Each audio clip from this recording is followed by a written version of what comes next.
Marvel, Spider-Man? No, I'm Superman. This video is purely for entertainment and does not infringe on copyrights or laws. The rights to the novel and image belong to the original author. We do not claim ownership.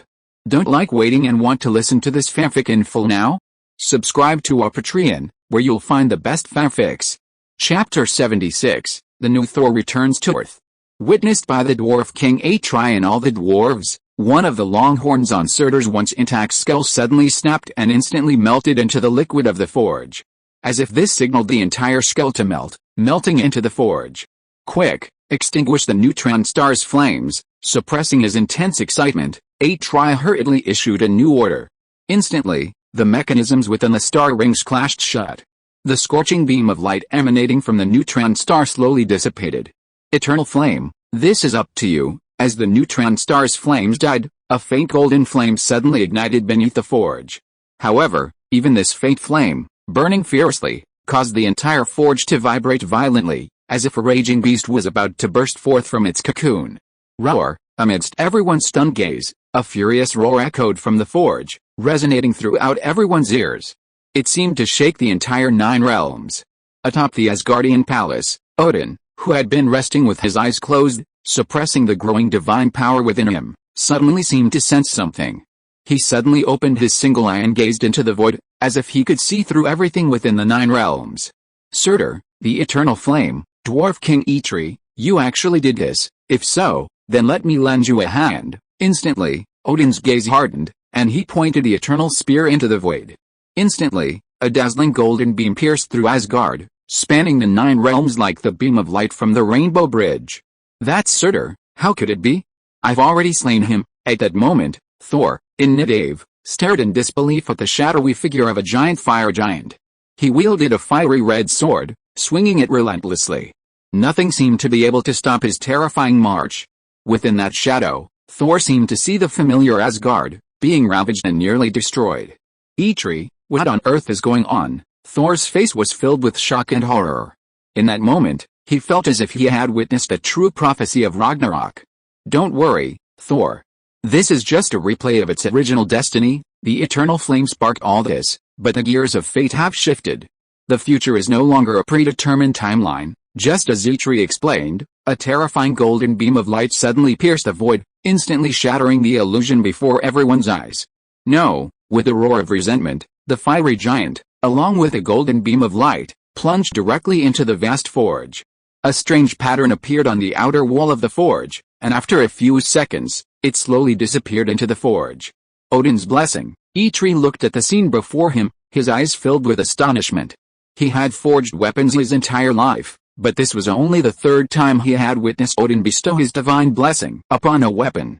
Thor, your father. He slowly turned and looked at Thor, seeming to want to say something, but he hesitated. But soon, Atri put aside all his distractions and focused on forging the weapon. Quick, bring the mold. Oh, and the world tree branch, Atri shouted anxiously, watching Odin's blessing melt into the forge. He then personally stepped forward and slowly pushed the forge over. The next moment, a stream of molten metal, shimmering in various colors and like magma, slowly flowed from the forge, pouring into a pre-prepared square mold. As the last drop of liquid metal drained from the forge, the mold was completely filled. Soon, the specially designed mold cooled rapidly, and the liquid metal within was successfully shaped. Atri watched the scene unfold with excitement, smashing the mold without hesitation. The next moment, 2 slabs of fiery red metal, still radiating heat, appeared before his eyes. Faint lines of fiery red could be seen on the metal, interspersed with strands of golden thread. Give me the axe handle. Taking the world tree branch from the other dwarves, Atri ignored the still scorching metal and slowly extended it. Instantly, a strange energy woven between the world tree branch and the 2 pieces of metal. The once dead world tree branch seemed to be revived. The branches began to rapidly spread, extending new branches, tightly binding the 2 pieces of metal from the battle axe. Then, with a crisp metallic clink, they merged perfectly. The next moment, Atri felt a powerful force radiate from the world tree branch in his hands. The successfully forged battle axe instantly detached from his hands and soared into the air. For the first time, a doomsday scene, dark clouds blanketed the skies above Nidave. Crack, boom. Silver lightning and fiery red thunder exploded in the clouds. The apocalyptic scene numbed all the dwarves. Thor, quick! Grab it and unleash the divine power within you with all your might. Only the dwarf king, Eitri, gazed at Thor with anticipation. Alright, Thor didn't hesitate. Silver lightning flashed from his body, seemingly juxtaposing the distant void. The next moment, Thor levitated from the ground, soaring into the sky. The battle axe, gleaming with silver and fiery red lightning, seemed drawn to Thor's presence. It instantly swirled through the air, hurtling towards him. Thor instinctively raised his right hand and grasped the battle axe firmly.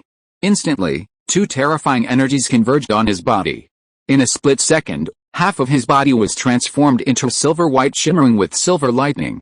The other half glowed a vibrant, fiery red. The dazzling flames lingered around him, imbued with an aura of aggressive fire. His eyes also shone with silver and red light, respectively. His aura instantly surged, like a perfect fusion of crimson flames and silver lightning. The dark clouds in the sky even obscured the neutron star's radiance. Today, I will personally wash away my past shame. As if sensing something, the majestic Thor raised his battle axe without hesitation. Before the stunned gazes of all the dwarves, a rainbow beam of light was summoned directly by Thor, carrying his body and instantly piercing through the 9 realms. This battle axe is truly worthy of being my finest creation. At that moment, Eitri watched with immense excitement as Thor vanished from their sight. Magic armor?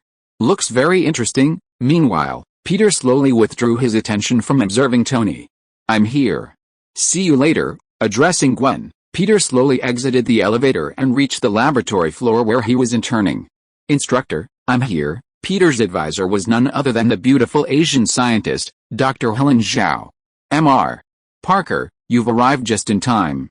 Come and help me test the regeneration cradle. However, before Peter could respond, the entire building suddenly shook.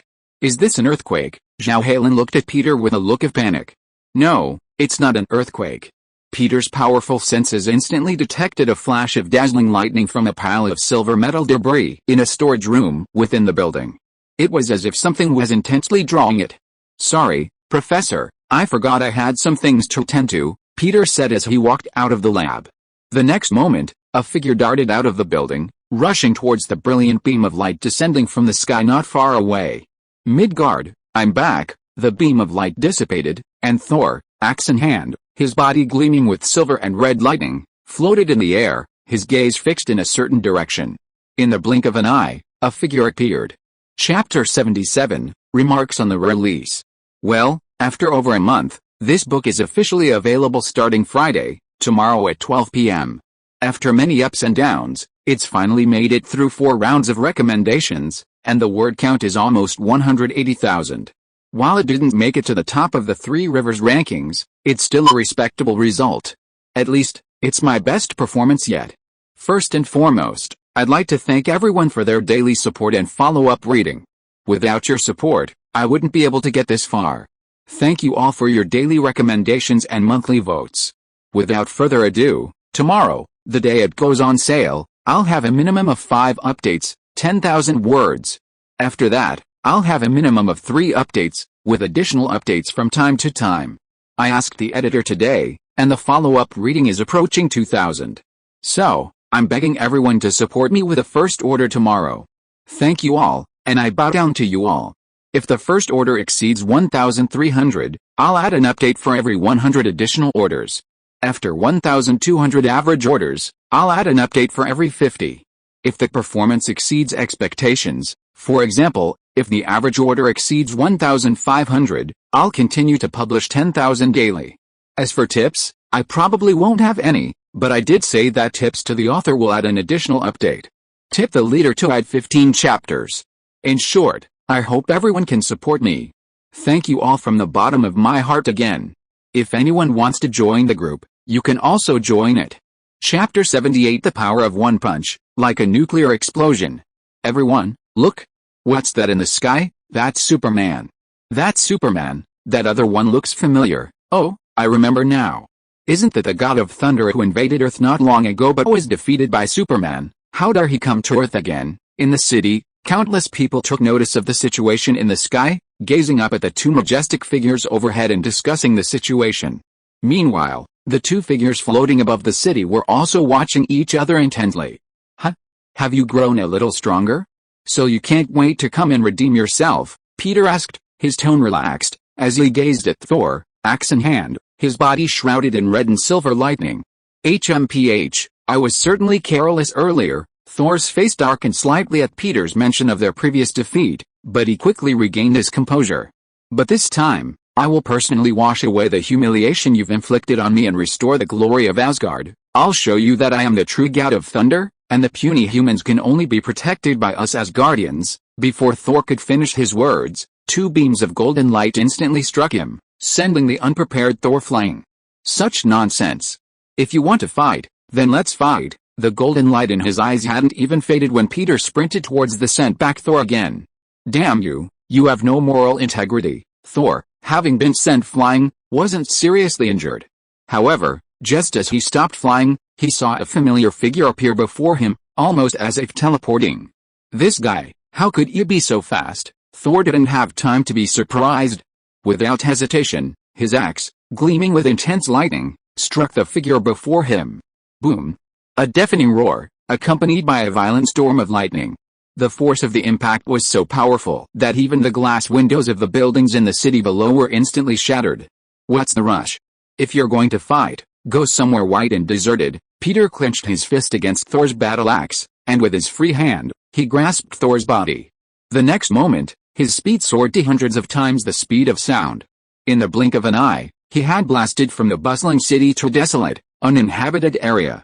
Within a few hundred kilometers, no one existed.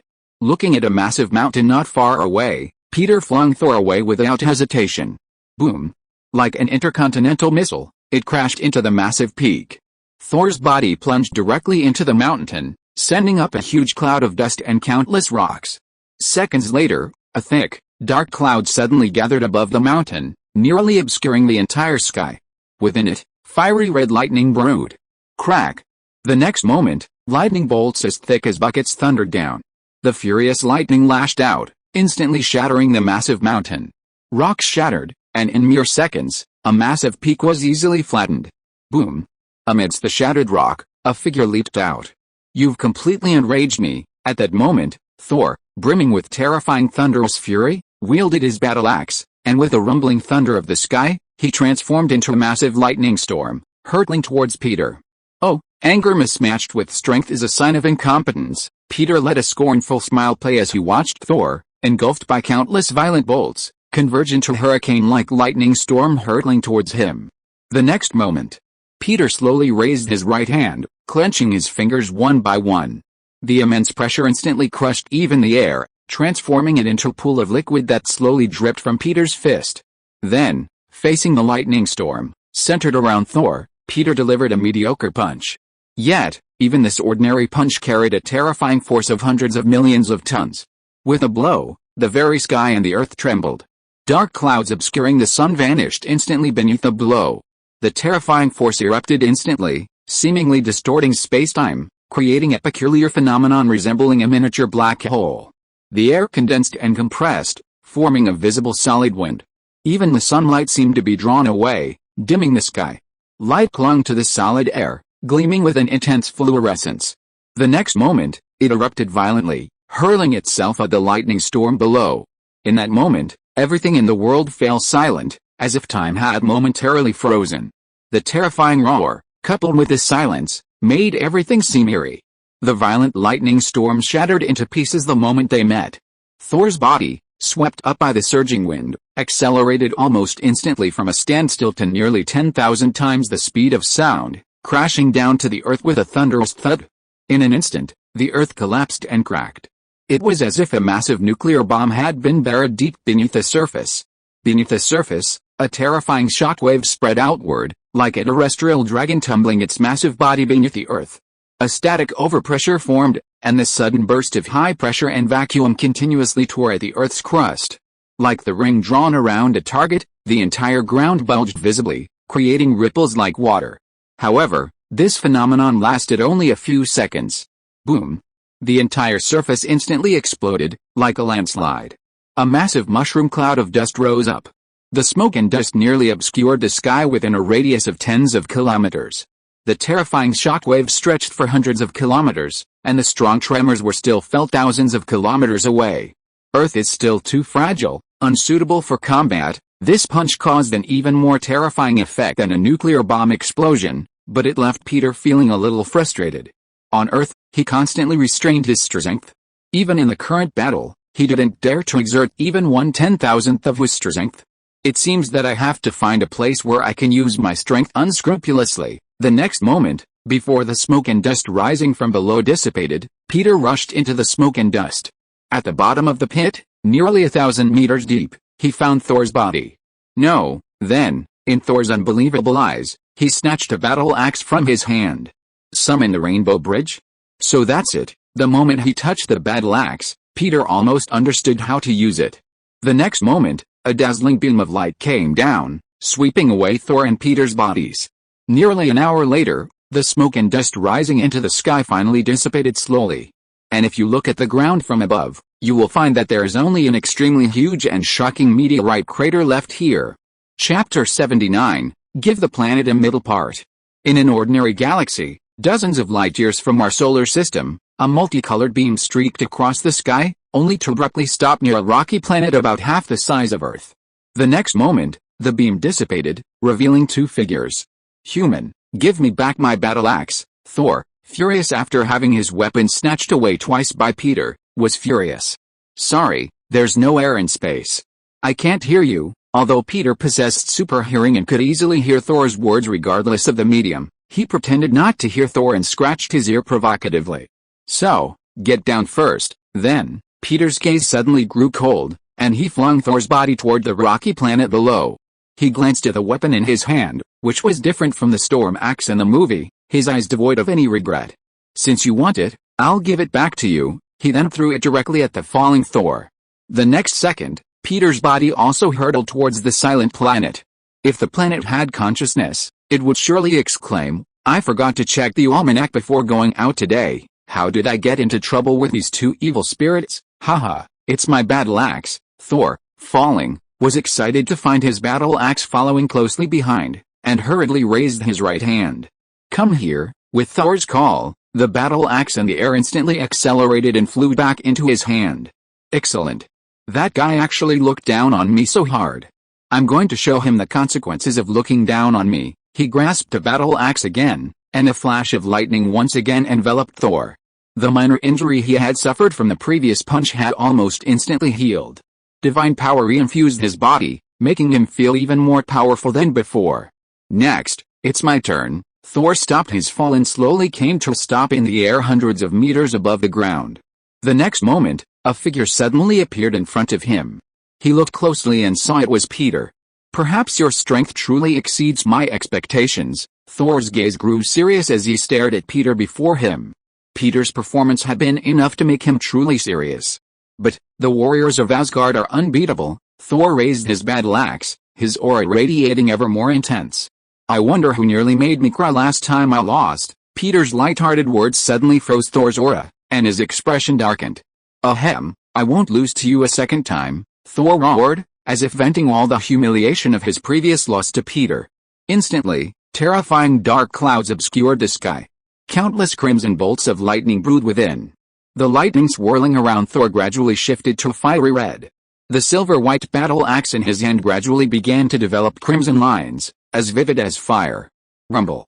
Beneath the ground beneath them, it felt as if some gigantic monster was galloping relentlessly. The ground surged, as if something was about to burst forth. You were right, Midgard is not a suitable place for fighting. The humans there are incredibly weak and cannot withstand the terrifying power I unleash at my full strength. Thor's eyes had now turned completely blood red, crimson flames blazing within them. The raging thunderous divine power within him had also been tinted a fiery crimson. He was enveloped in crimson flames, like an enraged flaming giant. But here, I will utterly defeat you. The next moment, Thor suddenly raised his battle axe. The crimson lightning that had been brewing in the air seemed to have received some special signal. At Thor's movement, it roared downwards. Crack! Crack! Strike after strike of immensely thick crimson lightning continuously struck Thor's battle axe. The terrifying lightning dyed Thor's armor crimson. The dark clouds resembled a sea of blood-red thunder. Some of the lightning struck directly upon the ground, instantly revealing the true form of the rolling monster beneath. It was no longer a charging monster, but rather a swath of crimson, boiling magma. This guy, has he activated his second form? Peter observed Thor, now enveloped in flames and lightning, with intrigued interest. I wonder if he can withstand a single blow from me in this form. Peter watched Thor's aura rise, a vision of the god of fire and the god of thunder merging into one, but he made no move to interrupt. Finally, Thor's aura reached a crescendo. With a roar of fury, Thor leaped hundreds of meters high. All the lightning in the dark cloud seemed to merge with his body, forming a single entity. Carrying with it an overwhelming force, along with the dark clouds and blood-red lightning above, Thor's form and the battle axe he clutched, pressed down upon Peter like a torrential downpour. The battle axe in his hand gleamed with a crimson glow, seemingly multiplied in size to the naked eye. Like a giant axe shattering the heavens, it lashed down fiercely towards Peter. The magma below continued to erupt, drawn in by the terrifying aura surrounding Thor, gradually coalescing into a ferocious, terrifying crimson dragon of fire. With a roar, they all charged towards Peter. It was a big show, but it was all for nothing. Even then, Peter's expression remained unchanged. Impossible. He must be faking it. The battle axe in his hand was about to strike Peter, but Thor didn't see a single flicker of fear or alarm on Peter's face. For the glory of Asgard, shocked, he gave up everything and struck Peter with a thunderous blow. Bang! With the force of thunder, the axe in Thor's hand, just before it struck Peter, was easily blocked by Peter's raised hand. How is this possible? Thor, feeling the overwhelming, unstoppable force, cried out, "No way, there are many impossible things," such as. Peter took a deep breath, and the expression on his face became serious for the first time. The next moment, his other hand slowly clenched into a fist, and in Thor's incredulous eyes, he suddenly blasted out. In an instant, time froze. The terrifying power almost became real at this moment. Thor's body, along with the planet below, collapsed inch by inch. If you look here from space, you will find that on the surface of this planet made of stone, a huge chasm that runs across the entire surface of the planet has appeared. Below the chasm, you can vaguely see the core of the planet. With just one punch, Peter gave this stone planet a hairstyle similar to that of a singing and dancing enthusiast. The next moment, accompanied by the flashing of the light beam of the Rainbow Bridge, Peter's figure disappeared instantly. But Odin, who is in Asgard, slowly raised his head. Chapter 80, Battle with Odin.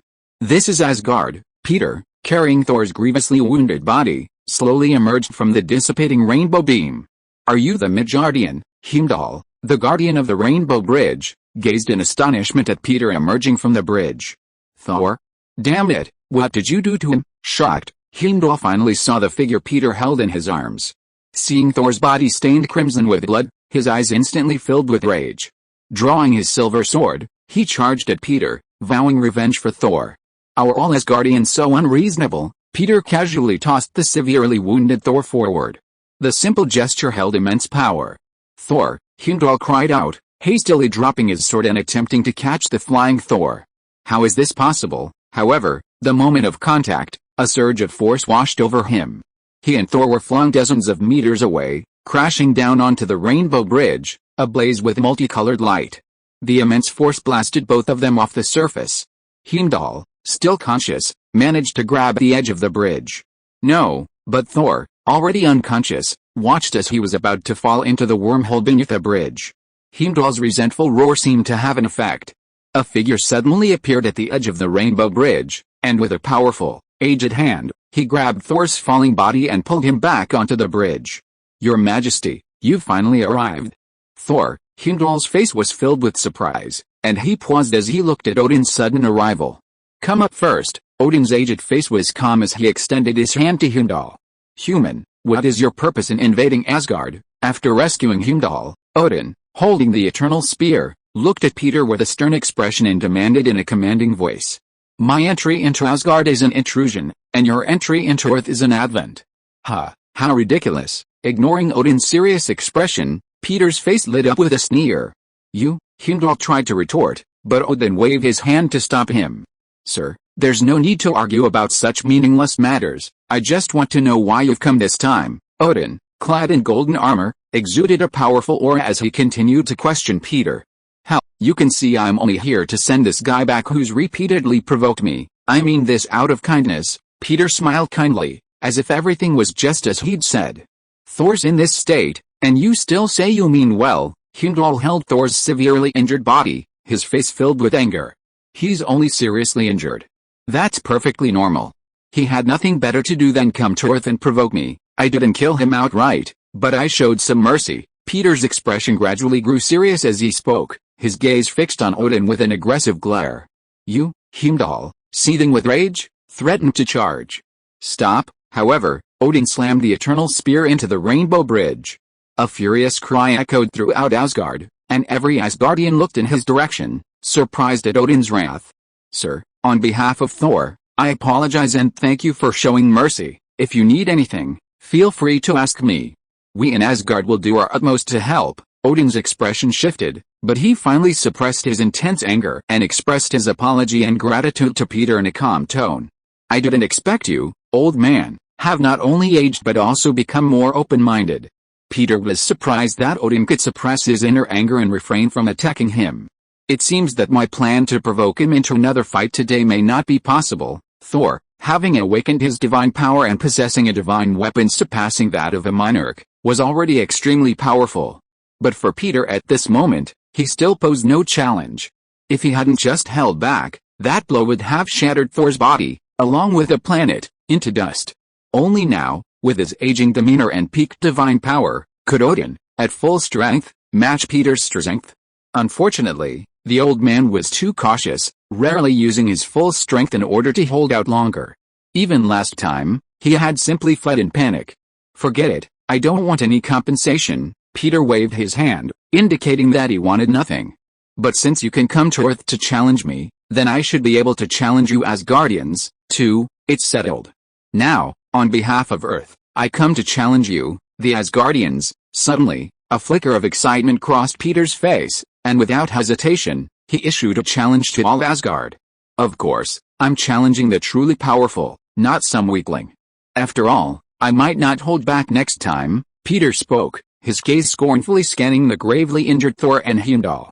"You ignorant human.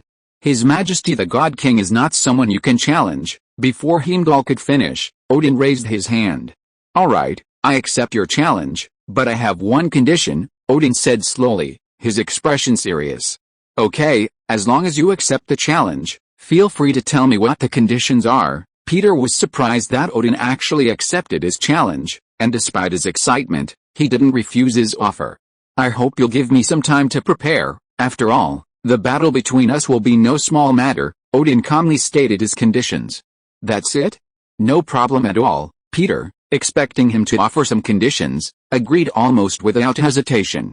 "However, I'll give you some time to prepare, but preferably no more than 10 days. After all, my patience is limited." However, to block Odin's escape route, Peter still gave a precise time limit. "Okay, 10 days is enough." Odin pondered for a moment, then agreed without hesitation. "In that case, I'll be leaving first. This axe will serve as a token of our friendship, so you don't regret it later." Peter grasped a battle axe in his hand, and the next moment, he opened the rainbow bridge and disappeared into Asgard. Chapter 81 Odin, come to the appointment. Not long after, atop the Asgardian palace, Loki asked his father, "Father, are you truly determined to fight that Midgardian?" Clad in a magnificent battle suit and crowned with a strange helmet resembling stag antlers, Loki couldn't help but ask. "Indeed, after this battle, whether victorious or defeated, I may." At this moment, Odin looked at his adopted child with a loving face, offering him a father's affection for the first time. "So, no matter the outcome, do not avenge me, Loki, my dear child. I know you possess an immensely brilliant mind, but I hope you will use it for good, to help your brother and rebuild Asgard." Odin's expression lacked the fear of impending death. He simply worried about the future of Asgard. After all, neither his own son Thor nor his adopted son Loki had truly grown up. He wondered how they would face their eldest daughter, who was about to break the seal. "Father, I have an idea." Suddenly, Loki, lost in thought, apparently not paying close attention to Odin's instructions, spoke excitedly. "Father, we could unite with the other powerful races in the 9 realms, such as the Frost Giants and the Dark Elves. Haven't they all coveted Midgard's land, As long as we promise to hand over Midgard's territory to them upon victory, and then unite with them to declare war on Earth, then, no matter how powerful that Midgardian is, he won't be able to protect all the weak humans on Midgard. Then, blood will stain Midgard's land red, and all 9 realms will know the might of Asgard. No one will dare challenge us again. Loki laid out his plan in full, his excitement growing. He longed to personally participate in this glorious battle for Asgard. Furthermore, after victory, we can use Midgard's territory to provoke a war between the Frost Giants and the Dark Elves. Then, no other race could threaten our position as Lord of the 9 realms of Asgard. Loki, the god of trickery, conceived this 3-pronged scheme almost instantly. However, in his excitement, he failed to notice the gazes from his father, Odin, and his mother, Frigga, filled with a strange meaning. Alice, Loki, it is my neglect of your guidance that has led you to this state. Nearing death, Odin no longer treated Loki with such harshness. His loving gaze, however, held a tinge of regret. You must know that a wise monarch never initiates war. Even if war does come, it will be faced with honor and courage, not through schemes and scheming. It took me a lifetime to understand this truth. What a pity. Odin looked at Loki and slowly began to teach him, attempting to guide him back from his misguided path. Yet, at this moment, Loki was like a rebellious child. He glared at Odin with fury. Why don't you understand me? All this is for you, for Asgard, for the millions of people who live here. Oh, it must be because of Thor. Ever since we were little, you've only ever had eyes for him, as if I weren't even his brother, your son. Furious, Loki pointed at Odin, venting his anger at being ignored since childhood. Loki, that's enough. Frigga finally couldn't stand it anymore and shouted at Loki. HMPH. One day, I'll prove you wrong. I'm more worthy of the throne of Asgard than that foolish brother. The next moment, Loki stormed out. Silence fell over the hall. After a long moment, Odin spoke softly. How is Thor? He's seriously injured, but not on danger of death. In fact, the divine power within him is constantly increasing. Repairing his damaged body, perhaps when he wakes up next time, he'll be even stronger than before. Frigga spoke, explaining Thor's current situation. That's good. Unfortunately, I don't know if he can truly move on from these repeated failures. Odin wasn't worried about Thor's physical injuries, but rather his ability to accept his defeat. Fortunately, you're here. Odin looked at Frigga, as if offering a word of advice. Is there really no other way? Frigga looked at her husband, who once roamed the 9 realms, with a look of reluctance in her eyes. I was once arrogant and dreamt of conquering the 9 realms, even the entire universe. To this end, I even had the dwarves forge a special weapon to gather the mysterious Infinity Stones. However, I soon came to realize that my family was the true love of my heart, the one I would protect with my whole life. But as I grew older, that spark of passion faded completely. Sometimes, I even fantasized that if I could just keep living forever, perhaps the prophesied Ragnarok would be delayed. Staring into the void, Odin gradually lost himself in distant memories. But this time, I will not hide any longer. I will bravely face death as the king of the gods, allowing the inhabitants of the 9 realms to once again feel the majesty of their rulers. My father's glory will forever shine upon Asgard, and I will eventually have a place in Valhalla, the hall of supreme honor. Inflexible old man, Loki left the hall and slowly walked across the Rainbow Bridge. Gazing at the wormhole beneath the Rainbow Bridge, leading to the universe, Loki suddenly harbored a desire to escape Asgard. But the next moment, he retracted the thought and retreated, away from the edge of the Rainbow Bridge. He turned and prepared to leave. Indeed, since you all disapprove of me, I will use everything I have to protect all of Asgard. But the next second, Loki paused, his eyes growing determined. I'll prove you're all wrong. Terribly wrong. Without hesitation, he turned and broke into a run. At the edge of the Rainbow Bridge, he leaped, instantly plummeting into the abyss beneath, swallowed by the wormhole. Loki, don't! Odin felt Loki fall into the wormhole, his face filled with sorrow. However, he was unable to stop him, let alone stop Loki's inner resolve. Today is truly a restless day. Odin slowly closed his eyes, struggling to suppress his emotions. A few days later, a figure, crossing the 9 realms, appeared from the skies above Earth. The golden light almost covered the entire sky. Humans, I, Odin, the king of the gods, lord of Asgard, come to keep my appointment. If you're listening to this novel on a channel other than Fanfic World, it means they downloaded and uploaded it without effort. we cordially invite you to visit our channel, Mundo Fanfic Novelis. There you'll find the original version of this story and you can explore many other novels of various genres. We're waiting for you to immerse yourself in a world of incredible novels. Chapter 82 One Punch, Exploding Stars. Wow? What kind of monster is that? A few days ago, Thor, the god of thunder who had invaded Earth, reappeared on Earth. This had already garnered widespread media coverage. And the massive crater Peter had previously created with his fist had become a sacred site for countless admirers. Now, an even more powerful figure, claiming to be the king of the gods, burst through the air, instantly shaking the entire world. A whirlwind. A piercing sound cut through the sky. A figure instantly appeared before Odin, who lay in the void. Peter smiled excitedly at Odin, enveloped in a dazzling golden light, resembling a true god descending. It seems you're ready to go all out this time. The immense divine power within Odin had practically materialized. A golden glow filled the sky. His terrifying majesty made one want to kneel down and worship. Let's go to a more suitable place. Midgard is not a suitable battlefield for us, Odin's commanding voice reached Peter, unsure of his approval. Indeed, Earth is not a suitable battlefield, especially not for us. With Peter's agreement, Odin raised the eternal spear almost without hesitation. The next moment, a golden beam of light enveloped the two, and in the blink of an eye, they vanished from Earth. Do you think Superman can still win this time? Countless people watched as the two figures vanished into the void, their hearts filled with intense curiosity. Of course, our Superman is invincible, a great hero who protects humanity. He's absolutely unbeatable. Have you forgotten that guy who came a few days ago was just as arrogant? What happened? Even his weapon was taken away by Mr. Superman, and it's said to be on the roof of the Star Technology building, but what happened to a divine weapon placed there? Just as no one dared to covet the divine sword Yishin placed in this Hanwoo Hall, no one dared to approach the battle axe placed atop the Star Technology building.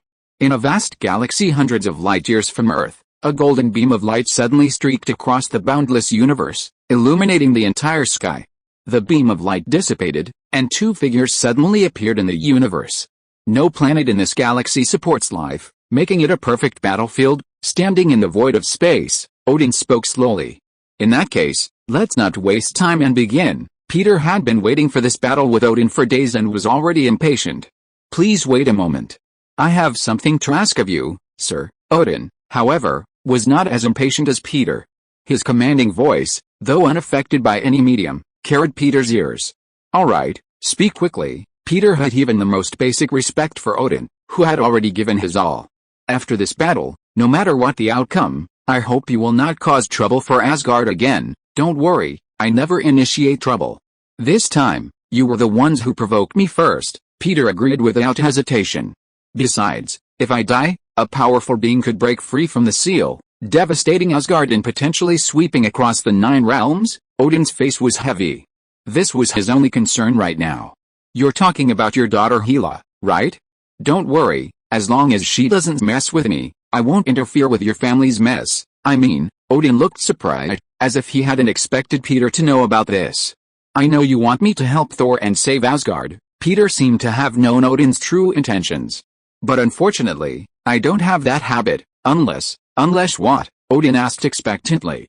Unless that Thor can set aside his dignity and beg me, perhaps. Odin's expression froze, as if he were about to say something. Alright, stop talking nonsense. I can't wait. The next moment, Peter stopped listening to Odin's nonsense, and his entire body exuded an incomparably terrifying aura. Finally, if Loki harms Midgard in the future, I hope you will spare his life. Looking at Peter, who is already preparing for battle, Odin hurriedly uttered his final words. Defeat me, and everything will be settled. Peter, without hesitation, instantly transformed into a streak of light, piercing the darkness of the cosmic night sky and hurtling towards Odin. Since that's the case, I will also let you witness the true power of the Lord of the 9 Realms. Following his commanding voice, a dazzling golden light enveloped the entire starry sky. At this moment, the immense divine power suppressed within Odin was unleashed unreservedly for the first and only time. Like a golden sun, it illuminated the entire galaxy. Ignoring Peter's fleeting form, the golden light almost instantly transformed into a physical barrier, blocking Peter's path. Turtle shell, Peter stared at the tangible golden curtain of light, then, without hesitation, swung his fist to meet it. Boom. In the silent space, a terrifying wave of energy instantly spread outward. Snap. Peter's fist shattered the vast curtain of golden divine power, spiderweb-like cracks spreading rapidly across it. The next moment, it collapsed with a resounding bang. As the golden energy dissipated, strands like feathers drifted across the starry sky, creating a breathtaking scene. As the curtain of light shattered, Odin reappeared before Peter. However, now, Odin, once the size of a normal human, had grown immensely, comparable to a small star. Golden light continuously emanated from his body, transforming into golden chains that pierced the surrounding void. Oh my god. He's unleashing his ultimate. Even Peter was stunned by the sight before him. Sure enough, Odin, worthy of his ultimate form before his death, was indeed a challenge. The next moment, as Peter watched, the golden chains that stretched into the void gradually stretched. Then, as the chains penetrated the void, a massive ripple spread across space, and a massive planet suddenly appeared before Peter's eyes, seemingly emanating from space. Odin's eyes shone with a radiant light like the stars. With a single wave of his hand, the golden chain in his grip suddenly tightened. Like a giant meteor hammer, the planet crashed down upon Peter. Even if it's a real planet, I can shatter it with one punch. Peter's gaze focused, unleashing the immense power within him for the first time without reservation. He clenched his fist and punched the planet that had struck him. Boom. Like a dazzling firework bursting across the universe, the planet suddenly exploded under Peter's powerful punch. Countless fragments transformed into asteroids of all sizes, rapidly scattering in all directions. Chapter 83 Pushing the Stars. Watching Peter shatter a planet with a single punch, countless shattered boulders drifting across the starry sky, Odin's eyes betrayed a hint of shock. This human's power is truly unbelievable. It was the first time he'd seen someone destroy a planet with mere physical strength.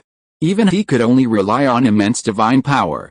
However, despite his shock, Odin had no intention of holding back. With a powerful pull, a massive golden chain pierced the starry sky. With a creak, as the golden chain suddenly tightened, the surrounding void once again shimmered with vast ripples like water. With a terrifying tremor, two more planets of varying sizes were pulled in from the distant interstellar space.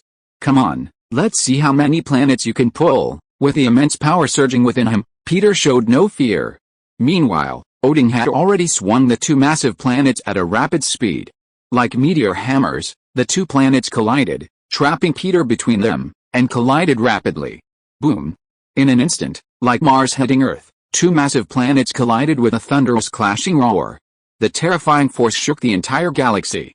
The powerful impact unleashed a burst of intense light, rivaling the blazing of a star. Almost no human would survive such a terrifying planetary collision. However, Odin's face betrayed no trace of triumph. His brow remained furrowed, his massive form towering over the starry sky. Even with his powerful divine senses, he could still sense the fierce aura lingering. Sure enough, Odin's perception was correct. With a terrifying jolt, the golden divine chains connecting the two planets in Odin's hands snapped instantly. From the centers of the two colliding planets, each now reduced to a mere half, a burst of light, even more dazzling than before, blazing like a true star. At this moment, the two colliding planets exploded completely. The shattered boulders transformed into countless asteroids, hurtling towards Odin's massive form. Puff, puff, puff. Odin's expression remained unchanged. With a wave of his hand, divine power formed a golden curtain of light, blocking the cascading debris. Tens of seconds later, as everything returned to calm, Odin, having removed the divine barrier, saw Peter before him, his body gleaming with a dazzling star-like light.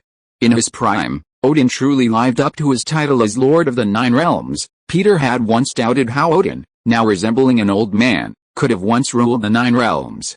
But now, he had no doubt that Odin truly possessed the power to rule them. But at this moment, even the true Lord of the Nine Realms cannot withstand my brilliance. The next moment, Peter's entire body shone with an intense golden light, streaking across the starry sky like a brilliant meteor, hurtling towards Odin's massive form. Not good. Odin's face changed at Peter's sudden, terrifying speed. Without hesitation, his massive figure retreated rapidly, his hands waving rapidly in front of him. Rays of golden light emanated from his body, some forming golden curtains in front of him. Many more transformed into golden spears, piercing Peter, who had transformed into a stream of light. Thousands of golden spears nearly covered the entire sky, surging towards Peter. Crackling. However, The golden spears, shaped by divine power, seemed like cast plastic. The moment they touched Peter, they shattered into pieces, dissipating into a cascade of stars. In less than a second, tens of thousands of golden spears had completely dissipated. Only hundreds of golden light screens remained blocking Peter's path. Peter's figure, already approaching the speed of light, now surpassed it. Transforming into a swift stream of light, he crashed into the first golden barrier. Boom! In an instant, the first divine barrier was easily ripped apart. Before it could completely crumble, Peter had reached the second barrier, instantly ripping it apart as he had the first. Just as the Trisolaran water droplet detectors had easily shattered the defenses of the human space fleet, Peter transformed into a stream of light, and in a fraction of a millisecond, he easily shattered hundreds of golden light screens. As the last screen of light crumbled, Odin's face was filled with shock. But now, he was too late to dodge. Peter's fist, brimming with terrifying force, slammed into Odin's massive frame. Like an ant trying to shake an elephant, it was a truly incredible sight. Odin was sent flying, vanishing into the vast expanse of the starry sky in the blink of an eye. Peter wasn't naive enough to believe that a single punch could defeat Odin. Just as he was about to transform into another stream of light to pursue him, he suddenly felt a powerful wave erupt from the space behind him, accompanied by a sharp, pointed sensation. He spun in an instant, unhesitating blow, and blasted his fist backward. Boom! A massive golden spear pierced the night sky, colliding with Peter's fist. The terrifying sound instantly shook the entire galaxy. HMPH, Odin, wielding the gigantic eternal spear, grunted, his massive frame uncontrollably retreating several steps. He gazed at Peter's tiny figure, his eyes filled with shock. He hadn't expected his sudden attack to gain even the slightest advantage in strength. The brief exchange had convinced Odin that Peter's power was simply too formidable, and that he was completely unsuited to close combat. So, the next moment, a burst of shimmering golden divine power surged through Odin's body once again. Ha! With a roar, the terrifying divine power shook the galaxy. The countless divine energy surrounding him transformed into golden chains, piercing directly into the surrounding void. Ah! With Odin's furious roar, dozens of golden chains instantly tightened, and the next moment, the surrounding space rippled like dozens of water waves. Did this guy pull every planet in this galaxy here? Peter stared in astonishment at Odin's now unleashing divine power. But the next moment, reality confirmed Peter's doubts. As expected, the surrounding space violently trembled. Gigantic planets were pulled out one after another by the golden chains. In mere seconds, dozens of planets appeared around Odin. Pulled by the golden chains, planets of varying sizes began to rapidly spin around him. Now, Odin, gleaming with golden light, stood among the stars, like the most important star in the galaxy. Well, you are the true sun god. Peter was deeply impressed, observing Odin standing among the stars. The sudden appearance of so many planets had already thrown the surrounding gravity into chaos. Countless asteroids, drawn in by the powerful gravitational pull, rapidly swarmed towards him, whirling with the movement of the stars. Fortunately, Peter possessed a bioforce field, allowing him to ignore the chaotic gravitational pull. This guy, besides making a big show, how can he attack? Peter watched Odin's acrobatic performance, curious. But the next moment, Odin's actions proved his point. Amidst the dancing stars, Odin suddenly stomped through the void, bearing down on Peter with the force of a mountain. It was like encountering a massive madman with a dozen arms, each wielding a butcher knife, swinging at him. This sense of oppression is hard to imagine unless you've experienced it firsthand. And at that moment, Peter felt a similarly intense sensation. Standing amidst the stars, Odin felt completely helpless. Yet, Odin didn't care if Peter felt suffocated. As they approached, a massive planet emerged from the swirling stars around it. With immense force, it hurtled straight towards Peter. Never mind, let's smash it first. At that moment, Peter transformed into a planet crusher, unhesitatingly hammering down on the incoming planet. Boom! With a terrifying resounding roar, the planet exploded. This guy actually has a trick up his sleeve, but behind the shattered planet lay a massive golden spear. As Peter stared in astonishment, it pierced through the shattered planets and lunged directly at him. Hastily, Peter swung his fist again to meet the attack. Bang! The massive golden spear shattered beneath Peter's blow, dissipating into golden starlight and the universe. But before Peter could even catch his breath, another planet followed, crashing down on him. Not done yet, He punched the planet again, shattering it. But behind the shattered planet, another, even larger, planet continued to crash down on Peter. "You forced me to do this." The next moment, Peter's figure transformed into a stream of light, rapidly retreating, instantly vanishing from the star field. Odin watched Peter's figure vanish and quickly unleashed his powerful senses, trying to detect what Peter might suddenly reappear. He knew Peter would never flee. However, after waiting for several minutes, Odin could no longer detect Peter's presence, as if he had truly escaped. Could it be? Odin was about to extend his senses further. Suddenly, he noticed the dazzling light of a distant star, seemingly even brighter. What is that? How is that possible? As the massive star rapidly approached, Odin finally confirmed that Peter hadn't fled. Instead, he had journeyed to the center of the galaxy, using his mortal form to carry that shining star across the interstellar space, pushing it towards him with his bare hands. Is this guy truly human? At that moment, Odin couldn't help but doubt who was the true god, himself or him. Chapter 84 Galaxy Annihilation. Minutes ago, Peter arrived near the only star in the galaxy. It was much smaller than the sun, yet still a true star, radiating a dazzling light. He couldn't sense the true extent of his strength at that moment. But facing a real star, he desperately wanted to push it with his bare hands. He felt uncertain if he could succeed. But as the star's energy continuously flowed into Peter's body, his confidence grew. Without hesitation, he used his powerful bioforce field as a support. The moment he approached the star's surface, his entire body was engulfed in the violent stellar winds. With all his might, he began to push the massive star. At first, the star remained almost motionless, as steady as an old dog. Peter's strength, however immense, still seemed insignificant next to the dazzling star. However, his superhuman physique was now unleashed to terrifying effect. As Peter exerted all his strength, his body tensed, and his cells became more active and hyperactive than ever before. The light and energy released by the star were continuously absorbed into his body. Gradually, a faint golden light shone from Peter's body. Powerful energy and terrifying strength continuously poured into his entire being. At this moment, he seemed to have broken free from some physical restraint. Under his surge of strength, the massive star began to tremble slightly. The next moment, it was actually pushed forward by Peter's physical body, slowly moving. And then, everything became easy. As the star began to move, Peter's strength continued to grow, and the speed of movement gradually increased. Until Odin, in the distance, finally noticed the star's unusual movement. At this moment, facing the rapidly approaching, oppressive star, even as the former Lord of the Nine Realms, Odin's expression was as solemn as it could be. He certainly had the opportunity to escape. But as the King of the Gods, the Lord of the Nine Realms, his immense pride would not allow him to retreat or escape at this moment. Even if he died, he would die standing. The gods would celebrate, and the ancestors would cheer him. For the glory of the northern gods, Odin's single, star-like eye gleamed with a resolute gaze. At that moment, he unleashed his full divine power without hesitation.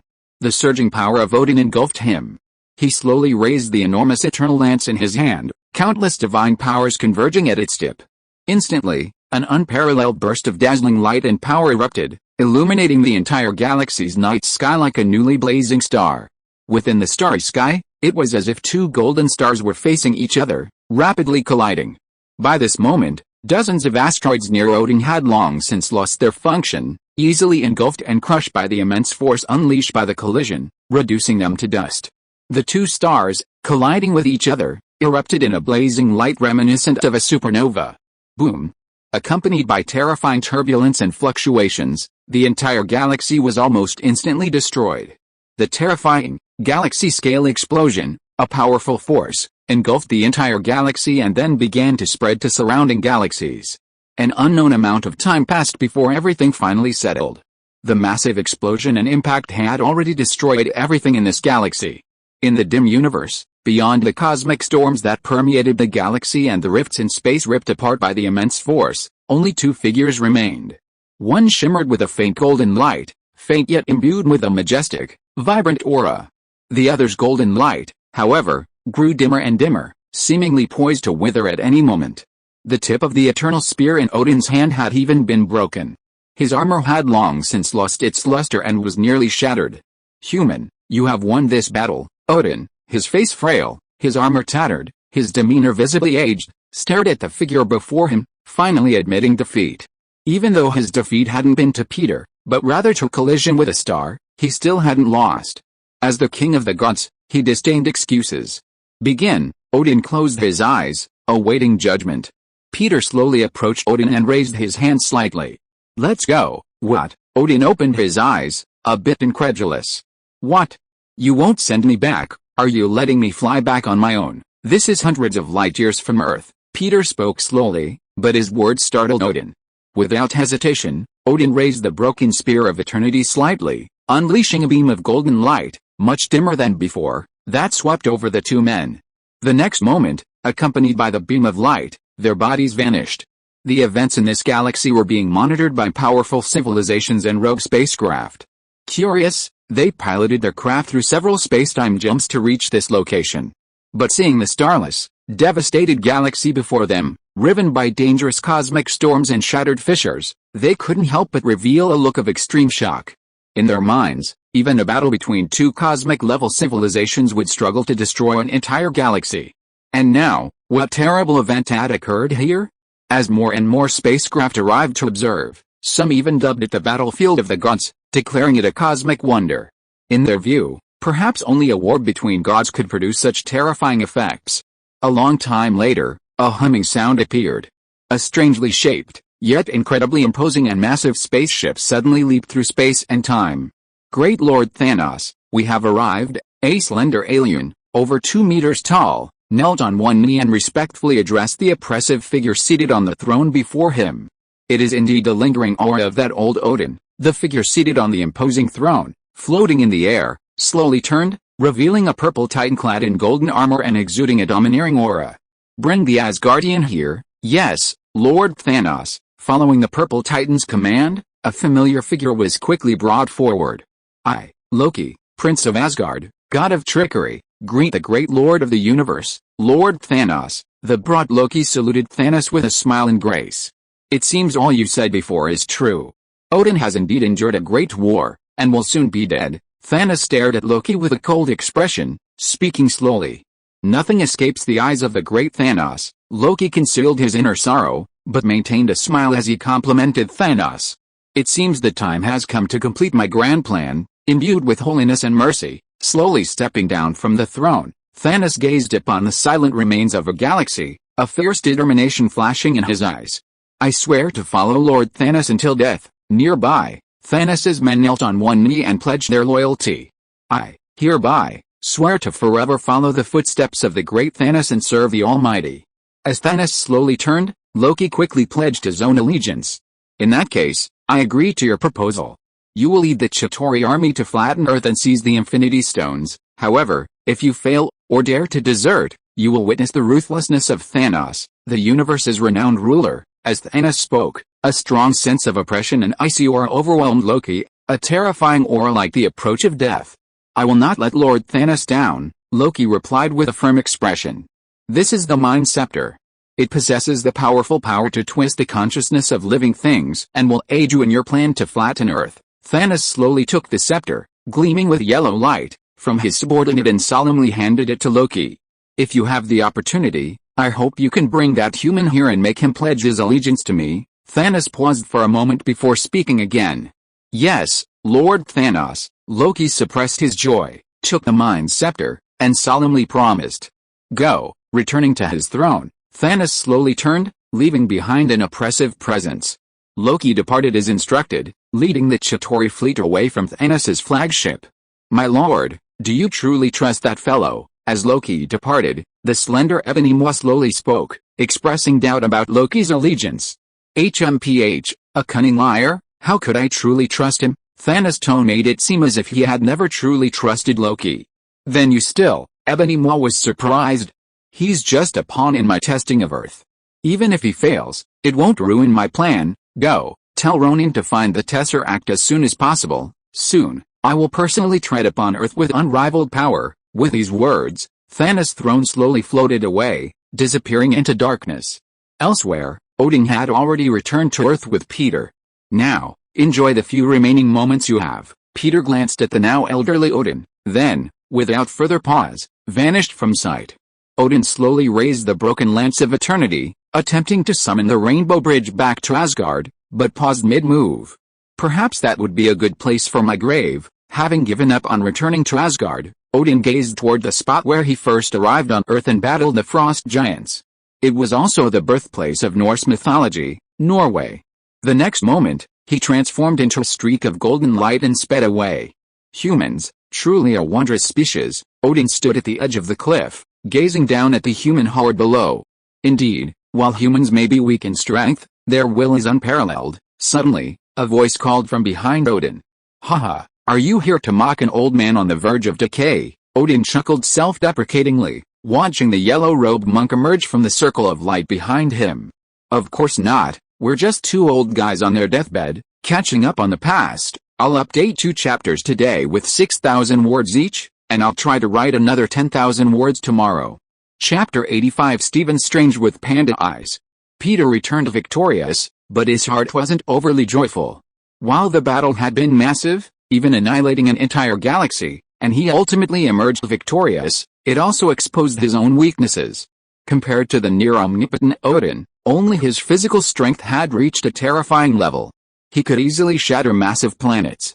As for his heat vision and freeze breath, they were of little use in a terrifying battle involving planets pelting people. Unless he truly reached the level of Superman Silver or Superman Gold. I hope that mysterious cosmic storm will surprise me soon. At that moment, Peter was extremely excited about the cosmic storm that would soon reach Earth.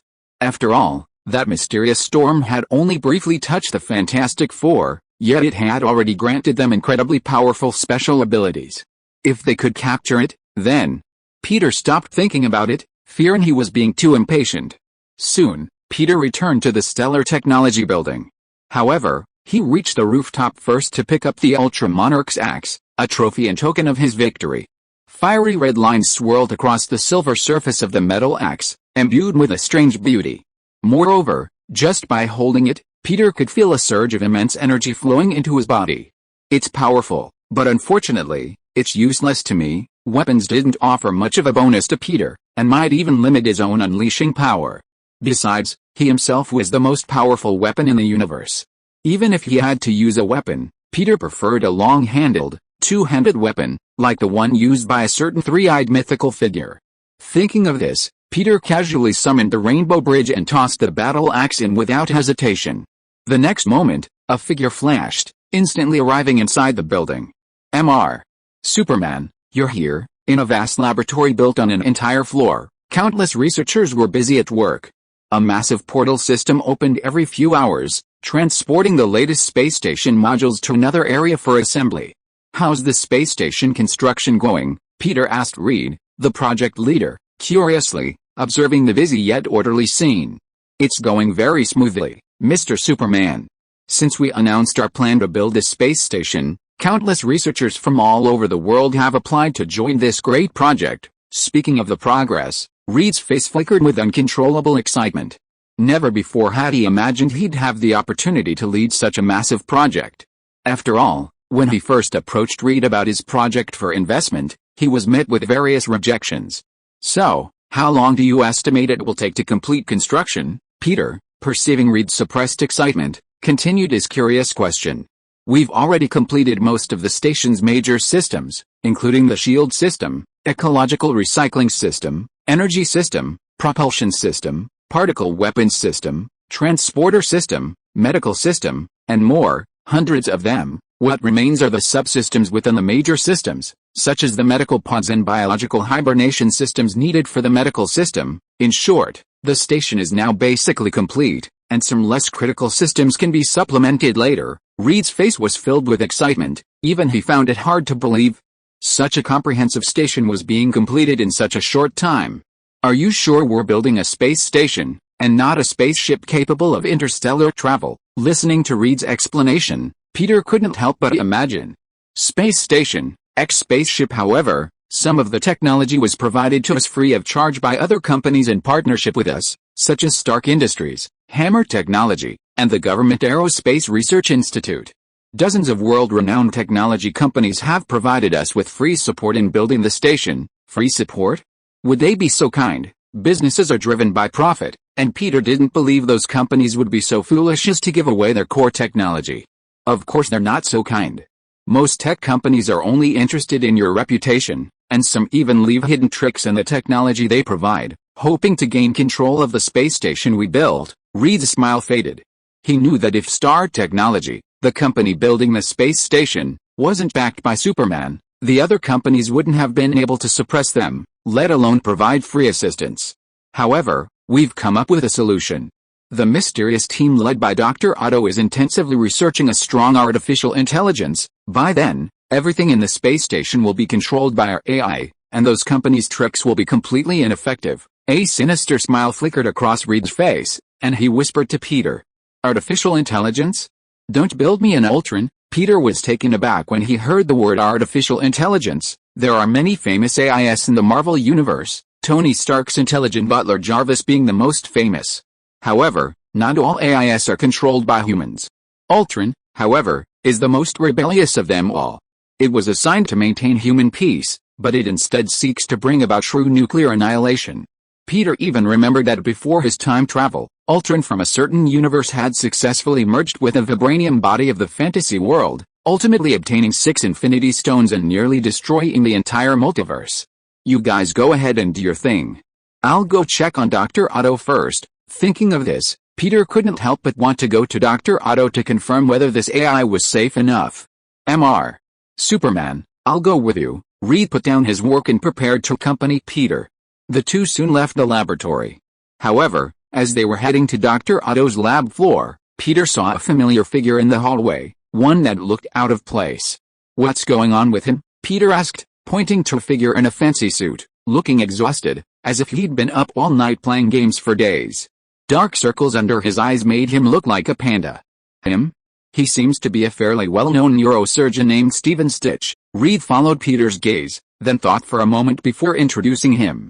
Stephen Strange, what's he doing here? If Peter hadn't had good eyesight, he might have missed the weary face and dark, panda-like eyes that revealed a man who once held the title of Sorcerer Supreme, Dr. Strange.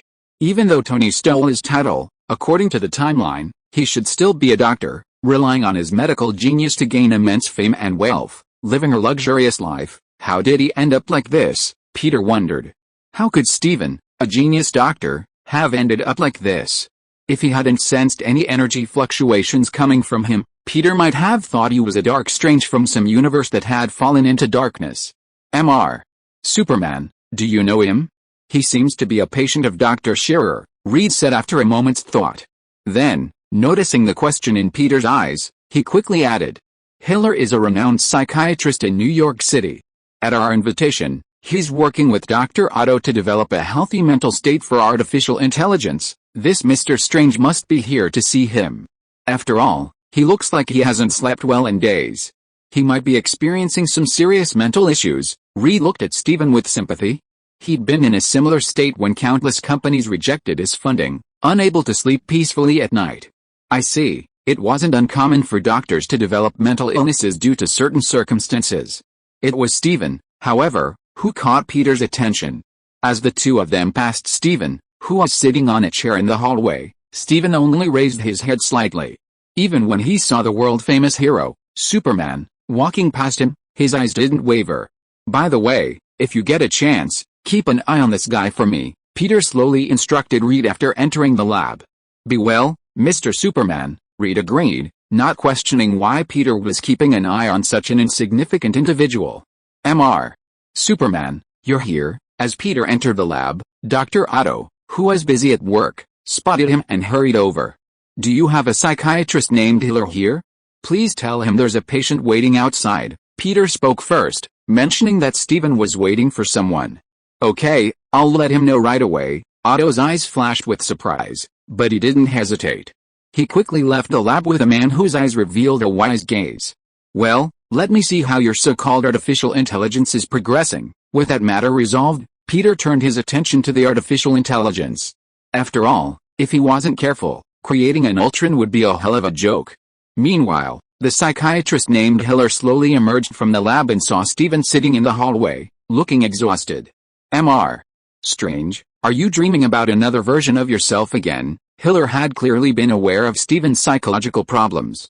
Dr. Hiller, you're finally here. Stephen, who had initially shown no emotion upon seeing Superman, seemed to light up with renewed energy the moment he met the psychiatrist, his eyes brimming with excitement. Indeed, these past few days, my alter ego has been haunting my dreams.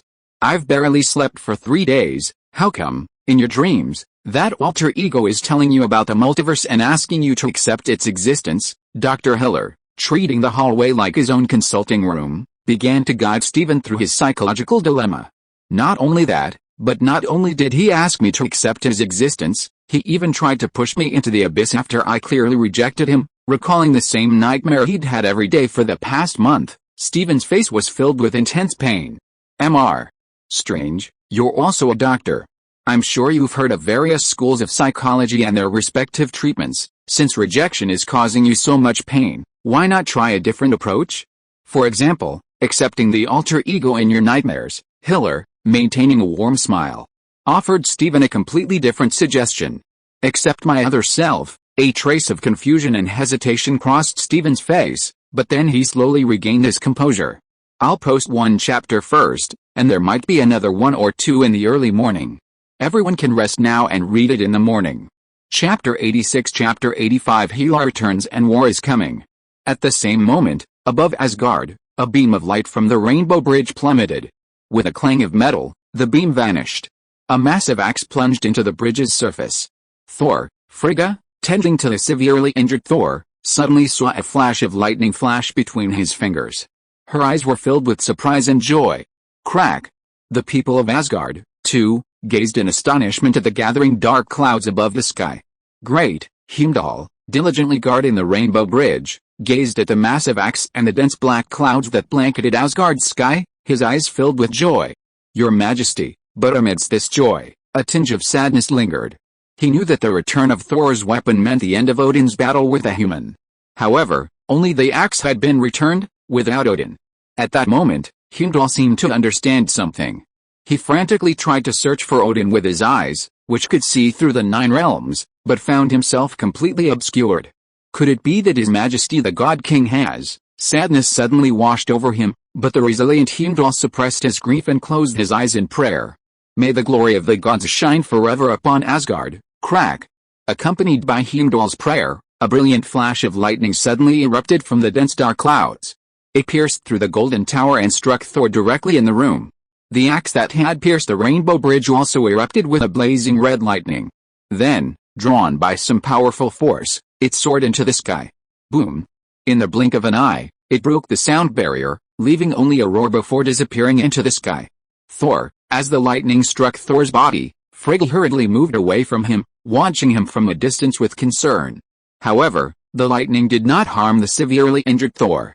Even under the lingering lightning, Thor's cracked skin healed rapidly. Suddenly, Thor, whose eyes had been tightly closed on the bed, snapped open, their pupils gleaming with silver and fiery red. Without hesitation, he raised his right hand. Crack! Accompanied by an even stronger crack of thunder, a massive axe instantly appeared in his right hand. Great! Frigga nearly burst into tears of joy at seeing her child awake. But the next moment, sadness washed over her. Even Frigga, a clever woman, realized something difficult to accept. But now, she had no time for sadness. For Thor, axe in hand, had already levitated from the bed, rising into the sky amidst a blaze of lightning. Is that His Majesty Thor? As Thor's figure rose into the Asgardian sky, countless Asgardians witnessed this majestic figure imbued with the power of thunder. They cheered with unconcealed excitement. No, that's His Majesty Thor, our new king of Asgard, who will continue to lead us to prosperity. At some point, Heimdall, clutching a silver sword, reached the back of the crowd and spoke slowly, his expression firm and solemn. He knelt, leading the way and paying homage to Asgard's new king.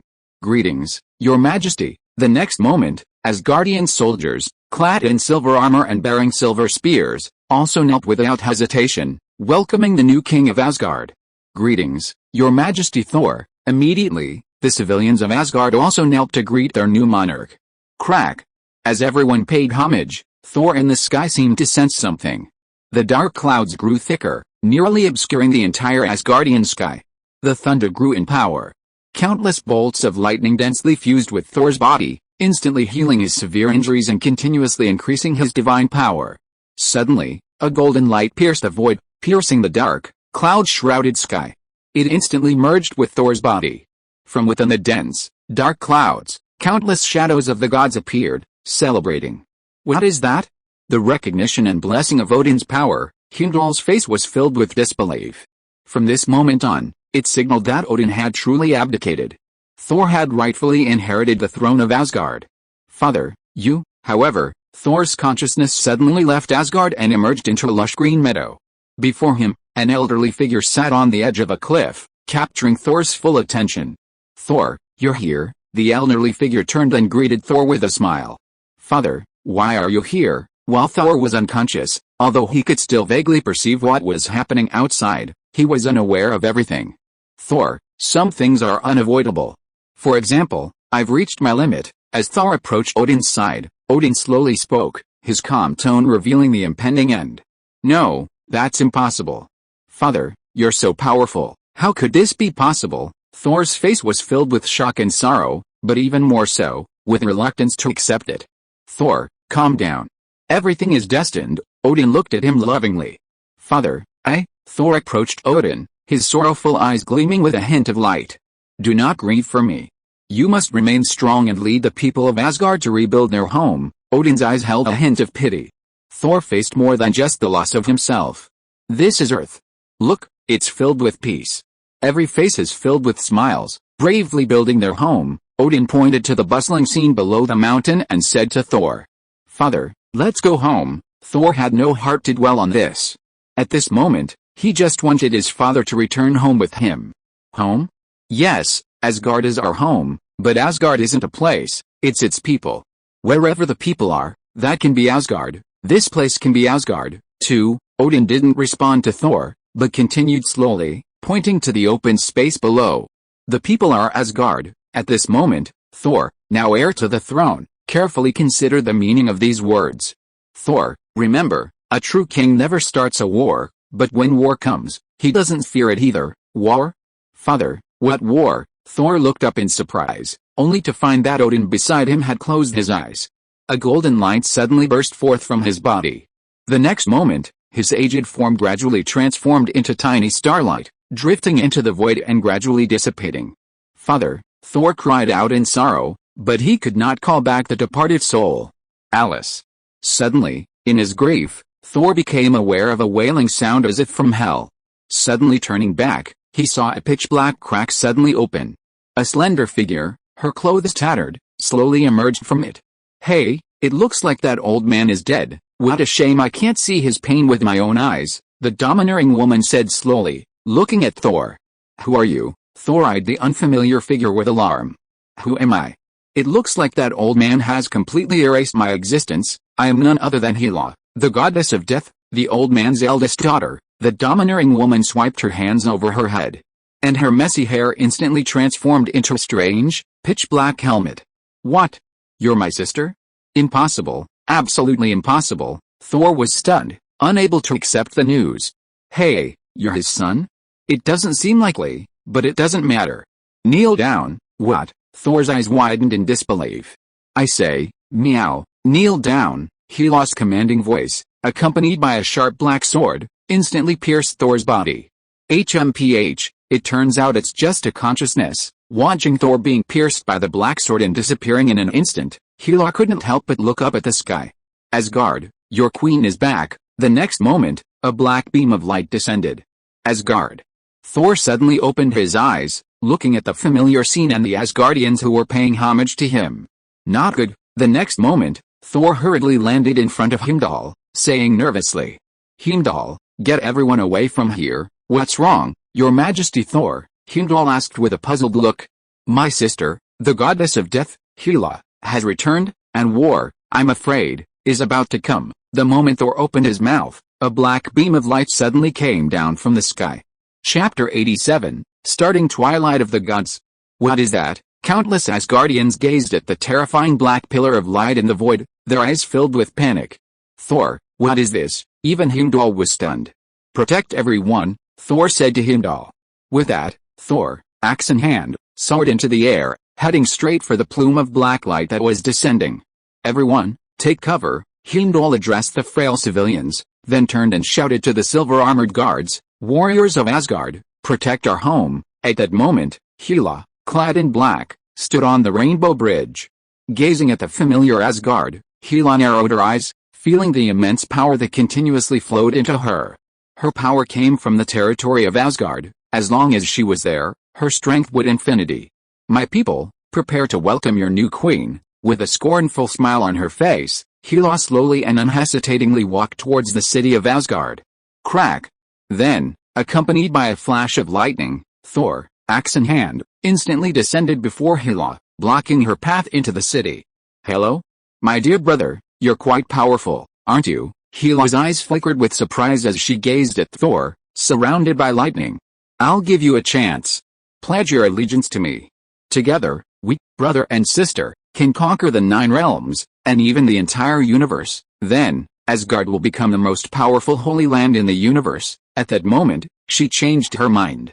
If Thor could help her, her ambition to conquer the universe would be realized even faster.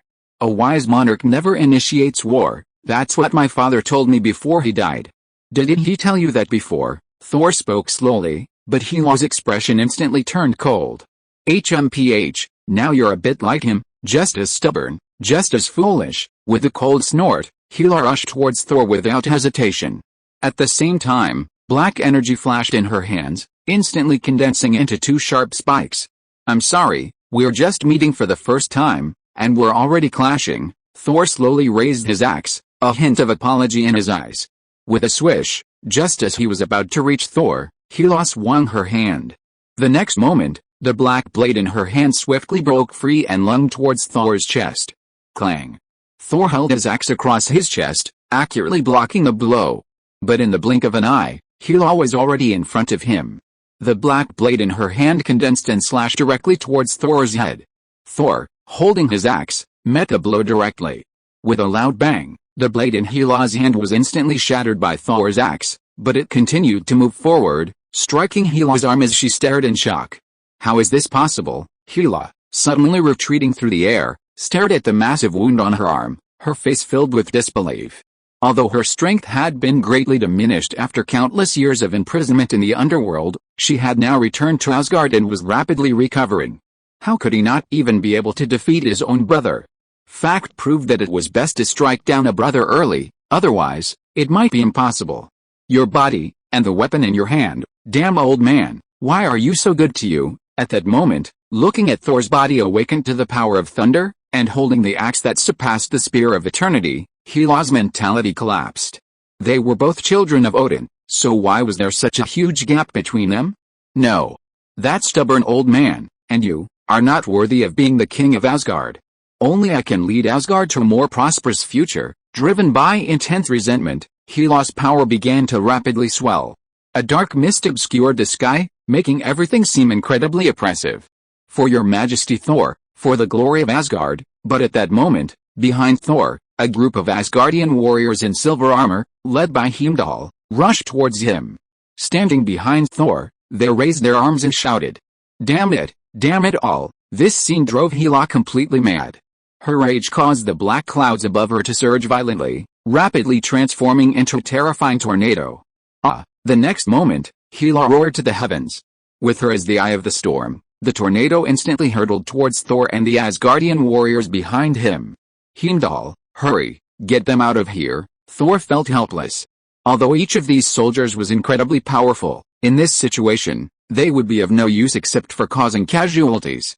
To give the soldiers behind him a chance to escape, Thor unleashed his divine power, transforming into a lightning hurricane, charging towards Hela. Boom! The 2 hurricanes collided violently, their terrifying roar completely obscuring the sky. Even the solid rainbow bridge shattered under the collision of the 2 hurricanes. Crack! Finally, with a shattering sound, the rainbow bridge completely broke apart. "Sister, you can't defeat me. Give up." In the center of the hurricane, Thor parried Hela's furious blade, offering words of comfort. "Go to hell," Hela, devoid of any compassion as a family member, roared. From the surface of the water beneath the rainbow bridge, a massive black stone spike slowly emerged. Then, rising suddenly, it lunged towards Thor, In that case, I apologize, sister. The last shred of kindness vanished from Thor's eyes. In this moment, to protect Asgard and the people behind him, he had no other choice. Crack! Thor unleashed his full divine power, and from the gathering dark clouds in the sky, a thick crimson bolt of lightning instantly blazed. Accompanied by a terrifying roar of thunder, the lightning instantly struck Hela, plunging her directly into the river beneath the Rainbow Bridge. Soon, everything returned to calm. I've lost another loved one. Looking at the surging river, a trace of sadness flashed in Thor's eyes. The next moment, a series of thick black spikes suddenly erupted from the river. Their target wasn't Thor, but the city of Asgard behind him. No, Thor roared, hurling his battle axe like a boomerang. Bang, bang, bang. The black blades shattered one after another. But several more spikes continued to surge toward the city at breakneck speed. In this critical moment, Heimdall, leading the soldiers who had recently retreated to the city gates, once again blocked the city's path. For the glory of Asgard, Heimdall roared, charging toward the incoming spikes. The other soldiers followed suit, roaring in anger, and following Heimdall, they charged toward the black spikes. Puff, puff, puff. The sound of the shattering spikes, accompanied by the soldiers' cries, echoed throughout Asgard. Finally, at the cost of several lives, they succeeded in defending their homeland. This is just a warning. When I return next time, anyone who doesn't submit to me will meet their doom. Hela's voice flew out from below, echoing throughout Asgard before vanishing from sight. Thor. We're in trouble. Heimdall had suddenly come to Thor's side, clutching his injured arm. He watched Hela's retreat, his face grave. As long as you remain within Asgard's realm, her power is boundless. One day, you will surpass your current power. Taking the returning axe, Thor looked at Heimdall, who looked grave, and the panicked people of Asgard. Heimdall, my father once said that Asgard isn't a place, it's the people, Heimdall continued, slowly speaking. Indeed, the prophecy of Ragnarok hasn't been rewritten. Asgard will eventually be destroyed, but its people will survive intact. Thor gazed back at the bustling Asgard. A flicker of pain crossed his eyes, but he slowly regained his resolve. Thor, are you going to start Ragnarok yourself? Destroy Asgard? Heimdall stared at Thor in shock and disbelief. But wasn't Surtur, the prophesied destroyer of Asgard, destroyed by you and the dwarf king Eitri? Not completely, was it? Thor raised his axe, the crimson stripes lingering on it gleaming with a strange light. Chapter 88, The Universe Destined to be Swallowed? Time, space, and reality aren't static, presented in a linear narrative. Rather, they're like prisms, holding infinite possibilities and futures. A single choice can open up an infinite number of alternate realities, creating a multiverse vastly different from anything you know. I'm Watu. I will lead you through these alternate realities, witnessing the birth and destruction of each parallel universe. Please join me in this remote, doomed universe. Let us ponder together, what can those so-called heroes do when this universe is about to be destroyed? That night, exhausted, Steven returned home. Having not rested properly for days, he finally relaxed his tense mind. Since rejection causes you so much pain, why not try to accept it? Without even showering, Doctor Strange undressed and lay down on the soft, comfortable bed. As Steven's eyes barely opened, on the verge of sleep, he kept thinking back to his therapist's words. It wasn't known how long passed, perhaps only a moment. Steven's consciousness gradually faded into a dormant state. The next moment, he was pulled into a unique bar. Welcome back, Dr. Stephen Strange. Before Steven could register what was happening, a voice suddenly appeared behind him. Beer? Whiskey? Or tea? Never mind, choose for yourself. With a crisp snap of fingers, 3 different cups instantly appeared on the counter in front of Steven. Well? Have you decided on your choice, Dr. Strange? Of course, I'm not referring to the drinks. Steven was in no mood to drink. He turned around and saw a face that looked just like his own. However, their attire was different. Steven wore a fine suit and a luxury watch. The other Steven, who had suddenly appeared, wore a dark robe, his red cape striking. No, I don't want to be some hero who saves the universe. I just want to be a knowledgeable doctor who can save more patients. Even though he had been mentally prepared, at that moment, Steven couldn't easily accept such a ridiculous and insane situation as his psychiatrist had advised. Since you still refuse, then, unfortunately, you'll have to suffer the pain of falling into the abyss once again, but I have no other choice. Only this way can you leave here and return to your universe. With another Steven's regretful voice, Steven found himself instantly at the door. Before him was nothingness, and beneath him lay a bottomless, pitch-black abyss. This scene was incredibly familiar. He had experienced it dozens of times before. And each time, he endured an incredibly intense pain, each time more excruciating than the last. If possible, I'd like to finish the drink first. Bang! With a familiar, powerful force behind him, his body suddenly tumbled out of this special bar, plummeting rapidly into the abyss below. No. Another one rejecting me. I wonder if the next one will come in a few hours? Or a few days. The other Steven, who had pushed Steven into the abyss, seemed accustomed to this kind of thing. He slowly walked to the counter, picked up the cup of tea from the 3 cups on the table, and slowly brought it to his lips. No, I agree. The next moment, a voice came through the still open door and into his ears. Great. Instantly, a nearly insane smile spread across his face. Even between his eyebrows, an extremely strange eye suddenly appeared. The next moment, his hands made a strange gesture. Then, a black energy transformed into a black chain, instantly passing through the door and piercing into the endless abyss. A wailing sound came from far away. Steven, who had fallen into the abyss, was pulled back into the bar by the chain. I just heard you say agree? You weren't lying to me, were you? The other Steven had returned to normal.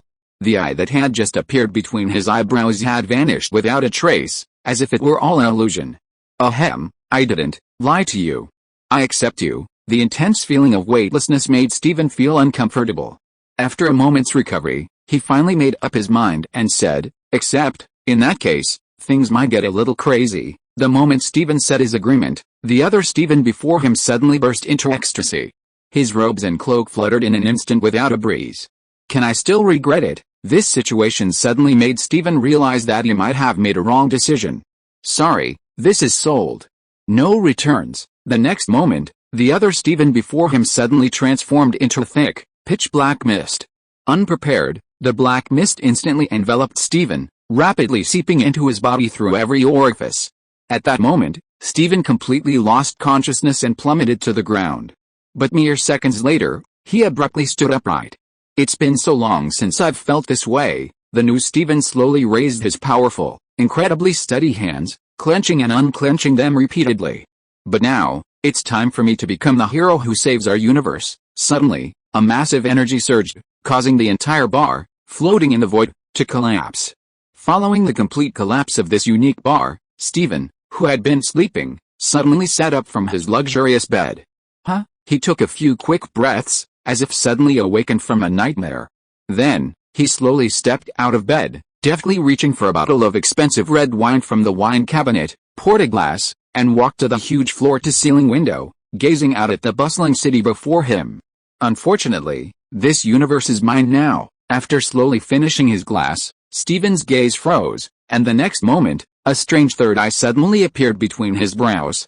A few days later, a beam of multicolored light suddenly appeared in the sky. Along with it, a human figure appeared. Whoa! Who's that? Our aliens invading Earth. Someone gazed at the scene above the city, their face filled with shock. Oh, you just moved here from a small town? You've never even seen an alien? What's all this fuss about? Nearby, an elderly New Yorker seemed accustomed to such things, his expression filled with a sense of superiority. Swish! Soon, another figure streaked across the sky, almost instantly arriving in front of the previous figure. You? Why are you here again? Are you seeking revenge for your father? Peter stared at Thor, feeling somewhat helpless. It seemed that this time, he would have to make him feel truly dead. Excuse me, Mr. Superman, I came to Earth to ask for your help, but the next moment, Thor pleaded with Peter with a sincere face. Hey, did the sun rise in the west today? You reckless fellow, do you even have to swallow your pride and ask for help? Peter couldn't help but wonder, at that moment, how could a reckless Thor ever need to ask for help? I'm sorry, Mr. Superman. I've realized my earlier actions were reckless. In fact, the people of Midgard, like us Asgardians, are deeply peace-loving. It's a pity I didn't realize that until recently. Thor's face was filled with apology. Don't apologize yet. You're not asking me to help you deal with your sister, are you? At that moment, Peter suddenly remembered Thor's sister, who was about to break the seal. You know her too? Thor looked at Peter with a hint of surprise. As Odin's biological son, He only learned of his sister after his father's death. How did this human know? Just tell me, isn't it? No, Mr. Superman, I'm not asking you to help me defeat my sister. I simply hope you allow us Asgardians to move to Midgard and rebuild a new home for our people. After becoming king of Asgard and considering matters from the perspective of his people, Thor's recklessness and aggressiveness had clearly been tempered. Previously, he would never have asked his former enemy for something like this. This doesn't seem to be my responsibility. As long as you're not provoking me, please do as you please. Peter, naturally unconcerned with such trivial matters, vanished instantly. Wait, Thor tried to intervene, but it was too late. Who should I contact about this? Floating above the city, Thor felt lost. His first mission to Earth as an Asgardian ambassador seemed destined for failure. Forget it, go find that bald, shaved egg? The one you nearly killed the first time you came to Earth? Just as Thor was lost in thought, a voice suddenly reached his ears, pointing him in the right direction. Thank you, Mr. Superman. From now on, you'll be Asgard's closest ally. Thor excitedly expressed his gratitude to the void. However, after a moment, he became confused again. I remember that bald guy, but now, where do I find him? Finally, Thor successfully found Nick Fury and explained his purpose. What? You all in Asgard are moving to Earth? Even Nick Fury, who had witnessed countless major events, couldn't help but feel absurd. A self-proclaimed god, instead of living in his own divine realm, was moving to their mortal realm. It was like a wealthy person living in a first-tier city with a Thompson Yippin and a courtyard house, would instead move to a remote countryside to live in a mud-tiled house. Yes, we're planning to move to Midgard. I wonder if you'd approve? Thor faced Nick Fury again, their positions having shifted dramatically. He had once been a high and mighty god, but now he was a mere wretch seeking to live under someone else's roof. I can't give you an answer to that question right now. You must understand that Earth isn't mine alone, and you're a kingdom of gods with a powerful military. I have to consider the other nations on Earth, Nick Fury said, looking apprehensive. The underlying message was, if you want to move to Earth, you can, but it'll cost you money. Okay, tell me. What will it cost us if we agree to move to Earth? Thor, no longer a complete brute, asked slowly. We'll discuss the terms later. I need to get the other nations' approval first. That might be a bit troublesome, unless... Nick Fury's expression remained ambivalent, indicating that even if he could make any terms, it would still be difficult to accomplish. Unless what? Unless you can get that person's consent, then this matter can be discussed. Great, he's the one who asked me to come to you, Thor said excitedly. If that's the case, then everything will be much easier. At this moment, Nick Fury finally smiled. Without Superman's consent, he really didn't dare to act on his own. Elsewhere, in a remote town, a luxurious sports car suddenly drove in. Right here, Steven, dressed in a fine suit, slowly got out. He then gazed at a modest house nearby, his eyes filled with longing. Superman from the comics actually exists? This universe is truly insane. Thinking this, Steven walked towards the ordinary house. He knocked politely on the door, but found no one there. However, Steven didn't leave. Instead, he used a simple spell to unlock the locked door and slowly walked in. Entering the room, Steven walked straight towards the basement entrance. He then used magic again to open the iron door, which seemed to have been sealed for a long time, and then slowly walked into the dark basement. The moment he entered the basement, the door behind him instantly closed. A strange black rune suddenly appeared on it, and the next moment, the iron door vanished before Steven's gaze. Look! Who's here? A fledgling wizard? How dare you come here and provoke the most powerful witch in the world? Suddenly, a woman dressed in witch attire slowly emerged from the darkness, her voice full of mockery addressed to Steven. Sorry, the most powerful witch in the world?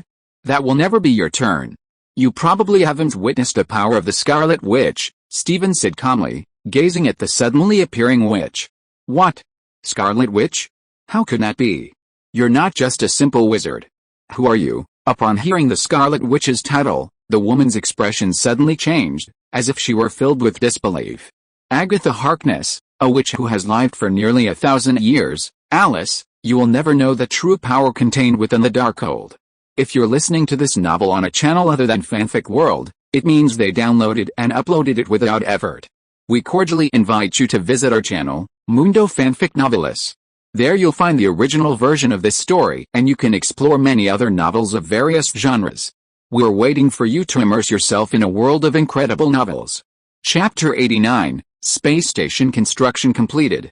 The Dark Book? You've come for it, Agatha, stunned, instantly understood Stephen's purpose. Of course, the great god of the underworld, Sithan, created the Dark Book, inscribed within it all the dark magics of the world. Unfortunately, few can truly comprehend its contents. They are unworthy of possessing it, and that includes you. Stephen's face was filled with longing, as if driven mad by the Dark Book. HMPH, you mean? Only you are worthy of possessing the Dark Book? Faced with Stephen's blunt sarcasm, Agatha, a powerful witch, stood firm. Alice, you dare to enter my witch house so unprepared? Are you fearless, or simply foolish? As Agatha spoke, several eerie runes suddenly appeared on the walls surrounding the basement. The runes glowed with a purple light, imbued with an eerie aura. Trivia: in areas covered by specific runes, only those who draw them can unleash magic and sorcery without restraint. This is the rule I created. As the runes gradually emerged, Agatha's face was filled with pride, as if everything was already under her control. Who gave you the confidence to come alone to seize my Dark Book? Even your supreme sorcerer, the Ancient One, didn't dare to come to my territory alone to attempt to reclaim it. The next moment, as Agatha slowly raised her hand, a strange purple energy suddenly emerged from Stephen's body, instantly transforming into several chains that bound him completely and hoisted him into the air. However, Stephen, suspended in the air, showed no sign of panic. Instead, a hint of mockery appeared on his face. What are you laughing at? Agatha used her magic again, abruptly bending Stephen's hands behind him. With a crisp snap, his arm seemed to be broken. HMPH, I laugh at your naivete. Do you think the Ancient One didn't dare come and seize the Darkhold because she was afraid of you? Ridiculous. She simply didn't want to disrupt the normal course of the timeline. However, I'm not as stubborn as the Ancient One. I possess the power to alter the timeline, yet I choose not to act. Stephen seemed to feel no pain at all. At that moment, a frantic expression suddenly crossed his face. Besides, your so-called rules are so fragile. The next second, a strange third eye suddenly appeared on Stephen's forehead. In an instant, several black energies extended from this strange eye, transforming into black tentacles in the air. These black tentacles instantly wrapped around the purple energy surrounding Stephen. With a crisp sound, the black tentacles instantly disintegrated all the purple energy, helping Stephen to completely break free from its constraints. In the blink of an eye, a black halo engulfed Stephen's entire body, causing his expensive suit to gradually vanish. He was transformed into a dark robe, and a red cape emerged behind him, floating in the air. No, that's impossible. I've completely sealed this space with runes. You can't mobilize any magical energy. Agatha's face darkened as she watched Stephen so easily break free from her restraints. Mobilize magical energy? Sorry, I'm the source of magical energy right now. With Stephen's frantic expression, terrifying black energy instantly erupted from his body. In the void, it transformed into giant tentacles resembling black octopuses. They completely bound Agatha and dangled her from the void. The Dark Book is effortless. Then, Stephen ignored Agatha. One tentacle reaching deep into the surrounding darkness and quickly returning, carrying a thick black tome. Taking the Dark Book retrieved by the tentacles, a strange smile instantly crossed Stephen's face. So, what shall I do with you now? After flipping open the Dark Book and confirming it was the real Dark Book, Stephen returned his gaze to Agatha, speaking in a cold voice. Please, you've already got what you wanted. Please let me go, Agatha pleaded. I'm sorry, but anyone who stands in my way will be damned. Meow. Suddenly, just as Stephen was about to finish Agatha off, an eerie cat meow echoed behind him. The next moment, Stephen, floating in the air, spun around to see a black cat swooping down on him. Furthermore, the black cat rapidly expanded in the air, transforming into a massive black panther in the blink of an eye.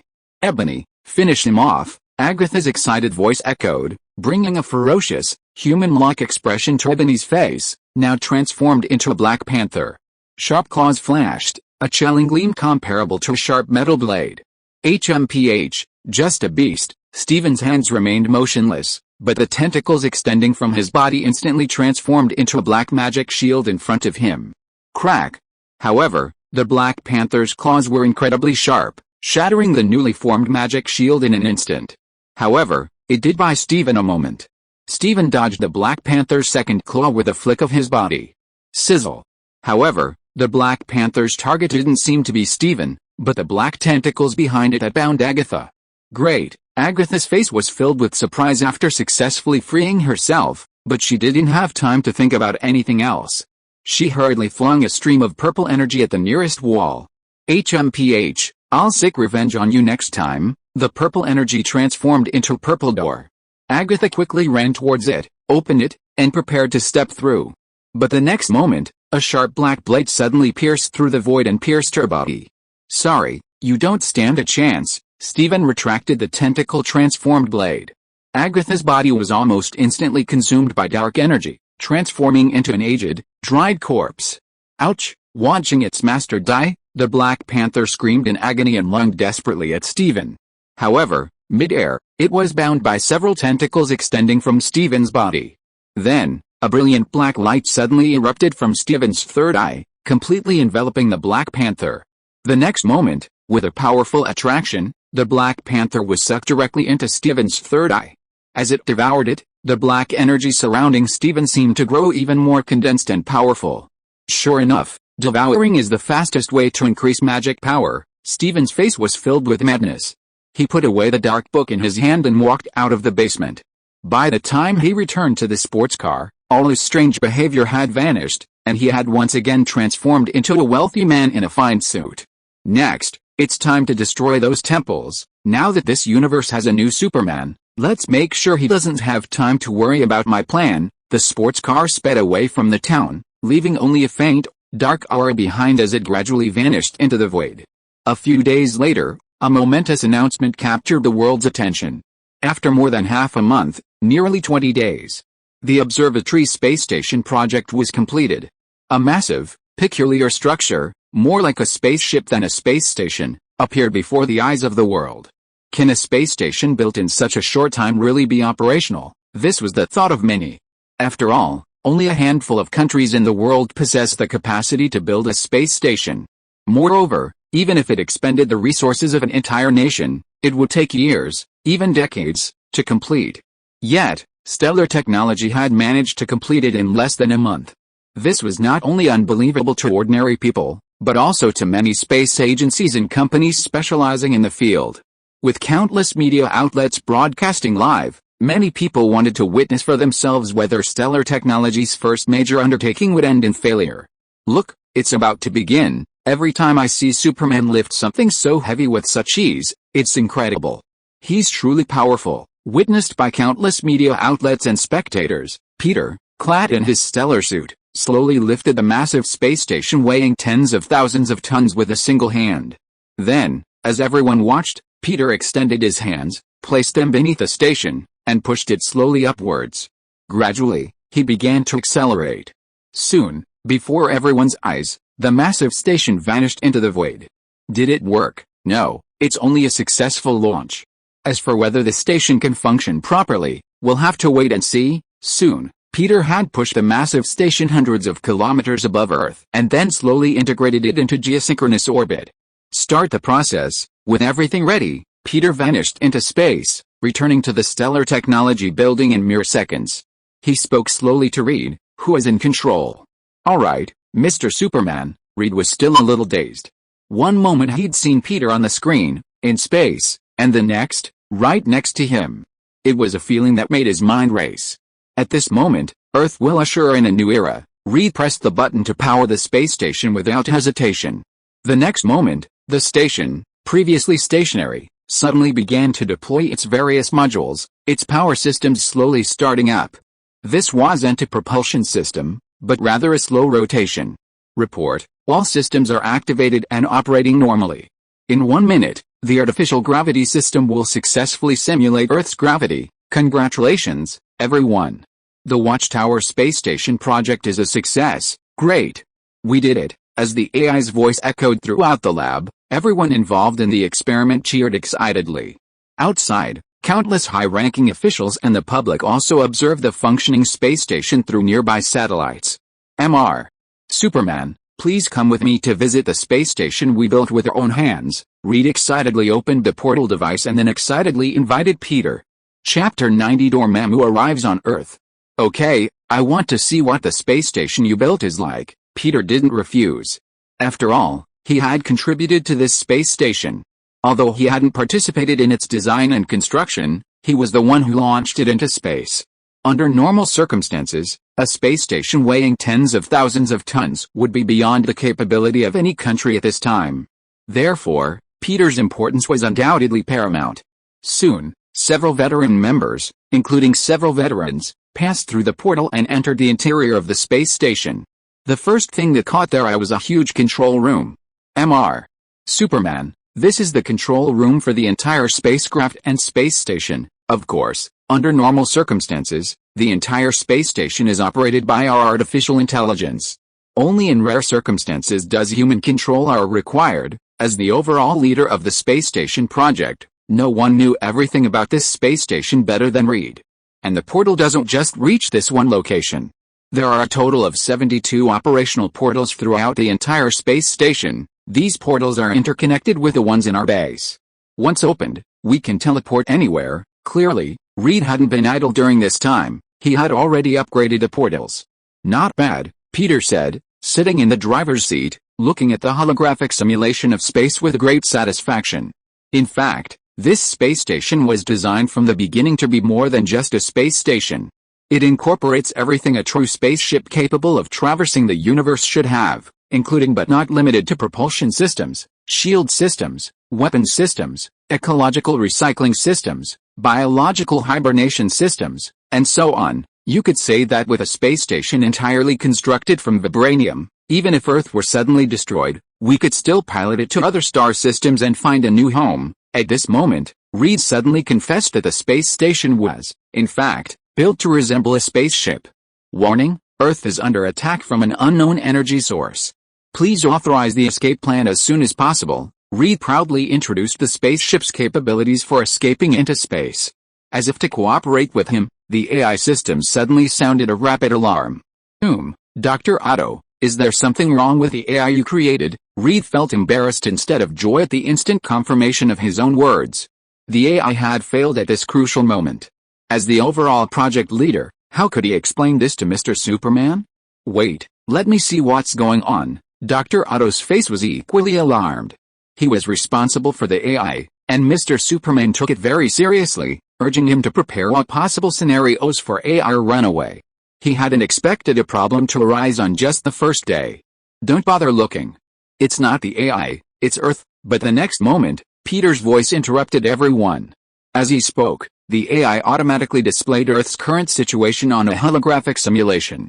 What the hell is going on? How could the entire Earth be like this in less than a minute? Everyone stared in disbelief at the massive black crack in the sky, as vast as half the Earth, splitting the sky in two. From the cracks, countless black auras continuously surged, enveloping nearly half of Earth's surface and spreading across the planet. It seemed as if Earth would soon be completely engulfed by the darkness. Dark dimension, Dormammu invading. At that moment, Peter instantly remembered that it was Dormammu from the dark dimension that was enveloping Earth. Dark dimension? What is that? Everyone present was astonished, confused as to what the dark dimension was. Don't worry about it. Open all portals as soon as possible and bring all employees and relatives from the company back here. Activate the space station's shield mode at full capacity. If necessary, you can simply leave Earth's orbit and leave, Peter quickly commanded as the dark dimension suddenly invaded. Peter had no idea of Earth's current situation. Now that the dark dimension had descended, the Ancient One was likely in grave danger. As for Tony, the Sorcerer Supreme, who hadn't yet fully matured, was no match for Dormammu. Even though Peter was confident he could defeat Dormammu, he still had to prepare for the worst for safety. The next moment, with his orders complete, Peter was the first to step through the portal, disappearing the moment he returned to Earth. Peter then arrived, bringing two astonished elderly men with him, and handed them over to Dr. Otto, who had just emerged from the portal. Take care of them for me, he said, before vanishing again. A dark dimension invasion?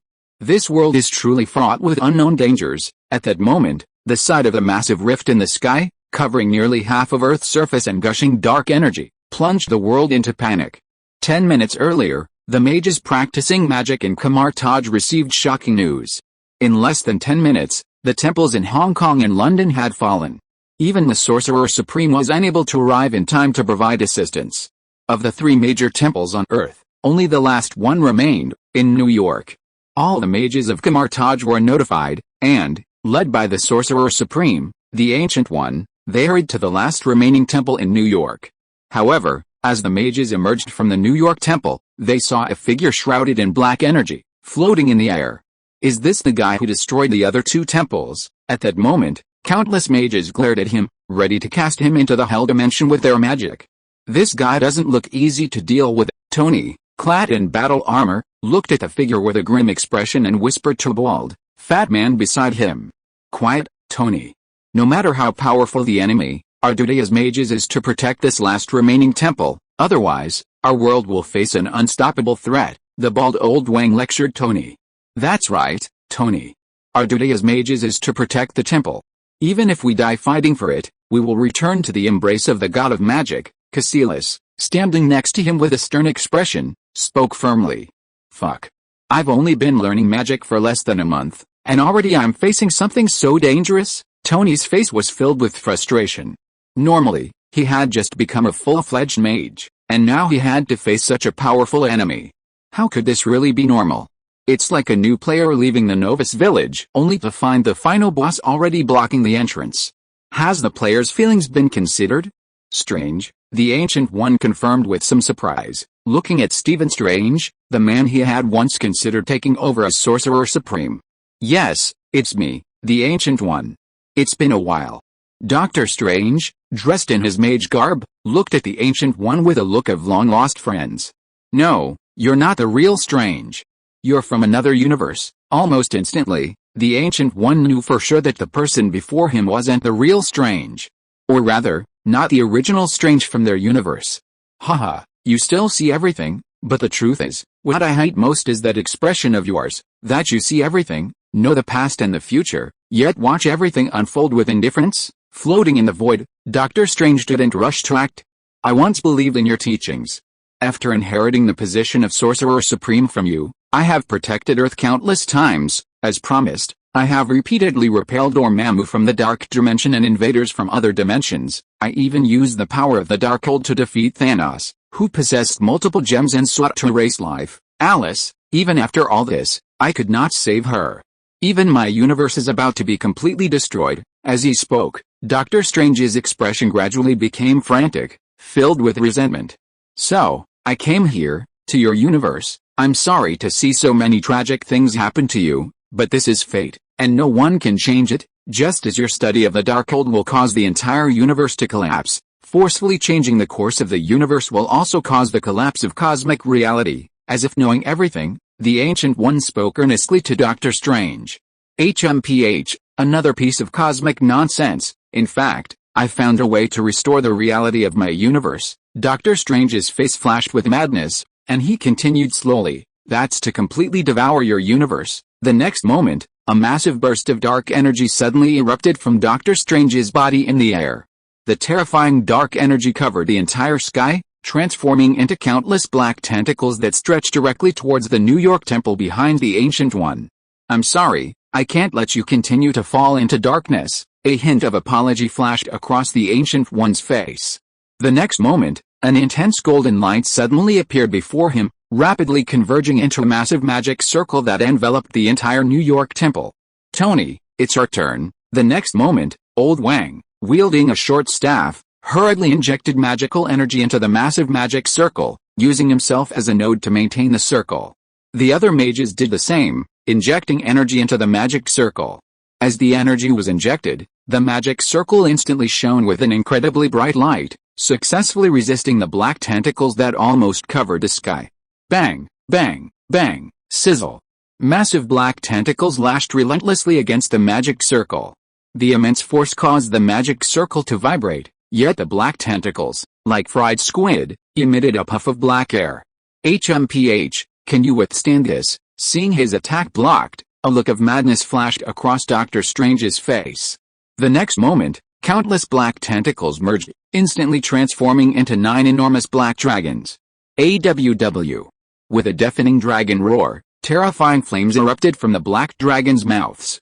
No, while the magic shield could block most of the energy and the scorching heat, The dragon flames concentrated on a slightly dimmed magic circle, instantly breaking through its weakest point. A mage's wailing was instantly reduced to a cloud of ash by the dragon's breath that broke through the magic circle, slowly dissipating. The mage who had been reduced to ash was not far from Tony. If he remembered correctly, that person arrived at Kamartaj a few months earlier than him. His talent was not as good as his, so like him, he had only recently become a junior mage.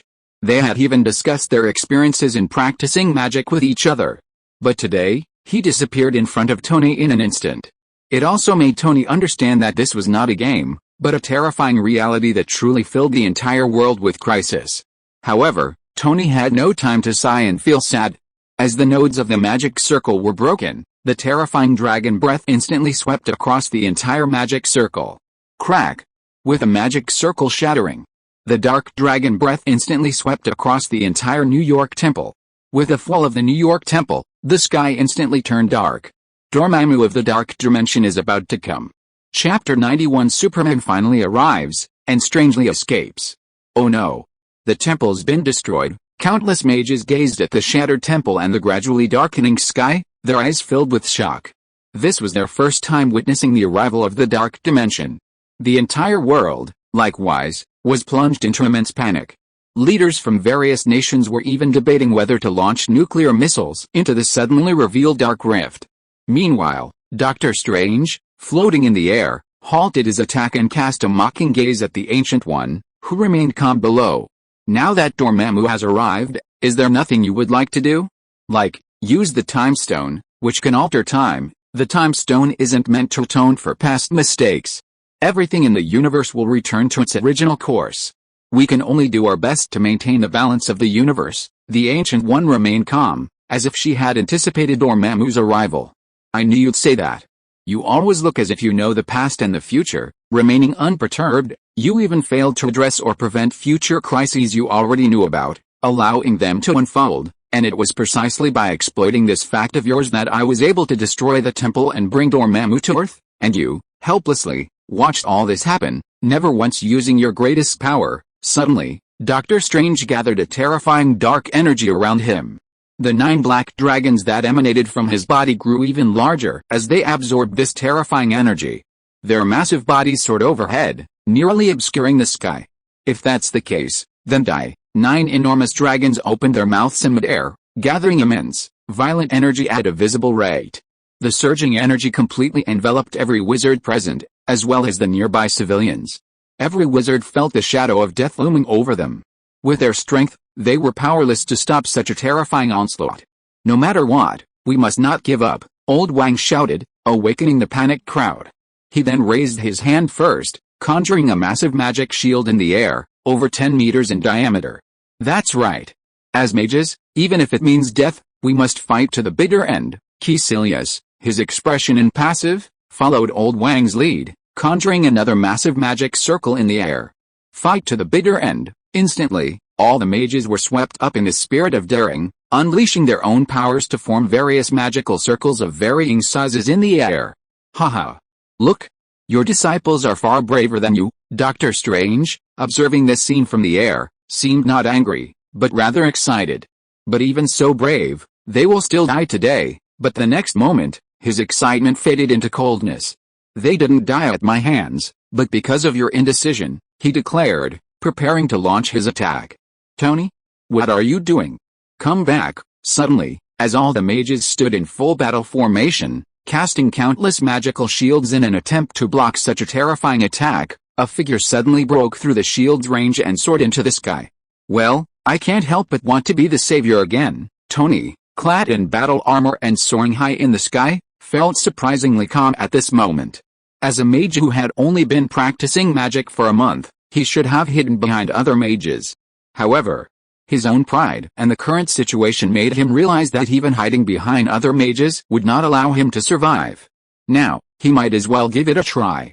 Jarvis, you know what to do. Of course, he dared to face the powerful dark mage in the sky alone, so he was not unprepared. Sir, are you sure you really want to do this? We've never tried it before, and it might cause irreparable damage to your body. There's no time to think about that. Hurry, Jarvis, Tony urged anxiously. watching the dragon's breath creeping through the air and gradually enveloping them. Then, as you wish, sir, the next moment, a dazzling golden light flashed from the nano-armor, and countless small magic circles rapidly converged around the armor. Dozens of these magic circles enveloped it, almost rivaling the combined magical shield of all the mages below. How is this possible? The mages below stared in astonishment. They had never witnessed a single mage simultaneously manipulating so many spells, and so quickly. However, Tony's surprise went far beyond that. Suddenly, a flame appeared out of thin air below Tony. As if guided by some special force, it quickly coalesced in the air into a unique magic circle, blazing with inferno. Is this the gate of hell? Cassilis, when did you teach him this dangerous, advanced magic? Old Wang frantically asked Cassilis, watching the burning magic circle in the void. I thought you taught him this. Even Cassilis, who always maintained a calm demeanor in the face of death, was filled with shock. Alice. A roar like a blast from hell followed. A demon with two horns on its head poked its head out of the gates of hell, gazing upon this unfamiliar world. Who summoned me? No time to explain. Unleash your power, Tony roared. In such a critical moment, there was no time for explanation. Ouch! Though the demon seemed furious at being ignored, it didn't hesitate. It suddenly opened its mouth and spewed forth a stream of hellfire, a hellfire capable of incinerating souls. Oh no! Tony's new to this magic. I misplaced the magic circle. However, the numerous mages on the ground watched as the hellfire gushed from the demon's mouth, rapidly enveloping Tony, and felt a deep sense of regret. No, those magic circles weren't shields, but amplification circles. Suddenly, Old Wang's solemn expression shifted, and he shouted excitedly. What? As everyone stared in disbelief, the magic circle surrounding Tony suddenly began to spin rapidly. As if possessing some powerful attraction, it absorbed all the hellfire from beneath Tony, drawing it into the circle. The next moment, an even more terrifying and condensed hellfire erupted from above the magic circle. It transformed into crimson beams of condensed flame, hurtling towards the black dragon circling overhead at breakneck speed. Ancient One, is this the successor you chose? In fact, he's performed quite well and has a natural talent for magic. It's a pity. If it were a few years earlier, we might have been good friends, but now, because of your inaction, he's dared to use such advanced magic. I'm afraid you'll have to find a new successor, but what's even more regrettable is that it seems you don't have a chance anymore. Watching Tony's performance, Dr. Strange hesitated to launch his attack. Only when Tony had unleashed all his magic and the terrifying hellfire transformed into hellish beams, hurtling towards him, did he finally control the black dragon, which had already gathered immense energy, to release a terrifying breath.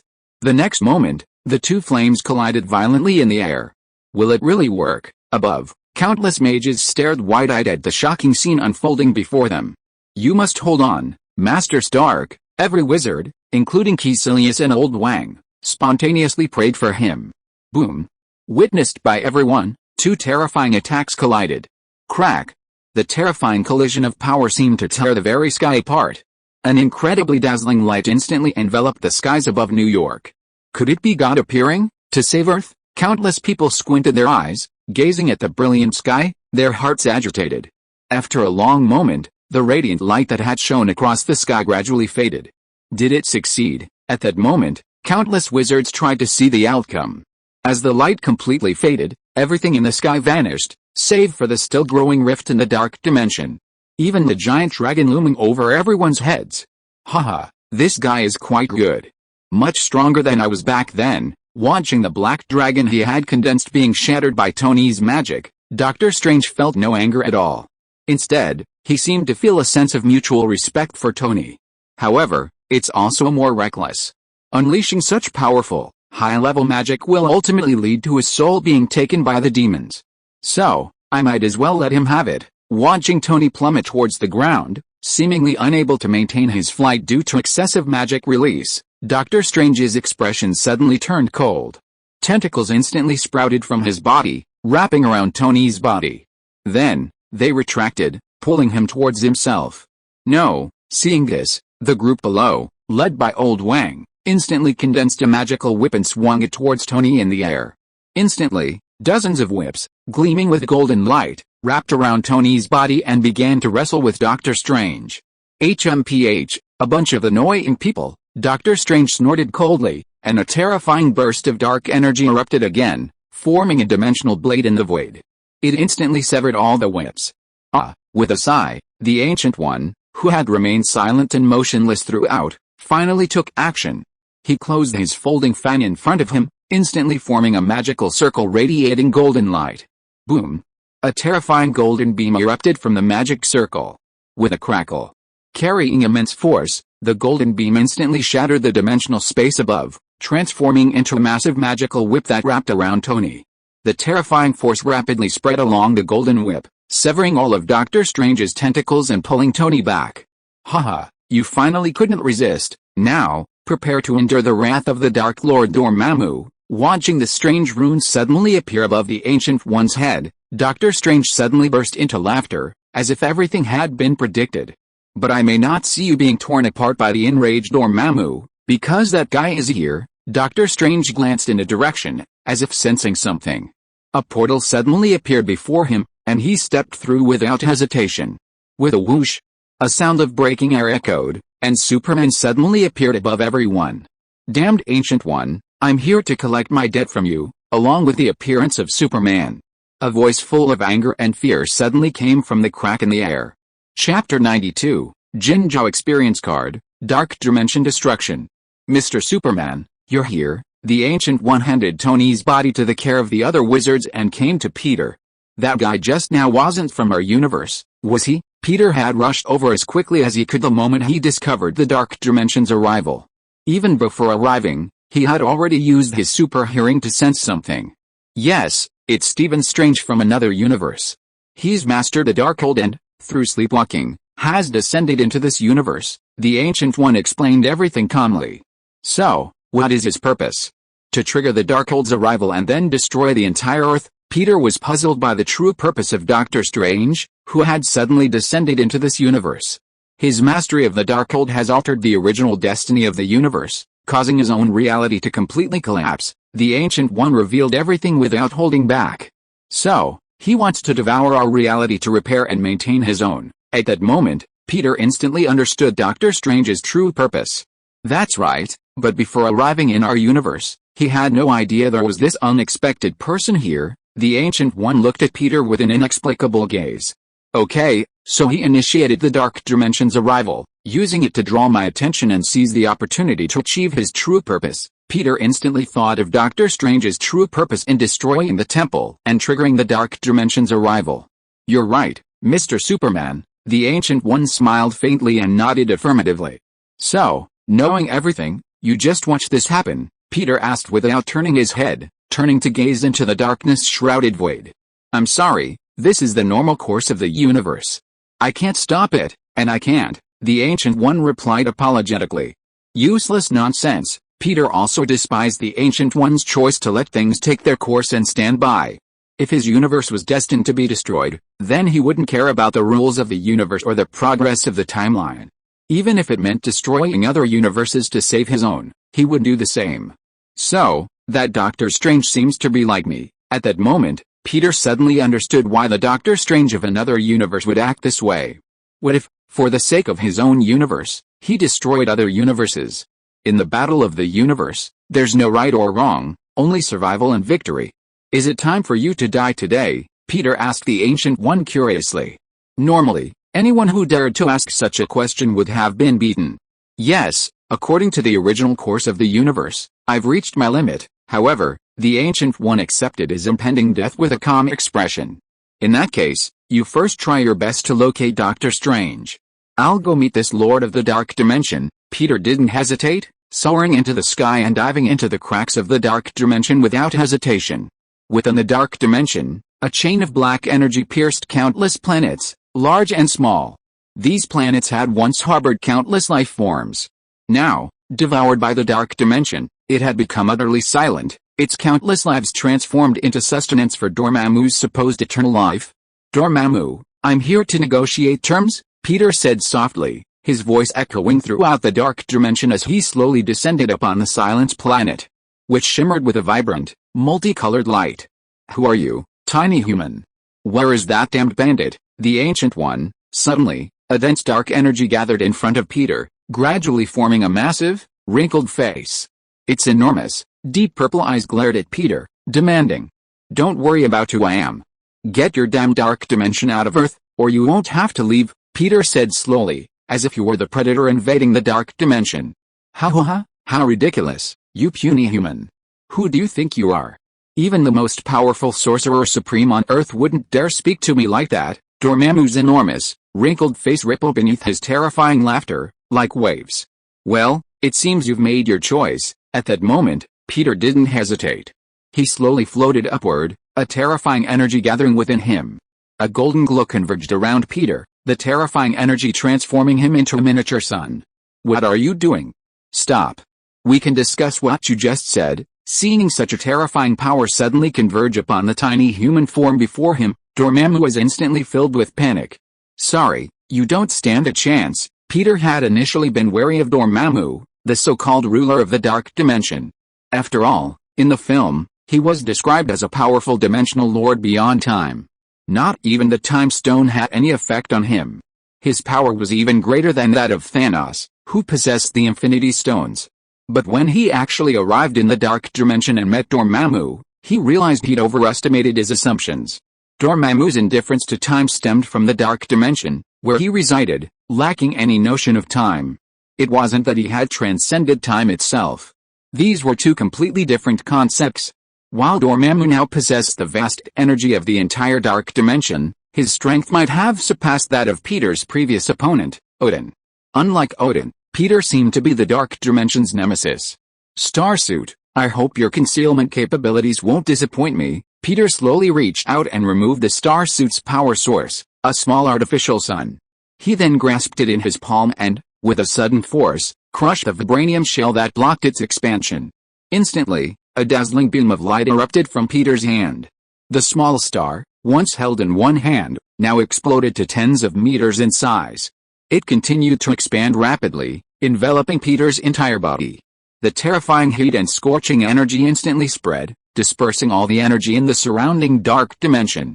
You see, PIM particles can not only shrink objects, but also cause them to expand enormously. "No, human, stop. I'll do as you say and get off the Earth." As the small star expanded like the sun, Dormammu's body, shrouded in dark energy, was instantly crushed by the scorching heat and powerful energy. Although he wasn't truly dead, reassembling his body would require an immense amount of dark energy. And how could he continue to condense his body at this point? After all, in the dimension known as darkness, a small star had already appeared, emitting dazzling light. Light dispels darkness, this is the universal truth. However, this wasn't Dormammu's greatest concern. His biggest worry was the human engulfed by the small star. He sensed an aura of destruction from that human. Not just the kind of destruction that would destroy his condensed body, but the complete destruction of his territory, the true destruction of the dark dimension. "I don't dare enter the core of the real star yet, but the core of the artificial star is just right for me right now." Just as the lion's roar technique also includes a loudspeaker technique that can amplify terrifying power. How could the star suit Peter had painstakingly crafted be anything more than a simple, impressive display? As the artificial star's energy was released in a short period of time, Peter, enveloped within it, instantly gained an incomparably terrifying power. At that moment, he felt as if he were at the core of a real star. Vast energy continuously flowed into his body, flooding every cell with immense energy. Suddenly, the rapidly expanding artificial star began to shrink at an even faster rate. All the energy was instantly absorbed by Peter's body. A brilliant golden light enveloped Peter, as if he himself had transformed into a dazzling golden star. At that moment, Peter felt himself suddenly transcend. Even with his eyes closed, he could still clearly perceive everything around him, sensing Dormammu's consciousness, which had fled and was now trembling in the distance. He could also sense the vastness of the dark dimension. He even sensed that beyond the dark dimension, beyond the cosmic barrier where he stood, a being resembling Big Head Sun was staring at him through the barrier, his eyes filled with disbelief. How is this possible? How could such a terrifying being appear in this universe destined to be devoured? He heard his voice, filled with disbelief. "Alice, even this moment isn't permanent." This wondrous, powerful feeling, seemingly transcending the boundaries of the universe and the dimensions of time and space, captivated Peter. However, all this was only temporary, forcibly enhanced by the immense energy of an artificial star. In layman's terms, It was just a trial card. But destroying one dark dimension is more than enough. The next moment, Peter unleashed the immense energy within him without hesitation. Instantly, a terrifying energy surge, like the Big Bang, swept across the entire dark dimension at an extreme speed far exceeding the speed of light. No. Human, please, stop. Dormammu's consciousness, escaping towards the dark dimension's border, attempted to urge Peter to stop. However, as Peter had previously stated, he had given it a chance to get out of Earth. And now, with this terrifying explosion of energy, the vast dark dimension would finally be completely annihilated. No, Dormammu, having already escaped to the edge of the dark dimension, looked on with dismay at the terrifying energy rapidly sweeping behind him. Finally, along with the dark dimension, it collapsed with a bang. This?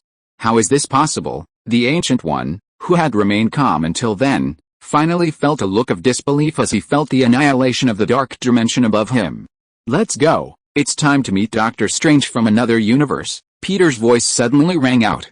The next moment, the Ancient One discovered that the scene before him had suddenly changed. Chapter 93. Use the cosmic barrier as a shield to merge the universe. How could you be so fast? As the scene before them shifted, Peter and the Ancient One successfully encountered Doctor Strange in a dimension beyond reality. He was clutching an ancient tome emanating a strong dark aura, floating in the air, seemingly casting some powerful spell. Surprise washed over him upon seeing Peter and the Ancient One's sudden appearance. Ancient One, I'm still alive, aren't you? In fact, even the Ancient One herself was astonished. In the future she had observed, her final moments would be after Dormammu's invasion and the appearance of Doctor Strange from another universe. Ultimately, she would sacrifice her own life for the sake of the entire universe, stopping Dormammu's invasion and buying Superman time to find Doctor Strange. But now, events seemed to have progressed beyond her ken. Not only did she not die preventing Dormammu's invasion, but the entire dark dimension, along with Dormammu, vanished completely, annihilated by Peter's immense power. No wonder, after his appearance, the future timeline has become so blurry. Guyu looked at Peter, who was bathed in golden light, his eyes flashing with surprise. His power was so immense that he could break the rules of time and influence the future. This was something even a true god could hardly achieve. HMPH, even if you live, you can't change the fact that this universe will be devoured. Seeing the two men suddenly appear, interrupting his planned magical work, Doctor Strange's expression suddenly became determined. He suddenly threw the Darkhold into the air. He then unleashed his terrifying dark energy, transforming into black tentacles that entwined the airborne Darkhold. The next moment, terrifying dark energy continuously emanated from his body, flowing along dozens of tentacles towards the Darkhold. With a swish, as the Darkhold absorbed sufficient dark energy, a thick dark aura suddenly erupted, nearly obscuring the entire dimensional space. However, the Darkhold's influence wasn't limited to the dimensional space. The dense dark energy even transcended spatial dimensions, directly affecting the real world. The cracks that had obscured the sky in the dark dimension suddenly vanished. Before the humans on Earth could cheer, they were suddenly enveloped by another powerful dark aura. This time, it was even more terrifying than the last. This darkness enveloped not only Earth but the entire universe. Even more terrifying, they seemed to see another version of themselves within the darkness. Strange, stop. If you continue, you will completely consume your life and soul. Watching Doctor Strange's actions, even the Ancient One's face suddenly changed. Doctor Strange was actually using his own life force to cast this terrifying dark magic. HMPH. As long as it can save my cosmic reality, even if it consumes my life and soul, and plunges me into an eternal abyss of darkness, what does it matter? As he continuously infused the Darkhold with life energy, Doctor Strange's face was visibly aging. In mere seconds, his hair had already turned gray. He seemed to have aged a dozen years. Stephen, I admire everything you've done for your universe, Peter suddenly spoke, unexpectedly expressing his approval of Doctor Strange's efforts. If it were me, facing the imminent destruction of my own universe, I'd probably do the same as you, desperate to preserve it at any cost. I might even be even more deranged than you. Not to mention destroying one multiverse, I'd even destroy all of them. As Peter spoke slowly, Doctor Strange and the Ancient One stared at him in surprise. But unfortunately, what you're doing now threatens my universe, Peter spoke as he slowly floated upward, gradually approaching Doctor Strange, who was casting his spell. "So, I'm sorry." Peter's words, filled with apology, suddenly clenched his fist and, with a terrifying force capable of easily destroying a planet, struck Doctor Strange, who was casting his spell. However, this punch, capable of destroying a planet and instantly obliterating almost anyone, was stopped by some strange barrier before it could impact Doctor Strange's body. Boom! Crack! With a terrifying crash, the explosion erupted. The immense force of the impact even managed to overwhelm the surrounding dimensional space, shattering it instantly. Huh? What is this? Peter stared in astonishment. He suddenly noticed a strange red barrier slowly emerging around Doctor Strange. It resembled a near sphere composed of hexagonal prisms. His planet-destroying punch had been successfully blocked by this hexagonal, red, translucent sphere. Ho-ha-ho-ha-mr. Superman, are you shocked? Incredible. Looking at the somewhat surprised Peter, Doctor Strange suddenly burst into laughter. Since I'm prepared to protect my universe's reality even at the cost of my life, how could I not be fully prepared? This shield enveloping me isn't actually magic. Looking at the glowing red hexagonal sphere that completely enveloped him, Doctor Strange's expression grew serious. Rather, it's my universe's reality. Before coming to yours, I had already merged myself with ours. It's truly an entire universe. Peter had already suspected something, looking at the somewhat familiar hexagonal sphere. After all, not many could withstand a single blow from him. But with Doctor Strange admitting it himself, Peter couldn't help but feel astonished. This Doctor Strange was truly steady and insane. To achieve his goal, he'd even prepared an entire universe as a shield. Haha, are you stunned? With the protection of an entire universe, unless you're powerful enough to destroy the entire multiverse with a single punch, you'll never be able to breach this barrier formed by the cosmic barriers. Of course, that's impossible. Destroying the reality of an entire universe is something even a true god struggles to accomplish. At this moment, the now incredibly aged Doctor Strange gazed down at the earth below with a frantic gaze. So, you should wait quietly for my magic to be fully unleashed. At that time, everything in this universe will be completely devoured by mine. However, although countless people and creatures in your universe will die during the fusion process, your strength is relatively strong. You should be able to survive the fusion and have the opportunity to continue living in the new universe with a new identity. This is a blessing for you. As the former guardian of the universe, Doctor Strange would naturally not have wanted to go this far if there were any other options. But now, there is no room for regret or giving up.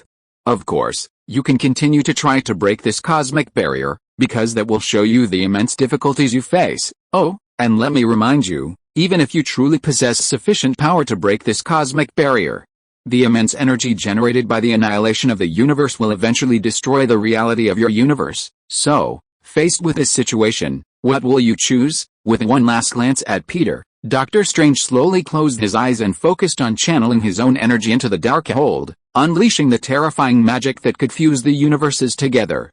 Even if it costs him his life. But even at such a huge cost, as long as he could save his own universe, he would have no regrets. Is what he said true? Peter returned to the Ancient One and asked gravely. He's right. That barrier is indeed a cosmic barrier formed by an entire universe, and it's virtually unbreakable. Even with a time stone now, I can't reset time around Strange, who is trapped in another universe. The Ancient One replied slowly, his expression solemn. Faced with such a dilemma, even the Ancient One had no solution. I mean, if it were truly broken, would the overwhelming force truly destroy our universe, as he claims? Peter pressed on. What? The Ancient One stared at Peter in shock. You can truly break this barrier? She was incredulous. What kind of powerful being could so easily claim to be able to break an entire universe?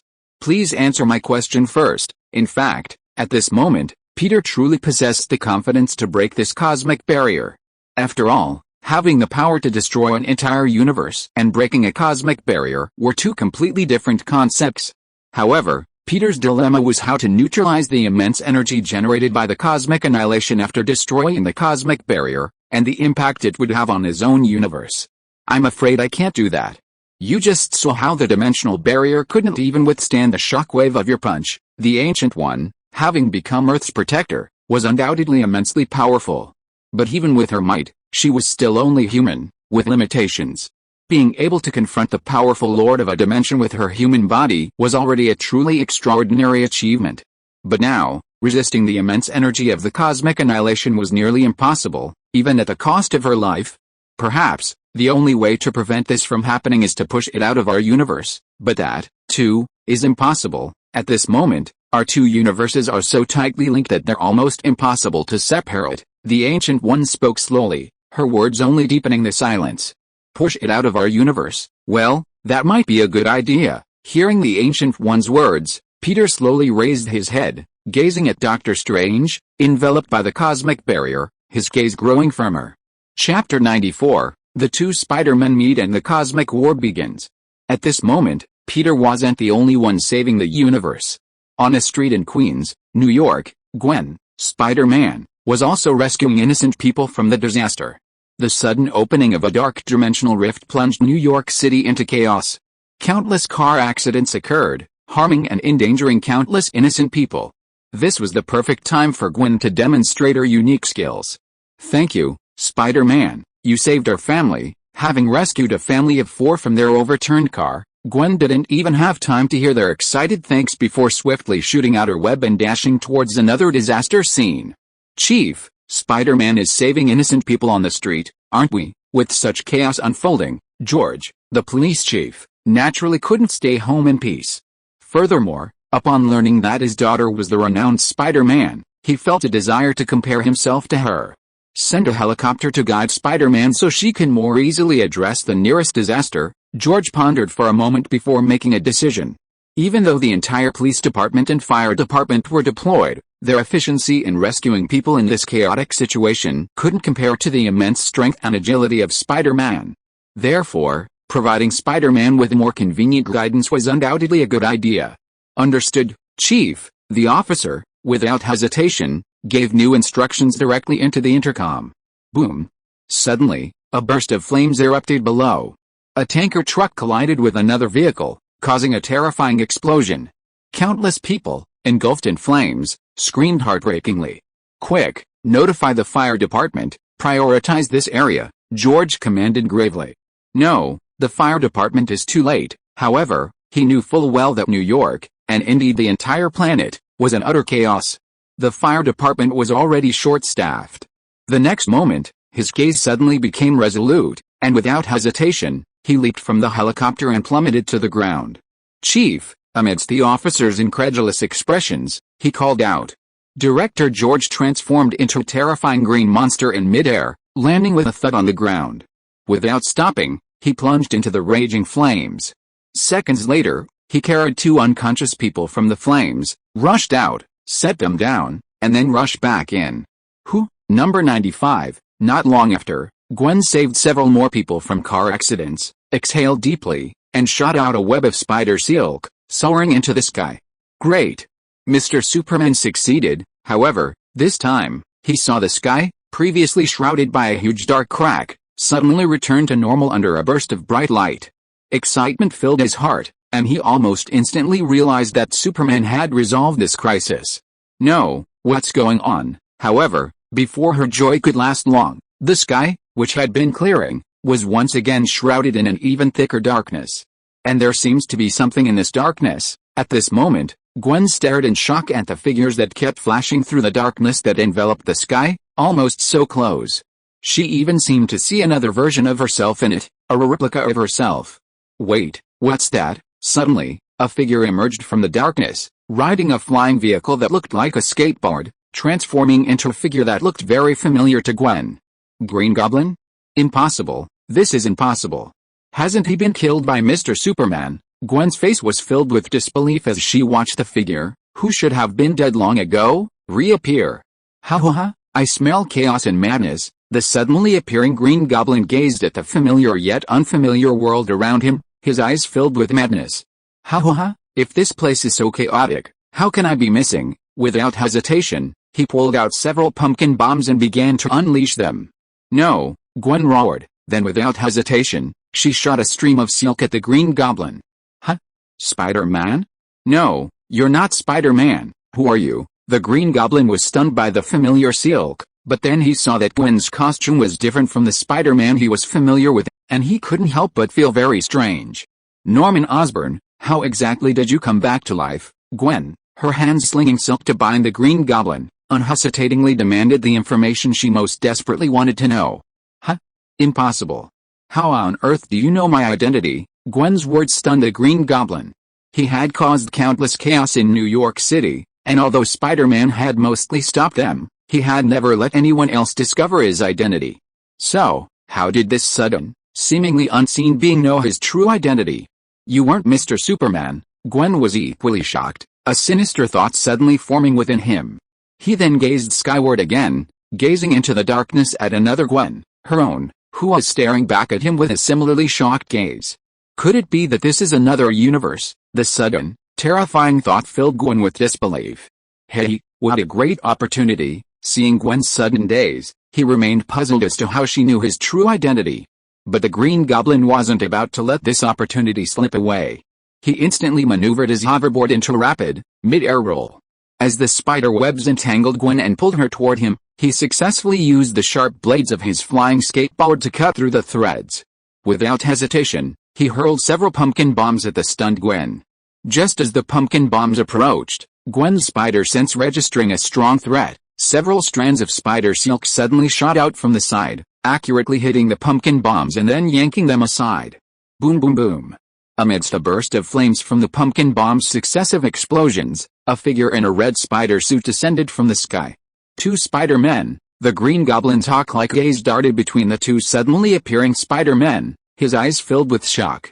Without hesitation, he sped away on his flying skateboard. Who are you? Ignoring the already fleeing Green Goblin, the two Spider-Men, one male and one female, stared at each other in surprise.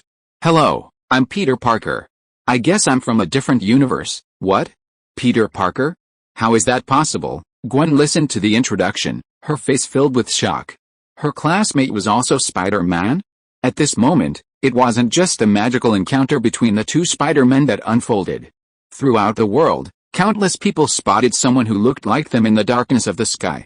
So, you're from another universe. Soon after explanation from the other Spider-Man, Peter Parker, Gwen finally understood the situation. It turned out that the darkness enveloping Earth was the reality of another universe. And the figure resembling her own within the darkness was none other than her alter ego from that other universe. Yes, this is incredibly real. Parallel universes really do exist. Peter from that other universe was equally incredulous. But, our situation doesn't seem good. Gazing at the alternate reality hanging upside down above Earth, Gwen felt a sense of impending disaster. Her spider sense seemed to register something terrifying. Huh? Why didn't my Peter react after a start? Peter asked, perplexed, looking at the worried Gwen. But, no matter what the crisis, Mr. Superman will be able to avert it. But then, Gwen spoke with a determined gaze. What? Your universe has Superman? This is incredible. Peter already found it unbelievable that this universe had a female Spider-Man. He never imagined that this universe even contained the comic book Superman. Meanwhile, under the Ancient One's gaze, Superman Peter slowly ascended into the air, his hands resting against a cosmic barrier enveloping Doctor Strange. Mr. Superman, are you sure you want to do this? The Ancient One asked, gazing at Peter's determined expression. Even if this will destroy his universe, for this universe, I have no choice, Peter said with a firm expression, fully aware of the consequences. After separating the two merging universes, Doctor Strange's universe would truly begin to collapse. This was the horrific consequence of a failed cosmic invasion.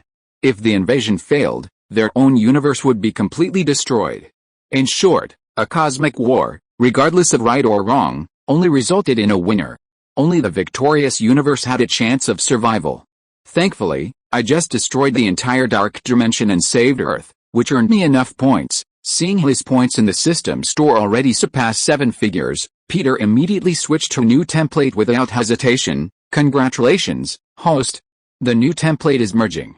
Although Peter didn't have enough points to exchange for the incredibly powerful templates from the comics, he still had enough to acquire a template capable of pushing Apocalypse away with his bare hands. The next moment, a terrifying force suddenly surged within Peter's body, intensifying his already formidable strength. More importantly, Peter felt a strange sensation. It felt as if he could achieve anything he set his mind to. The power of idealism is truly formidable. While Peter didn't yet possess the powerful idealism to make any thought a reality, He now possessed sufficient confidence to separate the two merging universes. The next moment, a brilliant golden light erupted from Peter's body. Even though Earth was shrouded in darkness, the golden light could still be seen piercing through the darkness and illuminating the Earth. Crack! Instantly, a powerful sound echoed throughout the universe. The terrifying force practically shook the entire cosmos. Doctor Strange, trapped within the cosmic barrier, suddenly felt his body tremble and his eyes snap open. This is impossible. How could you possibly possess such immense power? Looking at Peter, who was pushing him forward, Doctor Strange's face was filled with disbelief.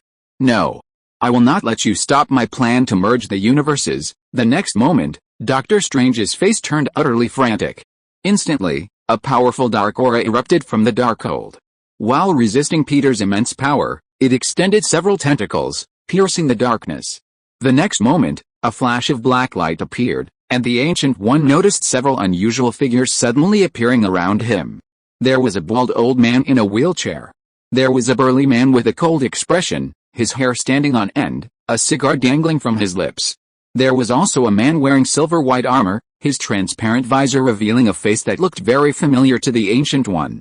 There was a woman holding a round metal shield, an old man wearing a metal helmet, and a woman, shimmering with light, floating in the air. Over a dozen figures suddenly appeared. My fellow countrymen, for the sake of our universe, please stop him. Doctor Strange's aged face solemnly addressed a dozen or so figures that had suddenly appeared. Chapter 95, Break through the limits of the universe and break the barriers of the universe. What's going on? Why are we suddenly here? A dozen figures suddenly appeared, glancing at each other, clearly unsure of the situation. Furthermore, some were old friends, while others were once enemies. Yet, at this moment, they were inexplicably drawn together. Fuck. I can actually fly. Logan, a cigar dangling from his lips, stared in amazement at the void beneath his feet, unsure how he had suddenly awakened the mutant power of flight. Strange? What's going on? How did you become like this? Tony, the Iron Man from another universe, clad in silver armor and radiating a brilliant light, couldn't help but ask the aged Doctor Strange. Perhaps I can answer your questions. Before Doctor Strange could begin to explain, the bald old man in the wheelchair, his eyes gleaming with wisdom, spoke slowly, drawing everyone's attention. Charles? Do you know what's going on? Magneto, wearing a special metal helmet, couldn't help but ask his former friend.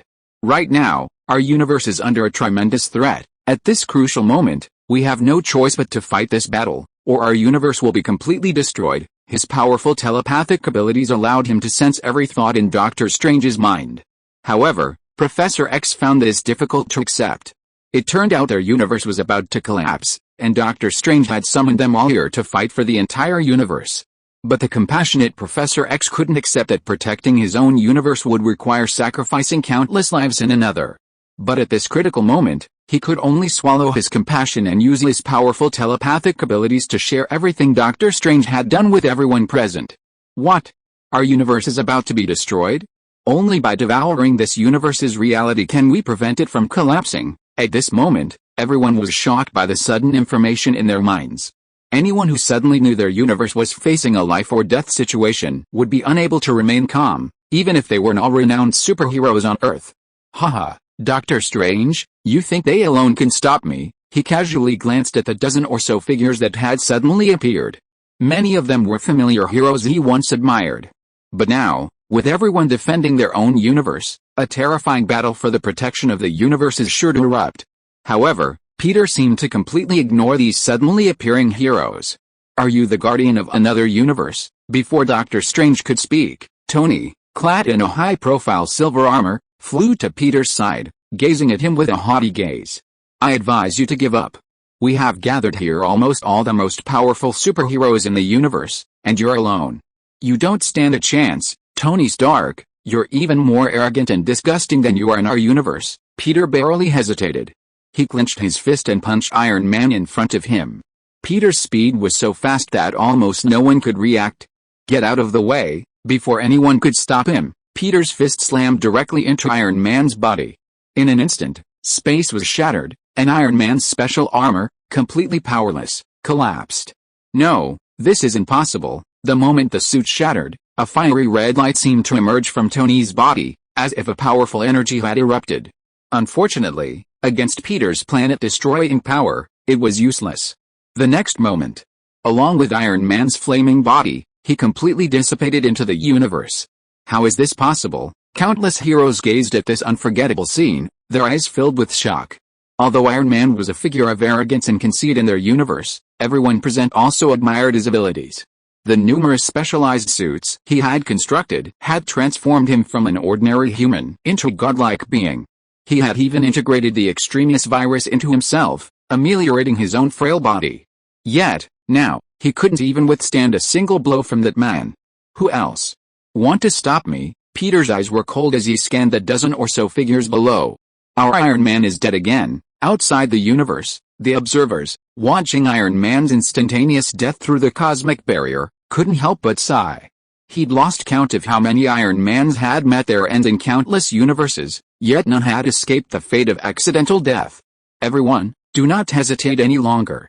In the battle for survival between universes, there's no right or wrong, only victory or defeat. As everyone was still absorbed in the shocking scene before them, the aged Doctor Strange suddenly spoke, awakening them. The next moment, countless golden rays enveloped the crowd, transforming into magical runes that merged into their bodies. This is the last thing I can do for you. For the sake of our universe, please persevere until the very end. The sun's rays will eventually illuminate Earth once again. Doctor Strange finished speaking, and a terrifying dark energy suddenly erupted from his entire body. His legs, with a cry of surprise, everyone saw that Doctor Strange's body was not only emaciated and decrepit, resembling a dried corpse, but even from his feet, his flesh was decaying. He has accelerated the release of magic at the cost of his own life. Professor X's face was filled with sorrow. As long as we can hold out until his body completely disappears, our war will be declared victorious, but he clearly knew this wasn't the time to mourn for Doctor Strange. They still had to stop the enemy trying to disrupt the fusion of the universes. In that case, to protect our universe, I, Peggy Carter, must do my duty. Suddenly, the woman holding the round shield stepped forward, making the first move. The jetpack on her back erupted in dazzling flames as she charged at Peter without hesitation. After Iron Man's recent annihilation, everyone present knew exactly what kind of monster they were facing. Yet, Captain Carter remained unwavering. Damn it! How could this happen? My child is still in another universe. Magneto's face was filled with grief and indignation. He had finally found his child, but before he could savor this hard-earned family bond, this happened. Seeing this, the others who had hesitated realized that even for the sake of their universe, they had no choice but to face this unique war. The next moment, almost as if by agreement, they all rushed towards Peter. Sorry, your opponent right now is me. However, the Ancient One, who had been ignored until then, mistaken for their universe's unknown hero, suddenly stood before them. Without hesitation, he unleashed his mirror space magic. Crack! With the sound of shattering mirrors, everyone had no time to dodge before they were enveloped by the mirror space, vanishing into the real world. Crack! But less than a second later, with another shattering sound, a woman, her entire body ablaze with dazzling light, shattered the mirror space with a single punch and burst forth. Before the mirror space could close, several figures followed behind her.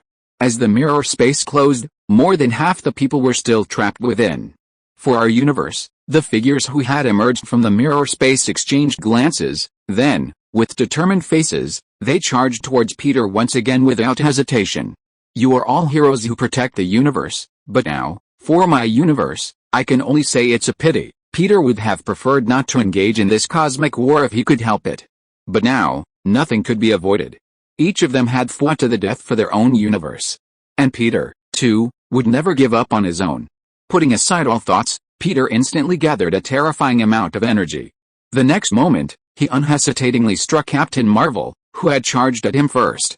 Under this terrifying burst of power, the radiance of Captain Marvel, equally powerful, capable of destroying planets, was instantly extinguished. The magical runes fused within her body flashed, but they only held out for a moment before being completely crushed by the overwhelming force. Captain Marvel and the several figures behind her, rushing towards Peter, collapsed with her. Even the alternate reality shrouded in darkness below was blasted with a massive hole by this terrifying punch. You still can't stop me. Looking at Doctor Strange, whose body had already vanished halfway, Peter no longer hesitated. He immediately gathered his greatest strength. The powerful energy converged, transforming his entire body into a dazzling golden color. The next moment, shimmering in golden light, Peter slowly began to push the red hexagonal sphere representing the entire universe. Crack! Peter's terrifying burst of power was accompanied by a resounding sound that echoed throughout the universe. The two merging realities were suddenly separated. The next moment, Peter, pushing Doctor Strange, who was encased within the cosmic barrier, transformed into a streak of light, hurtling into the void. His speed reached an almost unimaginable level. Crack! Peter's speed grew ever faster, as if reaching the limits of the universe. In an instant, a sound of space shattering echoed, and Peter instantly broke through the cosmic barrier, truly transcending the dimension of a single universe and arriving outside it. He found himself in the void between numerous individual universes. Meanwhile, on Earth, a sound of shattering mirrors accompanied the complete disintegration of the mirror dimension. The combined efforts of countless heroes from another Earth finally defeated the Ancient One. Professor X, using his immense psychic power, manipulated the Ancient One and dispelled this spatial magic. However, the moment they returned to reality, they realized it was too late. We, ultimately, lost. And the price is the entire universe. Everyone fell silent, struggling to accept the imminent destruction of their universe. My children, your father is powerless, unable to save you. Magneto had witnessed countless wars between humans and mutants, but this one was his most helpless yet. You actually did it. From beyond the universe, a startled voice suddenly echoed in Peter's ears. Peter turned and looked, only to see a being with a gigantic head. You've successfully altered the fate of your universe's destruction. This is truly incredible. In all the countless cosmic realities I've observed, this is the first time I've seen anything like this. Your power has transcended the limitations of a single universe. You can break through cosmic barriers and freely travel across countless multiverses. The big-headed kid stared at Peter in disbelief, as if trying to figure out how he could possess such immense power. What?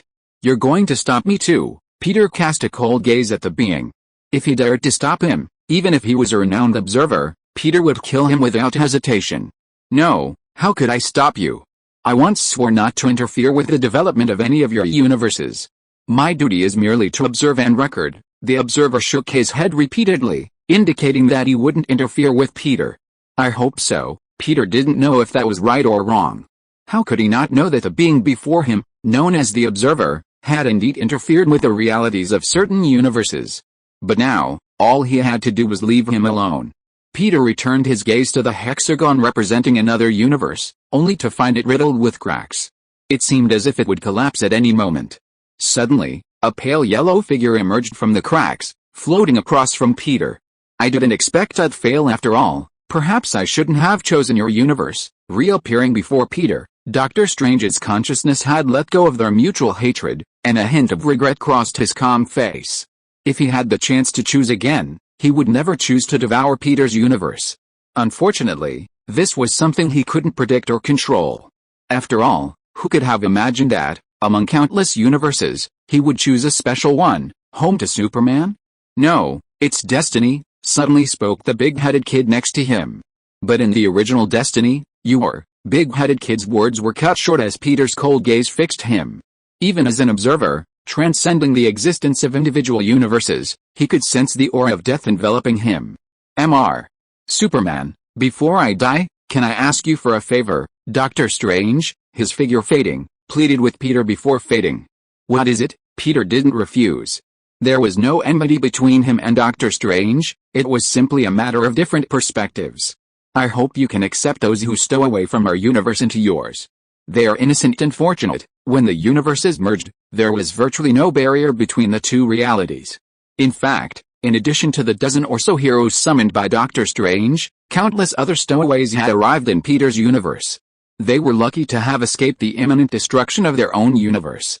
Don't worry, as long as they abide by the rules of our universe, I won't be so cruel. Peter couldn't say he was merciful, but he certainly wasn't one to kill them all. Thank you. Receiving the response he desired, Doctor Strange's figure grew dimmer and dimmer, eventually vanishing completely. Boom. Suddenly, cracks covered the entire surface of the hexagon representing a single universe. As Doctor Strange vanished, it could no longer sustain its power and exploded with a bang. Countless fragments, bearing images of the universe, flew through the void, a moment of exquisite beauty that foreshadowed the end of a universe. I won, even though I destroyed a universe, gazing at the shattered universe, the dazzling display. A moment as brilliant as fireworks, he felt no regrets. Then, without hesitation, he plunged back into his own universe. If you're listening to this novel on a channel other than Fanfic World, it means they downloaded and uploaded it without effort. We cordially invite you to visit our channel, Mundo Fanfic Novelis. There you'll find the original version of this story and you can explore many other novels of various genres. We're waiting for you to immerse yourself in a world of incredible novels. Chapter 96 Thor transforms into a giant, and the cosmic storm is coming. The massive crisis that engulfed the entire universe was finally over. Peter had protected the entire universe's reality, truly fulfilling his role as a cosmic superhero. However, Peter naturally didn't need to worry about the trivial matters that followed the crisis. While his golden Superman experience card was still available, he unhesitatingly left Earth and headed for the sun. In fact, these minor matters were just as daunting as the cosmic crisis itself. Before the destruction of another universe, some people had already arrived in Peter's universe. As Doctor Strange had said before his disappearance, they were lucky, having chosen their only chance for survival. These cosmic stowaways plunged Earth into chaos for a long time, keeping SHIELD completely busy. Countless SHIELD agents, both senior and junior, and even non-staff, both on leave and retired, were called back to deal with this extraordinary chaos. Director, after Mr. Superman completely resolved the cosmic crisis, stowaways from another universe began appearing all over the world. After investigation, we've discovered that only a tiny number of these stowaways are ordinary humans like us. The vast majority are psychics with special abilities. Further investigation has revealed that these individuals with special abilities are called mutants in their own universe, and they've been at constant war with the ordinary humans in their own universe. Hill, looking weary, arrived at the director's office to report his recent findings. This cosmic crisis has made everyone realize that they're not the only ones. The new cosmic reality has slammed the lives of scientists and ordinary people alike in the face, directly confirming the theories of the multiverse and parallel universes. It has also made everyone realize that they must not only guard against crises within Earth, but also those emanating from beyond Earth and within their own universe. They must also worry about crises emanating from other universes beyond their own. Mr. Superman, are there any new instructions or actions for these stowaways from another universe? At this moment, Nick Fury's primary concern wasn't the stowaways, but Superman's attitude. After all, this incident had made everyone understand. Not only Earth, but even the entire universe could be destroyed if Superman desired. Mr.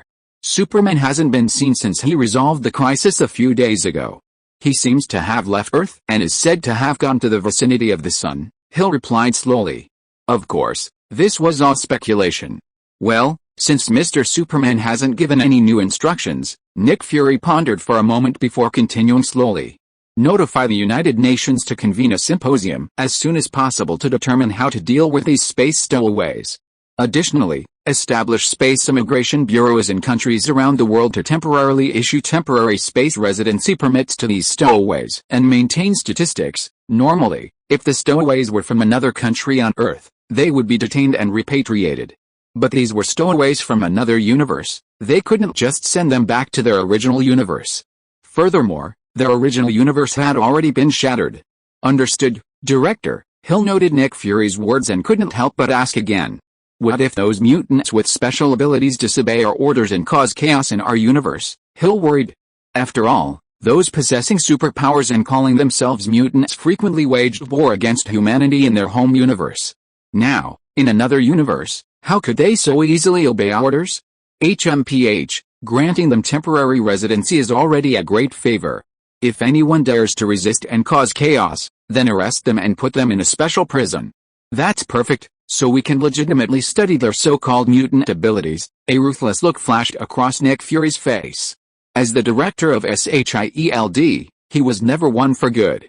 Especially since these were special circumstances, dealing with stowaways from another universe. Okay, Director, but if we do that, we might end up with some casualties among our own people. Agent Hill wasn't to push over either. She knew that harsh measures would be used against those who disobeyed orders. However, she worried that even elite agents would struggle against mutants with special abilities. That's a real problem. Inform the research team to quickly develop equipment capable of suppressing the mutant special abilities. However, until the research results are in, Nick Fury seemed hesitant at this point, but his expression quickly firmed. We've made some progress on the Tesseract. We can use them to test the weapons we can create to see if they're powerful enough. Director, are you sure you want to release the results of Phase II of the Tesseract? Secretly researching the Tesseract, a near-infinite energy source, had been one of SHIELD's most secretive plans. Nick Fury's decision had undoubtedly exposed the plan. HMPH, extraordinary times call for extraordinary measures, Nick Fury snorted. Experiencing the crisis of cosmic destruction had taught him that sometimes hiding one's strength was futile. Okay, Director, I'll make arrangements right away. Hill, though surprised by Nick Fury's decision, nonetheless followed his instructions. Buzz buzz buzz. Just as Agent Hill was about to leave the director's office, her phone vibrated again. Answer it. Nick Fury's face darkened as his phone rang, but he still spoke without hesitation. Hello, this is Hill. What? Those stowaways are going to establish their own country? I see. I'll notify the director immediately. Hill, after answering the call, reported to Nick Fury with a serious expression.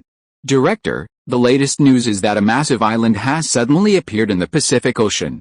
It seems to have been created by a powerful mutant among the stowaways who possesses the ability to manipulate magnetic fields. They've even announced to the world that they intend to establish a mutant nation there. Hill's face was filled with shock, but he suddenly stopped, his expression changing into a kind smile. Who are you? What did you do to Agent Hill? Nick Fury, ever so astute, instantly noticed Hill's abnormality. Without hesitation, he drew his gun and pointed it at Hill. Mr. Nick Fury, please calm down. She's fine. I'm just temporarily borrowing her body and mind to discuss something with you. Agent Hill's voice suddenly became a magnetic male voice. What do you want to discuss? Faced with this bizarre situation, Nick Fury slowly lost his guard, lowered his gun, and asked seriously. Let's talk about the mutant nation we're about to establish, Krakow. It's unclear what the two men discussed next. In short, they seem to have reached some kind of agreement. Director, what happened to me just now? As the consciousness controlling Hill left, Hill instantly returned to normal, though now with a look of confusion on his face. It's okay, you can go down first. Just follow my instructions. Nick Fury didn't reveal what had just happened. Okay, Director. Although still deeply confused and feeling as if he had lost a part of his memory, Hill ultimately didn't ask any further questions. By the way, we shouldn't interfere in matters concerning the mutant nation, Nick Fury suddenly spoke before Agent Hill left. Understood. As Hill left the office, silence fell. Nick Fury seemed lost in thought.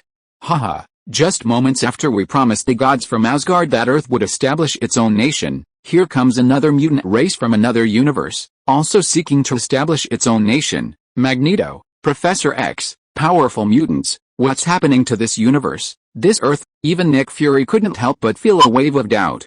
Could their Earth be the center of the universe? Meanwhile, the Asgardians, who had already agreed with Nick Fury to migrate to Earth, were making full preparations under Thor's command. In the crisis that had previously swept the entire universe, only Asgard seemed to have escaped the fate of being shrouded in darkness. Perhaps the Asgard in another universe had already been destroyed, so they were unaffected by the cosmic crisis and everything was functioning normally. Finally, a few days later, the spaceships carrying the Asgardians took off one after another. Under the reluctant gazes of the Asgardians, they gradually left the home they had lived in for countless years. Mother, don't worry. The sun's rays will eventually shine upon our new Asgard. Father's spirit will protect us. Thor watched the Asgardians, a symbol of hope, depart on their spaceship. His eyes were filled with reluctance, yet also with determination. Thor, you've grown up and are finally worthy enough to inherit your father's throne. Frigga looked at Thor with a hint of relief. Thor was now the worthy king of Asgard that Odin had hoped for. Unfortunately, I understand this a little too late. Thor's face was filled with regret. He no longer had the chance to earn his father's true approval. Mother, you and Heimdall should leave as soon as possible. I will personally handle the rest of the matter. After bidding his mother and the other Asgardians farewell, Thor arrived at the treasury and stood before the eternal flame, the only special treasure that hadn't been taken away. Gazing at the intensely burning eternal flame, which almost never extinguished, a hint of hesitation crossed Thor's face. However, thinking of all the people who had left Asgard, Thor's expression finally hardened. He had reasons to act now. After all, if Hela were allowed to continue to grow stronger, it wouldn't just be the people of Asgard who would be threatened, but the 9 realms and even the entire universe. The next moment, with a determined look on his face, Thor plunged his axe into the eternal flame. Buzzing, buzzing. The moment the axe was placed into the eternal flame, the crimson lines encircling it seemed to come alive, beating violently like a heart. Then, a strange sensation flowed through the axe and into Thor's body, enveloping him in a fiery crimson flame. Thor's consciousness was also overwhelmed by a powerful sense of destruction, his eyes filled with ferocity and brutality. Is this Surtur's consciousness? Feeling this overwhelming sense of destruction, Thor no longer suppressed the ferocity and brutality within him, allowing it to completely overtake his consciousness. Roar. The next moment, accompanied by a beast-like roar, Thor's entire body began to rapidly expand. Instantly, he shattered Asgard's treasury. He quickly transformed into a massive flaming giant, towering over Asgard's territory and towering over the sky. Wielding a crimson battle axe, his face was filled with brutality and ferocity, as if his sole conviction was destruction. Without hesitation, the massive Thor raised his axe and slashed down upon the deserted Asgard. No! Suddenly, a furious cry echoed throughout Asgard, and a massive black stone pillar suddenly rose from the ground, hurtling towards the giant Thor. As Asgard's Ragnarok unfolded, Peter, who had just saved the universe, was now at the core of the sun, ignoring the tens of millions of degrees of heat as he continuously absorbed the immense energy from its core. After all, it's still difficult to take that crucial step. Peter, having spent over 10 days in the sun's core, had become stained golden. Outwardly, he looked practically the same as before. But in reality, Peter could sense that after that sense of being able to perceive the entire universe had vanished. Despite absorbing immense amounts of energy, which multiplied his power immeasurably, he could no longer revisit that unique feeling. He couldn't quite grasp the special sensation of consciousness transcending dimensions, even the universe. Perhaps my idealistic power isn't strong enough. Peter gave up on the idea of successfully achieving Golden Superman while still using the trial card. He suddenly transformed into a stream of golden light, darting out of the sun's core and returning to Earth almost instantly. He had other things to attend to. Mr. Superman, you're back. As Peter returned to the space station in Earth space, Reed, who had been busy, dropped everything he was doing without hesitation and came to greet him. How's it going? Is everything ready? Peter asked slowly. Calculations show that the cosmic storm will pass by Earth in 45 hours and 32 minutes. We've already made all the necessary preparations, including a special facility to contain the cosmic storm once you capture it. Once the cosmic storm arrives, we can begin our cosmic storm capture plan. Reed's face was filled with excitement, seemingly unable to wait. Previously, he had doubted Peter's ability to capture a cosmic storm. But after the last cosmic crisis, none of them doubted Peter anymore. He could do anything. Chapter 97 The Gods in the Shadows feat on Ragnarok. Asgard. Hidden in the shadows, Hela had long observed Thor's evacuation of all Asgardians. However, she only needed the land of Asgard, not its inhabitants. Even without the people, she still had a vast army of the underworld. So she didn't intervene. She was even quite pleased to see Thor do so. Once that foolish boy takes them away, Asgard will be mine. However, just as she was fantasizing about becoming the master of Asgard, she hadn't expected her foolish brother to be so heartless and ruthless. Not only would he take all the Asgardians away, he would also transform into a fire giant, personally trigger Ragnarok, and destroy all of Asgard. After all, Asgard was the source of Hela's power. How could she possibly stand by and watch Asgard be destroyed? So, even though her power wasn't yet at its peak, she stood up without hesitation to stop Thor's destruction. And faced with the sudden appearance of Hela and the fire giant Thor, she showed no hesitation at all. His eyes were filled with brutality and ferocity. He wielded his great axe and slashed fiercely at Hela. Boom! The immense stone pillar, formed from the powerful dark energy Hela unleashed, was easily shattered by the giantized Thor. Originally, Hela's strength was not as great as Thor's. But now, infused with Surtur's aura and transformed into a fire giant, Thor's strength far surpassed Hela's. Impossible. Hela's face was filled with disbelief. On the one hand, she couldn't believe Thor was so powerful. On the other, she couldn't believe Thor was so decisive. actually wanting to destroy all of Asgard. You can't destroy Asgard, destroy our home. How can you do this to your dead father and all the people who live in Asgard? You are unworthy of being the king of Asgard. You will eventually lead Asgard to destruction. The powerful dark energy transformed into a massive stone pillar, supporting Hela's body as she roared angrily at Thor. Sister, father once said that Asgard isn't here, but its people. It seems you care nothing for the people of Asgard. All you care about is your own ambition to conquer everything, for the future of Asgard, for the honor of my father. I'm sorry, but I must do this. Faced with Hela's questioning, the rage in Thor's eyes was temporarily suppressed by his conscious awareness, regaining a moment of clarity. But after saying this, his rage returned. Destruction. Destruction of everything. Thor's mind was completely consumed and controlled by this maddening thought. The last shred of clarity in his eyes vanished. No, accompanied by Hela's resentful roar, Thor raised his massive axe and slashed across the entire territory of Asgard. In mere seconds, under the fire giant Thor's rampage, the entirety of Asgard was reduced to rubble. The once magnificent buildings were easily destroyed and collapsed. The sacred palace, symbolizing Asgard's supremacy, was instantly shattered, reduced to ruins. Even as Hela continuously gathered immense power to stop Thor, she ultimately failed to inflict any effective damage. Thor, now truly transformed into the destroyer, the destructive force of Ragnarok. Damn it!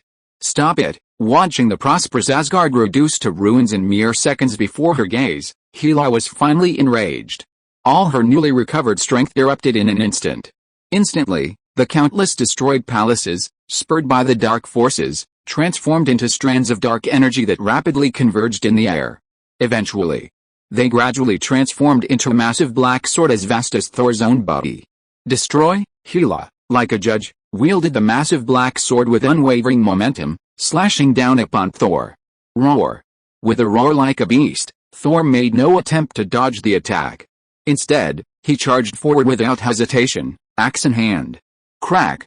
The moment the black greatsword and the great axe made contact, it was as if a brilliant supernova exploded above Asgard. A terrifying force instantly swept across Asgard. Asgard, already in ruins, was further shattered by this terrifying force. The entire city of Asgard vanished, leaving only a vast crater. No, this is impossible. Even now, Hela was still in disbelief.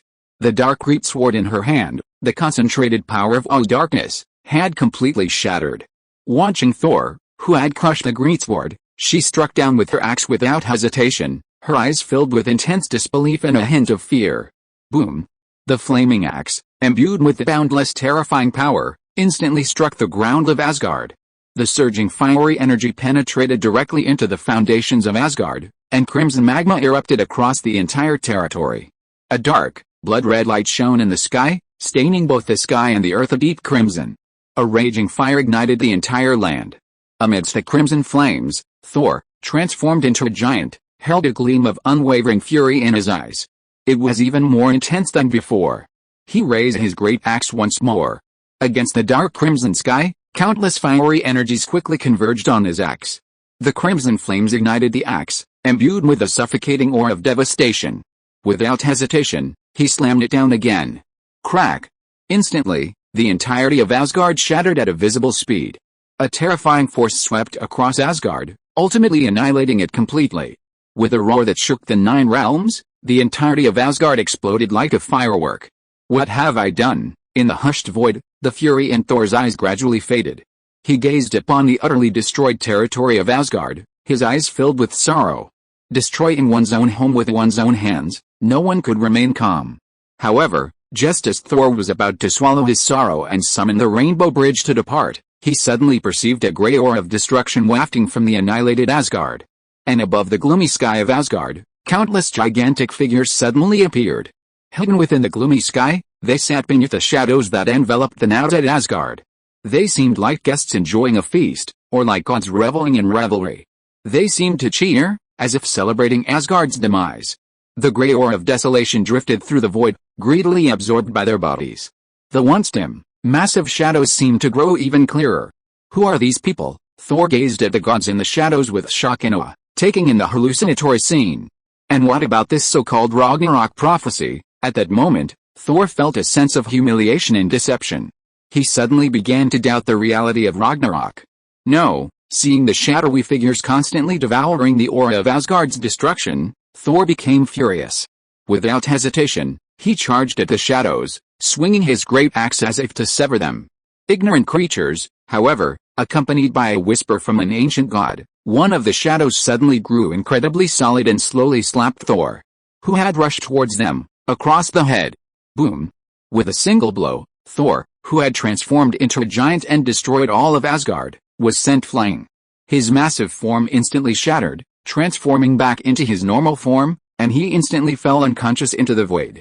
Haha, let's continue savoring this hard-earned delicacy. With another whisper, the shadowy figures resumed their revelry, absorbing the wisps of grey aura emanating from Asgard's destruction with a look of satisfaction and enjoyment. On a patch of grass. No, Thor, lying on the grass, suddenly sat up. Then, he looked around in confusion. Father, Thor suddenly spotted a familiar figure nearby and exclaimed in surprise.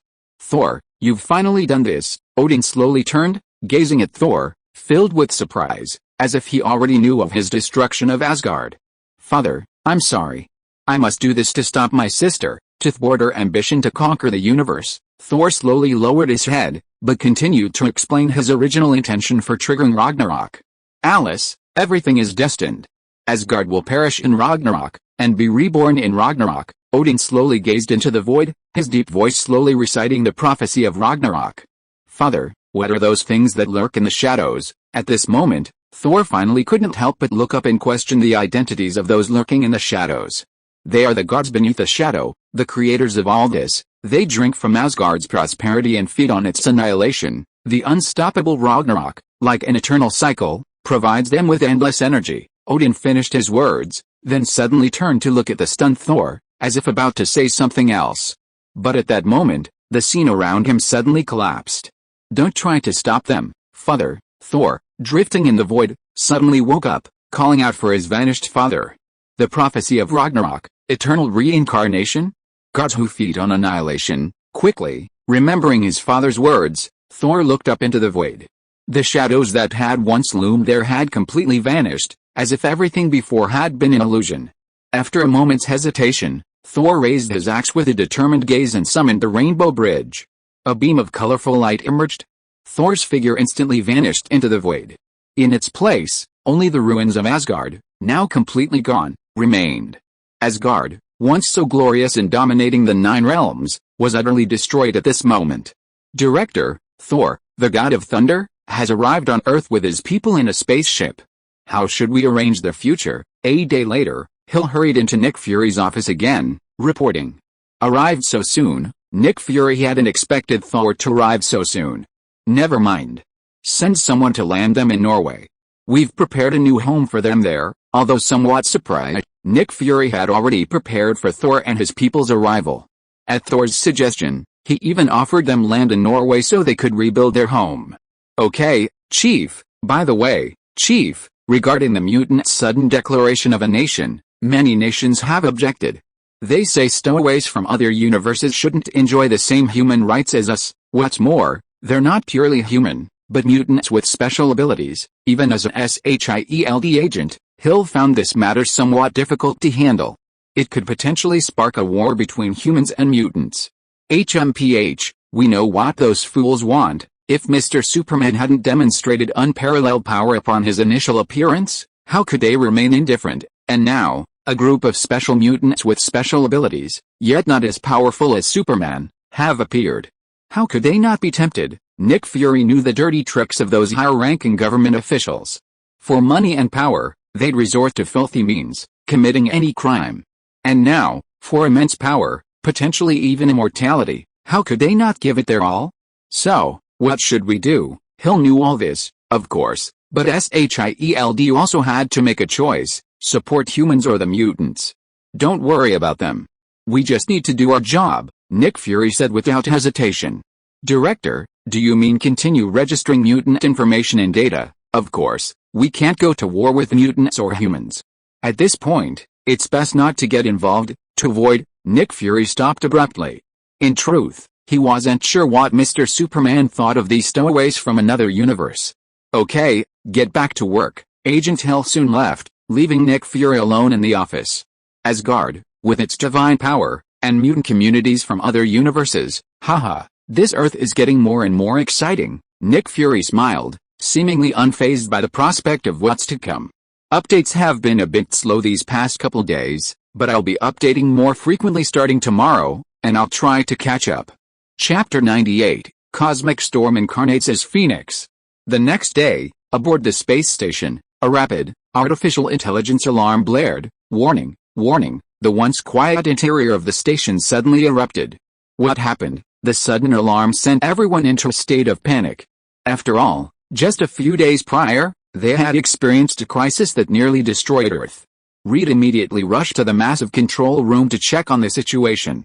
It's nothing, it's just the cosmic storm arriving a little earlier than expected. Seeing that the alarm had been triggered by the cosmic storm's early arrival, Reed breathed a sigh of relief. He then informed all station personnel of the latest news. According to monitoring, the cosmic storm is accelerating. It's less than an hour away from reaching Earth.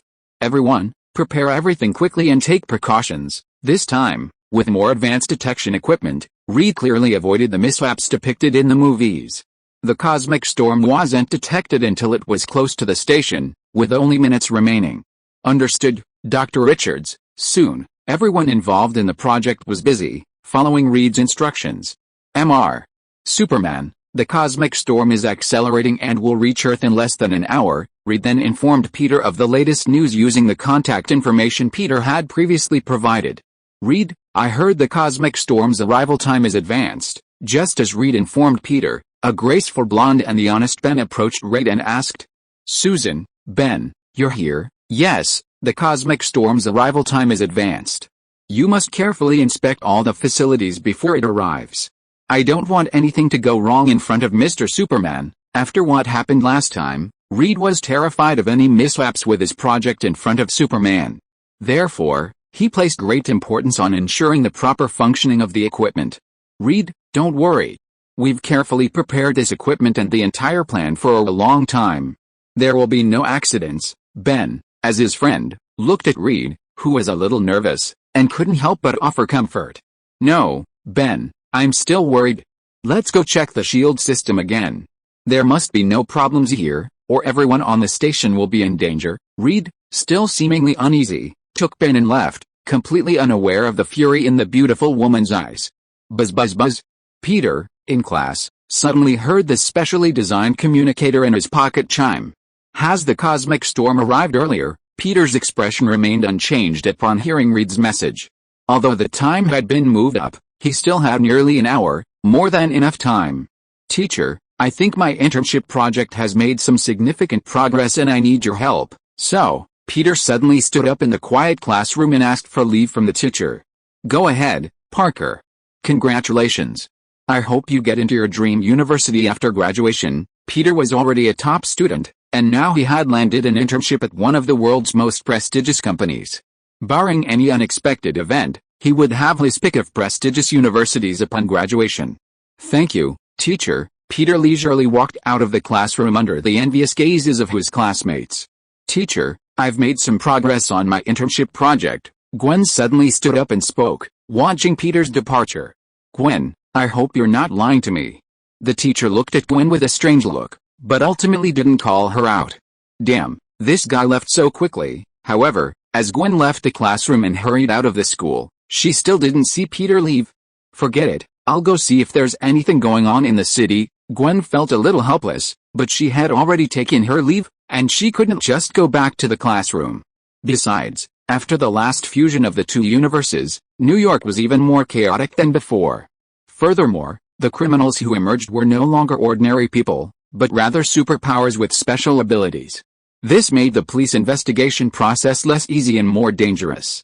Spider-Man's role was also fully highlighted. With this in mind, Gwen no longer hesitated and walked into a secluded street, revealing the tights beneath her coat. Transformed into Spider-Man, she swung on webs, weaving through the city's skyscrapers. Meanwhile, Peter, fresh out of the classroom, arrived almost instantly at the space station. Entering the specially reserved hatch, Peter entered the station. Mr. Superman, you're here. Hello, Mr. Superman. The staff, previously busy checking equipment and working, greeted Peter with excitement upon seeing him. After all, meeting Superman was more exciting than meeting a global superstar. "Where's Reed?" he nodded coolly at the greetings. Peter went straight into the control room, but instead of Reed, he saw a beautiful blonde who looked very familiar. "Mr. Superman, nice to meet you. I'm Susan Stone, Reed's college classmate." Susan, meeting Peter for the first time, was equally excited. The reason she left her previous company and joined Stellar Technology wasn't just because of Reed, but also because of Superman. "Hello, Ms. Stone, you're welcome, Mr. Superman. Just call me Susan. Reed's gone to check the equipment and the shield system. He's very serious about this project and is worried about any unexpected problems. Should I notify him to come back and see you?" Susan said with a smile.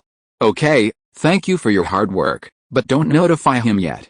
I'll wait here for him." Peter nodded and walked to the sofa next to him, waiting for Red to return from checking the equipment. As countless researchers occasionally stole glances, Peter waited calmly for nearly half an hour.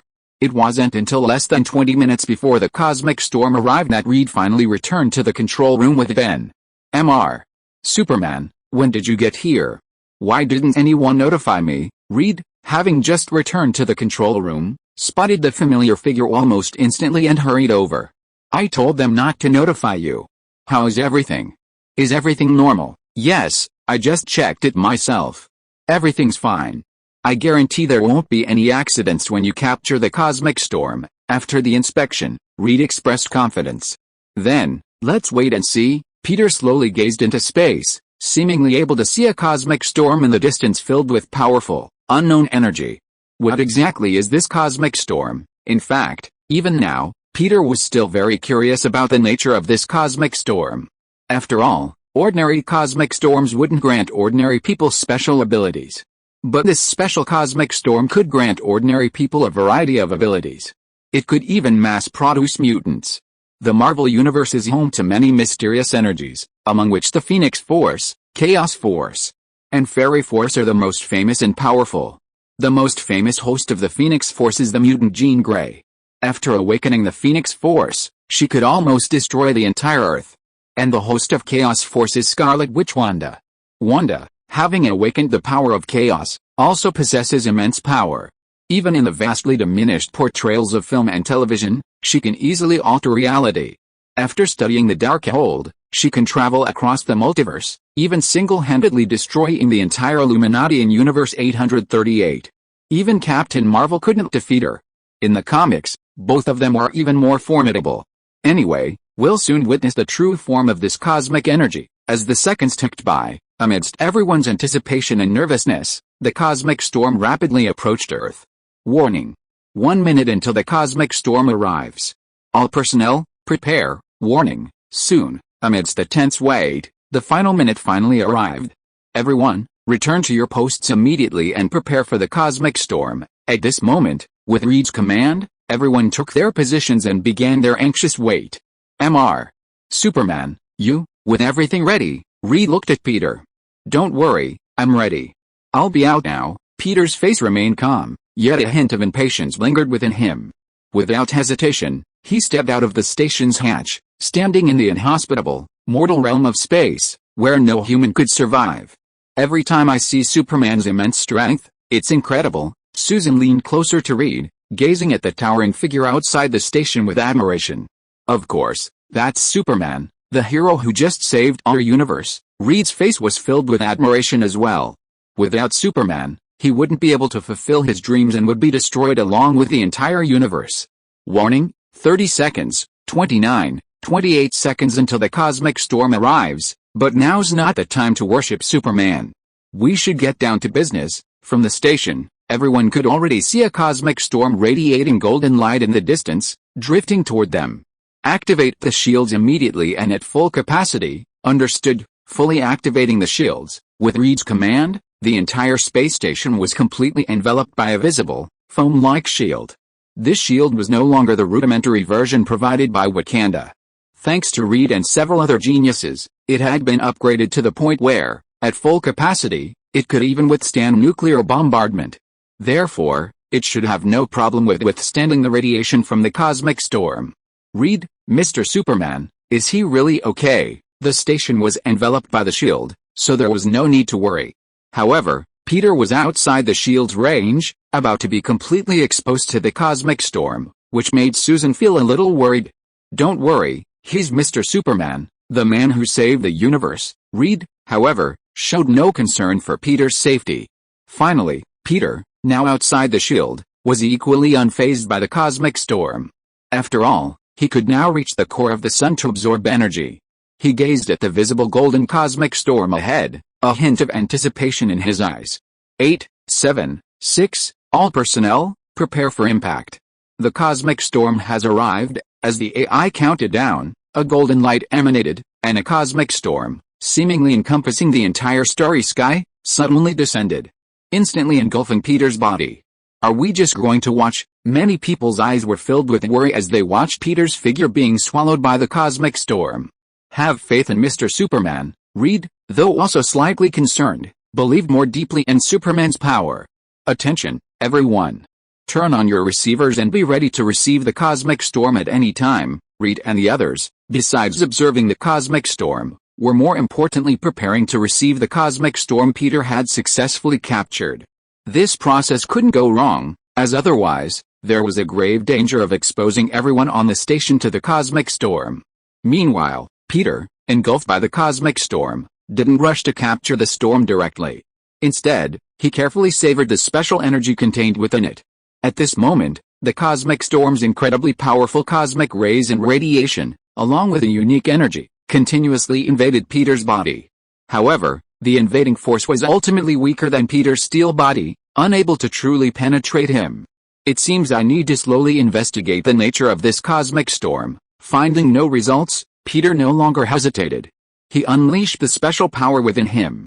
Using his powerful biological strength, he instantly transformed into an immense, almost visible net, completely enveloping the unique cosmic storm. Suddenly, as if sensing some danger, the enveloping cosmic storm erupted with an eerie cry, as if possessing some strange consciousness. It began to struggle violently. Could there be some special consciousness within this cosmic storm? Peter was deeply surprised by the cosmic storm's fierce resistance, but his face was filled with delight. If it truly possessed a special consciousness, then this could definitely not be just a simple cosmic storm. This would undoubtedly be an even greater reward for Peter. The next moment, Peter unhesitatingly increased the output of his biological stance. He simultaneously extended his right hand and slowly clenched his open palm. Instantly, the biological force field, which had originally transformed into a vast net, transformed into a massive hand before everyone's astonishment. With a movement of his right hand, Peter tightly grasped the cosmic storm within his palm. Clang! Suddenly, within the grasp of the biological stance's giant hand, the golden cosmic storm began to twist and condense into the shape of a bird. It instantly erupted in a sharp, mournful cry and began to struggle even more violently. However, no matter how hard it struggled, it remained like a bird trapped in a cage, unable to escape. Is this a phoenix? But at that moment, Peter, looking at the cosmic storm, now in his hand, transformed into a bird-like shape, a phoenix, his eyes flashed with intense surprise and delight. There's still one chapter left in the early morning, you can read it tomorrow. Chapter 99, The Ambition of Creating a Phoenix Force Detector. Look! What's that? It looks like a strange bird. Many people on the space station were equally astonished when they spotted the phoenix silhouette within the cosmic storm. This is definitely not a simple cosmic storm, it must be hiding some cosmic secret. At that moment, Reed's expression grew grave. Having studied cosmic storms for a long time, he instantly realized that this was no simple storm. It must be hiding something unknown. Outside the station, Peter, watching the cosmic storm take the shape of a phoenix and seemingly possess a faint consciousness, found it difficult to remain calm, even as Superman. While he couldn't be completely certain at that moment, Peter speculated that this cosmic storm was most likely one of the three mysterious and special energies in the Marvel Universe, the Phoenix Force. Just how powerful is the Phoenix Force? In the comics, it is said to have been born from the beginning of all things, a chaotic yet immortal being, eternal yet impermanent, a child of the universe. It is the embodiment of the life and spiritual power of the primordial universe, symbolizing life and emotion. The most formidable being in the multiverse, Its fervor can be transformed into the Phoenix's judgment, used to regenerate or destroy everything within it, even the universe itself. In short, the full power of the Phoenix Force is immensely powerful, so powerful it could even destroy the multiverse. While it's rare for the Phoenix Force to manifest in its entirety, typically existing in each individual universe as a tiny fragment, this alone is enough to fill Peter with immense excitement. This universe originally didn't have mutants, so it seems the Phoenix Force hasn't found a host yet, right? Considering the uniqueness of the universe he'd traveled through, lacking mutants, the Phoenix Force must still be ownerless. This means Peter has the potential to merge with this Phoenix Force and become its host. If that's the case, then we absolutely cannot let it escape. Peter gazed at the cosmic storm, transformed into a phoenix, erupting with dazzling golden energy like flames, struggling to break free from its constraints. His expression grew increasingly serious. Under the powerful bioforce field, his transformed hand gradually tightened, continuously compressing the energy. Despite being the most powerful Phoenix Force in the universe. But ultimately, without a host to control it, relying solely on its own weak and inadequate consciousness, it was unable to unleash its full power. Finally, under the compression of Peter's powerful biofield, the phoenix-like phantom of the cosmic storm shattered with a sharp, mournful cry. The cosmic storm finally ceased its fierce resistance and struggle, and under the powerful pressure, it transformed into a ball of energy emitting an even richer golden light. Prepare to receive the cosmic storm. Suddenly, inside the space station, Reed, staring at the scene with a look of shock on his face, heard Peter's voice echo in his ear. Without hesitation, he shouted, "Quick, retract the protective shield and open the special container to begin containing the cosmic storm." At Reed's command, the bubble-like protective shield enveloping the entire space station gradually dissipated. A special door opened successfully on one of the space station's modules. Controlling the giant hand formed by his biofield, Peter directly placed the captured cosmic storm into the open door. Great! We succeeded. With the capture plan successfully completed, everyone present cheered. Successfully capturing a cosmic storm is a feat never before achieved by humans. Researching this mysterious cosmic storm is bound to bring about tremendous advancements in Earth's technology, and even in understanding the origins of humanity and the universe. Is this the captured cosmic storm? Amidst the excited cheers of everyone, Reed, equally mesmerized, gazed at the golden cosmic storm, constantly twisting and shifting, within a special container protected by a magnetic field shield. Quick, analyze the structure of this cosmic storm in detail. We need to quickly understand what it holds. The next moment, Reed eagerly issued the order to analyze the energy composition of the cosmic storm. Everything he did was geared towards this glorious moment. How is it going? Is the cosmic storm functioning normally? Peter, who had been outside the station, soon returned. Looking at Reed, who was filled with anticipation, he slowly asked, "Mr. Superman, this is incredible. You actually did it." Reed's face was filled with excitement. "Stop talking nonsense. What's the situation now?" Peter was still a little worried. If it were just an ordinary cosmic storm, he was confident that the special container, which could withstand a light punch from him, could contain it. But now that he knew the cosmic storm was most likely the Phoenix Force, Peter couldn't help but feel a little worried. "Mr. Superman, everything is normal. The cosmic storm seems very docile right now, not showing the violent struggles it just showed. I'm having the AI analyze its composition in detail. I expect to have a conclusion in about 10 hours. Reed also understood Peter's concern. After all, he had witnessed a cosmic storm transform into a Phoenix Phantom and unleash its powerful energy. In that case, let's continue with the composition analysis, but at all costs, we must ensure the safety of everyone here. Also, isolate the container containing the cosmic storm and seal the hatch. No one can approach it without my permission. In fact, Peter also wanted to see if Reed could successfully analyze the unique characteristics of this cosmic storm. After all, with Reed's genius, Peter was confident that he would be able to gain something from his research. Whether or not the secret to human immortality could be discovered within it wasn't Peter's primary concern. What really mattered to Peter was if Reed could analyze the structure of the Phoenix Force. Could this lead to finding other fragments of the Phoenix Force? If so, Peter could even travel to other universes to search for them. For the next few hours, all the researchers were bustling with activity. With the assistance of artificial intelligence, they diligently analyzed the composition and structure of this unique cosmic storm in detail. Peter, on the other hand, retired to a separate room for a short break. Of course, even though it was a break, Peter kept a close eye on the situation within the station. Reed himself had a knack for stirring things up, and a single moment of inattention could easily lead to something major. Peter wasn't entirely confident in the others on the station. Money can be tempting. Peter couldn't guarantee that the others wouldn't harbor second thoughts when faced with humanity's first ever capture of a cosmic storm. Finally, more than a dozen hours had passed. Report. The analysis of the cosmic storm's composition is complete. Just as some were feeling drowsy after working for over a dozen hours, a voice suddenly lifted everyone's spirits. Great, it's finally done. Reed rushed to the giant screen and began to review the AI's analysis. It really is true. This cosmic storm seems to harbor some special energy. The results are in? What are they? Just as Reed was staring at the results, Peter's voice suddenly rang out. Mr. Superman, this is incredible. After artificial intelligence analysis, this is indeed a real cosmic storm, which contains strong cosmic radiation and various rays.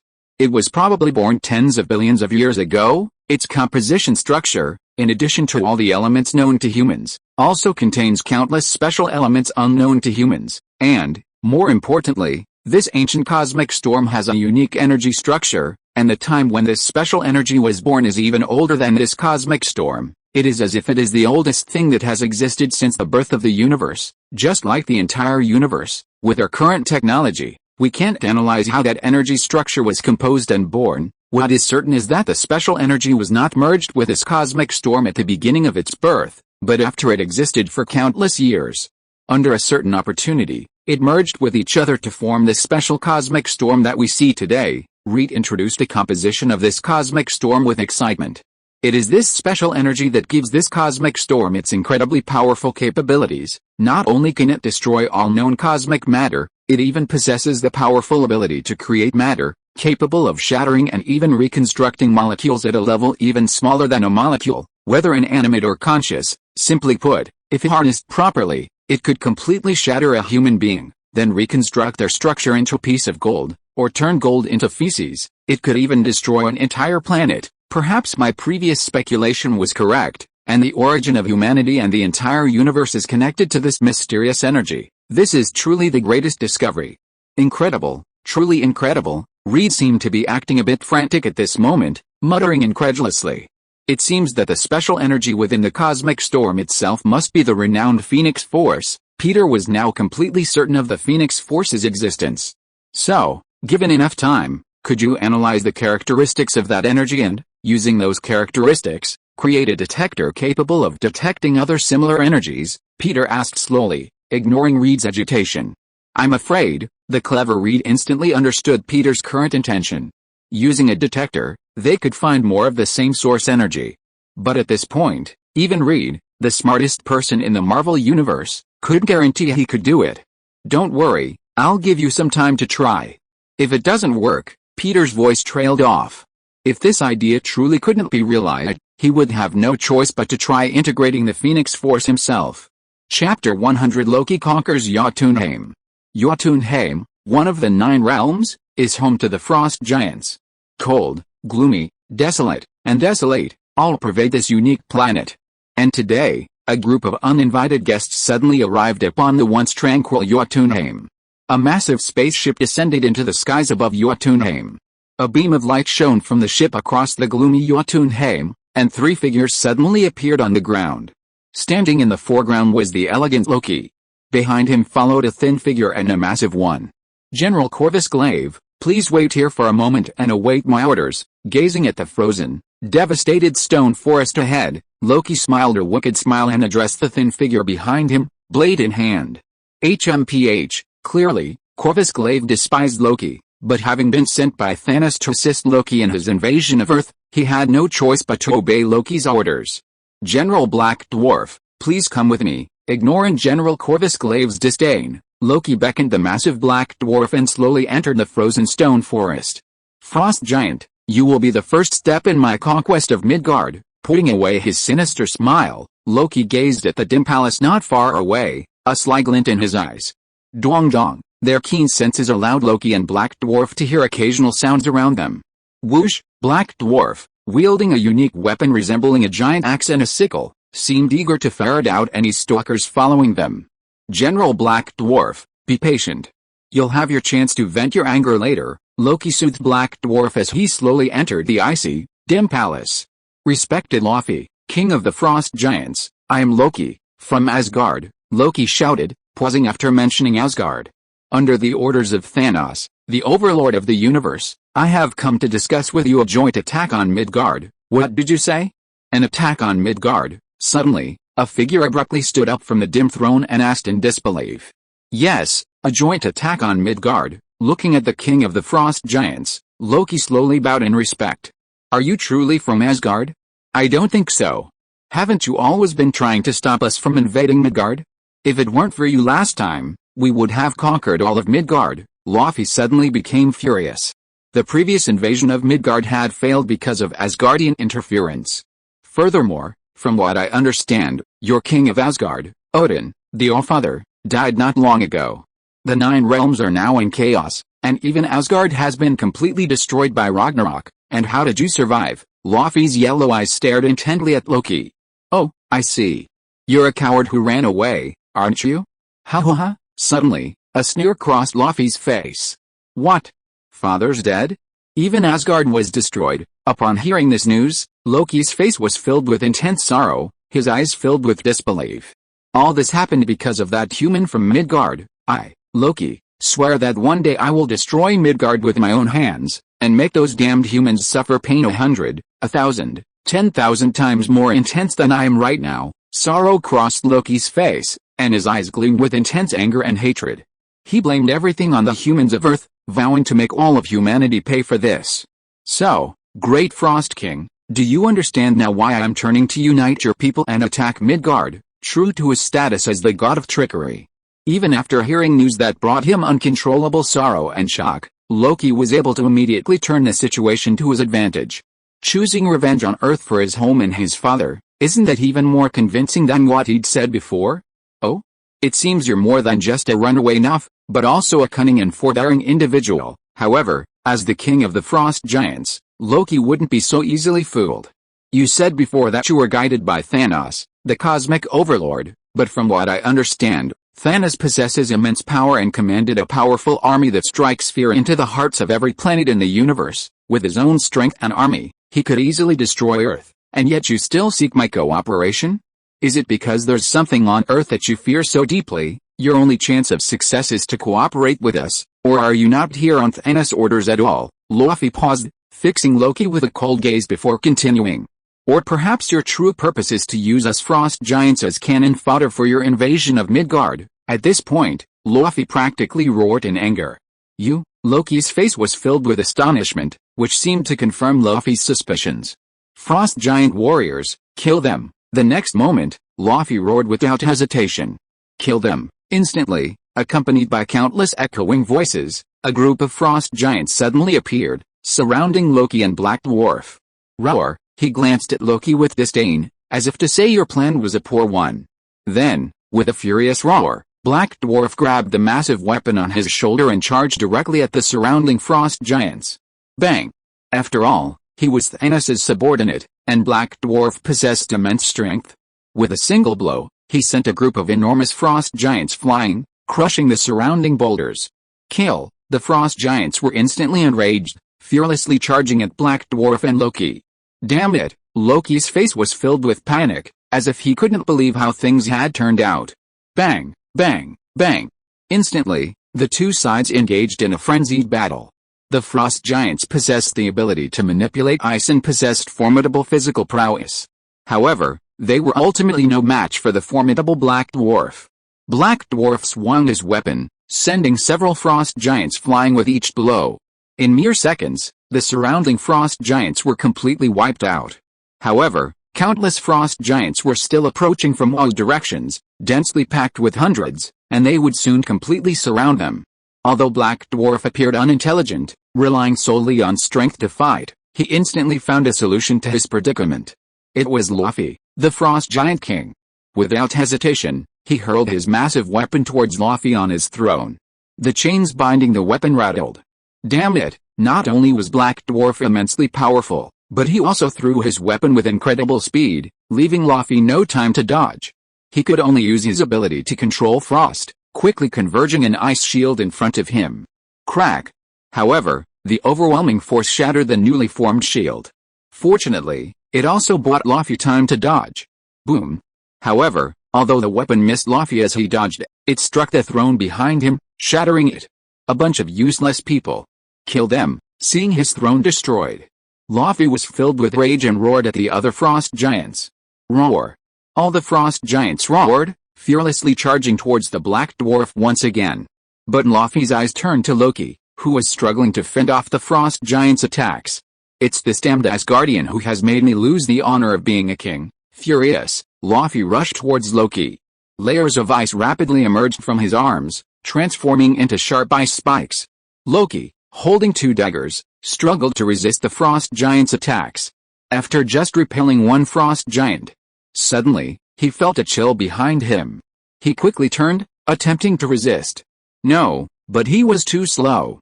Under the black dwarf's furious gaze, Luffy pierced his chest with an icy blow. Haha, you weak Asgardian. Die! Luffy lifted Loki's pierced body, flaunting his might. Roar! The surrounding frost giants roared to the heavens, seemingly celebrating their king's victory. HMPH. You'll never understand the might of the Asgardians. Suddenly, a familiar voice echoed from behind Luffy. How is this possible? Watching the body he had pierced slowly disappear, Luffy's eyes filled with disbelief.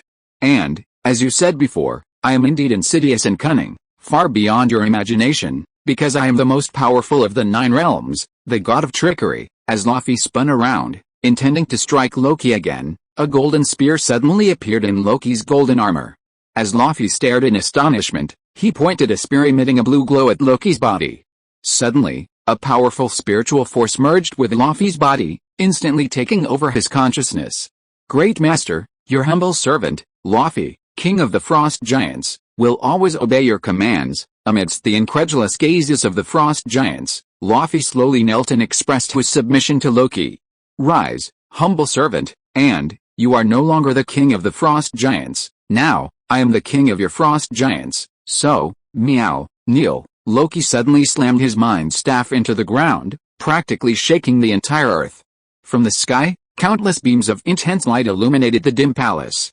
The Frost Giants were horrified to discover that a massive spaceship had appeared above them. Around them, countless figures on flying crafts, wielding energy spears, had completely surrounded them. Gradually, one Frost Giant could no longer resist but knelt before Loki. The other Frost Giants immediately knelt to greet their new king. People of Midgard, cherish the last moments you have left. Loki gazed up at the starry sky, a flicker of sadness in his eyes, but the next moment, they were completely filled with icy hatred. End of this chapter. Thank you very much for reaching the end. Don't forget to like. Looking for more exclusive content and immediate access? Subscribe to our Patreon. Remember, every like, subscription, or donation encourages us to continue. Thanks to everyone, see you in the next video.